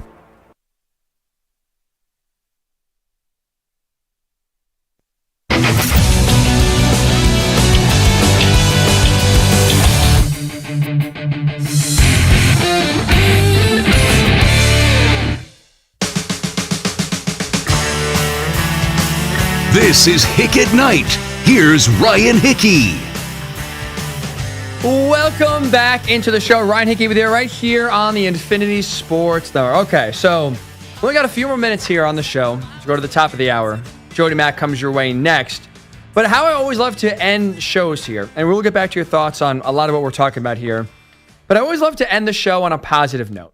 And I know Sunday shows are tough, right? Because everyone is busy. The work week is kind of hanging over you. Is now the reality of the weekend ending is right there in front of you. And now it's time to think about another work week. And I know Monday, who enjoys, who looks forward to starting another work week? Not many people, I get it. So I always want to kind of end the show by making you feel better about going into a Monday. And how I've decided to do that is to highlight people who have it worse than you. We introduce Sunday Scaries. The weekend is winding down. Hey, Ryan, who's got the Sunday Scaries this week? This first story is for all of those bad dancers out there, myself included, probably top of the list. We all thought we were bad at dancing, couldn't keep up a beat, couldn't figure out our limbs moving all over the place, right? Trust me, you know what bad dancing looks like. But the good news is for us bad dancers out there, we are nowhere near the worst dancers on this planet, because that goes to a group of 10 college kids who participated in a study from the University of Cal who were out-danced by a sea lion. How about that, Billy? Imagine being so bad a sea lion can outdance you. I don't even know what to say. You may be thinking, okay, how does that happen? Here's what happened. So scientists are studying basically the ability for animals to learn through hearing. They believe only humans, parrots, and some primates can learn through hearing. So what they did was they did a test with a sea lion called Ronan. And they wanted to test Ronan's ability to adjust to different beats. So they played 3 different beats for Ronan. I don't know if it's a guy or a girl, we'll say she. And see how she was able to adjust to the beat. And they basically, how they were able to look at this was they looked at her, how her head was bobbing. So, you got the beat going, your head's bobbing, you're moving to the rhythm. They did 3 different beats to judge how quickly Ronan can adjust from one beat to another, how quickly she can catch on to that. And by the studies, as they did the same thing with 10 college kids, she blew these kids out of the water. She caught onto the beat fast. She was with it. She was moving. She was grooving. These 10 college kids, I don't know where they got it from. Stiffs, nerds, I don't know. These kids could not catch a beat, could not figure it out, not keep up, not adjust as quickly. So let me tell you, look, I've been accused of being a bad dancer. Anytime I'm dancing, usually I'm pretty boozed up, to be honest with you. So at that point, I don't care. I accept it. It's my reality. But for those bad dancers out there that feel bad about it, they get made fun of. Just think, you may be bad, but you were nowhere near as bad at dancing as these college kids who got outdanced by a sea lion. They got the Sunday Scaries. The other person on Sunday Scaries is one James Harden, Mr. Game 7 himself, who now has lost 4 different Game 7s with 4 different teams and had another big time, and I mean that sarcastically, performance here on Saturday night in Denver, where he went just 2 of 8 from the floor, contributed 7 points, didn't do anything, had a few bad turnovers, inspired 0 confidence, and yet is going home yet again without a ring and going home in embarrassment, getting made fun of. But it's bad enough for myself to make fun of James Harden, you to make fun of James Harden, people on Twitter making fun of James Harden. How about his own teammates making fun of James Harden? Listen to this from Kawhi Leonard. He was asked after the game, hey, is there any optimism that you can take here, kind of building on some confidence going to next season, talking about, him playing with James Harden? Listen to Kawhi's answer to that. What gives you any level of encouragement that you can build off of what this team has shown and what you both have shown individually? I don't know right now. I guess we still playing at a high level in a sense. It's a hard question to answer right now. Oh, it's one thing coming from me or from you. Harden doesn't know us, probably doesn't care. It's another thing to have it come from your teammate. Hey, what optimism can you take moving forward? Can you guys build on this? Hell, I don't know, man. I don't know where we go from here. James Harden sucks. That's basically what he said. Oh, that is funny. James Harden, to the surprise of probably no one, after another Game 7 letdown, he got the Sunday Scaries. And that'll do it for this edition of Sunday Scaries. A few people that have it better than, or have it worse than you. Hopefully that cheers you up a little bit going into the work week, just thinking, you may have your own problems. Work's coming here, job stressing me out, kids, wife, family, whatever, neighbor. Just think you may have it bad. Those people have a lot worse than you. 888-710-4ISN, 888-710-4ISN. Let's go out to Doug in North Carolina. We're talking NBA. We're talking Bill Belichick and his transition to college football. What's up, Doug? Yeah, thanks for having me on. Houston by 20. They're going after Curry's thumb. They're going after Curry's thumb on purpose. I mean, they said it yesterday on TV. He's got to have surgery on that, so that's that. I mean, they're finished. As far as Belichick's concerned, his buyout's $1 million in less than 30 days. He won't coach it down at Carolina. His son will take over. He'll walk away. He wants an NBA job. He's really mad that he didn't get an NFL job. Right. He's upset at Kraft. He's not going to stay there. He's not going to do it. Doug, what is walking away now? How does that help him get an NFL job? Without coaching it down? Well, no, but Bubba Cunningham's not going to put up with that. He's already tarnished the reputation of Carolina, a brand name. They're not going to put up with that. You think North Carolina's firing him? Well, I think they're going to put the ultimatum down if he doesn't straighten up, but I think it's too late. This past week for Belichick, right, and I'm assuming that's mostly what you're referencing here, was an embarrassment for him. How is North Carolina tarnished in all this? Because everything I've seen was making fun of Bill and his girlfriend, nothing with UNC. Because that was a bad hire to begin with, and now there's 24-year-olds involved. That's embarrassing. You know that's embarrassing for Carolina. They don't want to associate. Embarrassing for Bill. I think it's embarrassing for Carolina. And I got to run here because I want to try to get one or two more in. Doug, I appreciate the call. I didn't see anyone at least talking about UNC in this.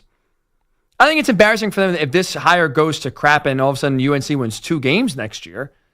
I think this entire week, starting with last week's interview with CBS and obviously kind of everything kind of now that's coming out about his relationship with Jordan Hudson and the control she has, I think this is a bad look for him. I think this is separate from North Carolina. I don't think North Carolina's got dragged in this mud, at least not from what I've seen, not what I believe. Let's go to Simon calling from Cleveland, 888-710-4ISN, and it is Ryan Hickey with you right here on the Infinity Sports Network. Hello, Simon. Hey there, Ryan. How you doing today? Good. Now what's on your mind? Before I get to my Warriors-Rockets thought, I just have to give a shout-out. Happy birthday to my good buddy, Bucker Bindle. Yes, happy birthday to him. And, my Warriors-Rockets sake, the Warriors have no chance. They don't have a big man. If you're trying to put a 6'8" guy as your center, and the other team has 2 7-footers, you're not getting a rebound. There's no second-chance points there. You can't defend the paint. They have nothing to do.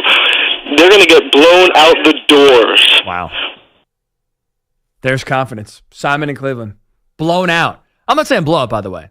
I think the Rockets win probably 7 points. I don't know about blowout. Let's finish with Polo. Where's Marco? Call from North Carolina. Hello, Polo.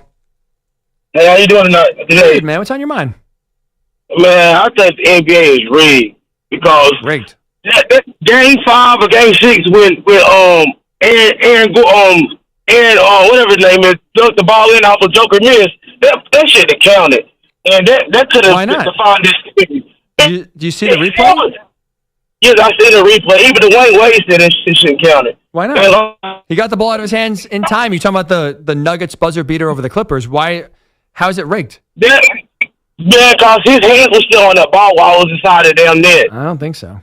If the NBA was rigged, why do they not have the Lakers advancing? Because they don't like LeBron. They like Joker. You can't touch Joker or nothing. And y'all act like Joker's so great. He's a good player, but LeBron been doing this shit for years. LeBron. Thanks, Polo. Ending on a hot note right there. Oh my God. I did not see that coming. NBA. How about this? You know what? Maybe here's the optimistic view here. There are Clippers fans out there that think, or I don't know if Polo's maybe just an NBA fan, who feel the Clippers got wrong. I don't remember many people feeling one way or another about the Clippers. At least maybe they got some fans that aren't their own out there advocating for them. But is the NBA rigged? No. Should Aaron Gordon's dunk from last week, that buzzer beater, should it have counted? Absolutely. The ball is out in time. Bang, bang. Right call. Series went to the better team. That was Denver. What a hell of a way to finish. What a hell of a way to finish this first show in the new time slot. If you're just tuning in, this is Ryan Hickey right here on the Infinity Sports Network. I have moved time slots, and I will be with you 2 p.m. to 6 p.m. every single Sunday moving forward. So really do hope you come back and join us here and spend some of your Sunday afternoon with us. A big thank you to Billy Giacalone, doing a great job producing. A big thank you to you. Thank you for making us part of your Sunday. If you miss any part of the show, check out the Hick at Night podcast. Night spelled N-I-T. Don't go anywhere. Jody Mack is up next. Have a great rest of your weekend. Have a great week. This is Brendan Ryan Hickey with you right here on the Infinity Sports Network.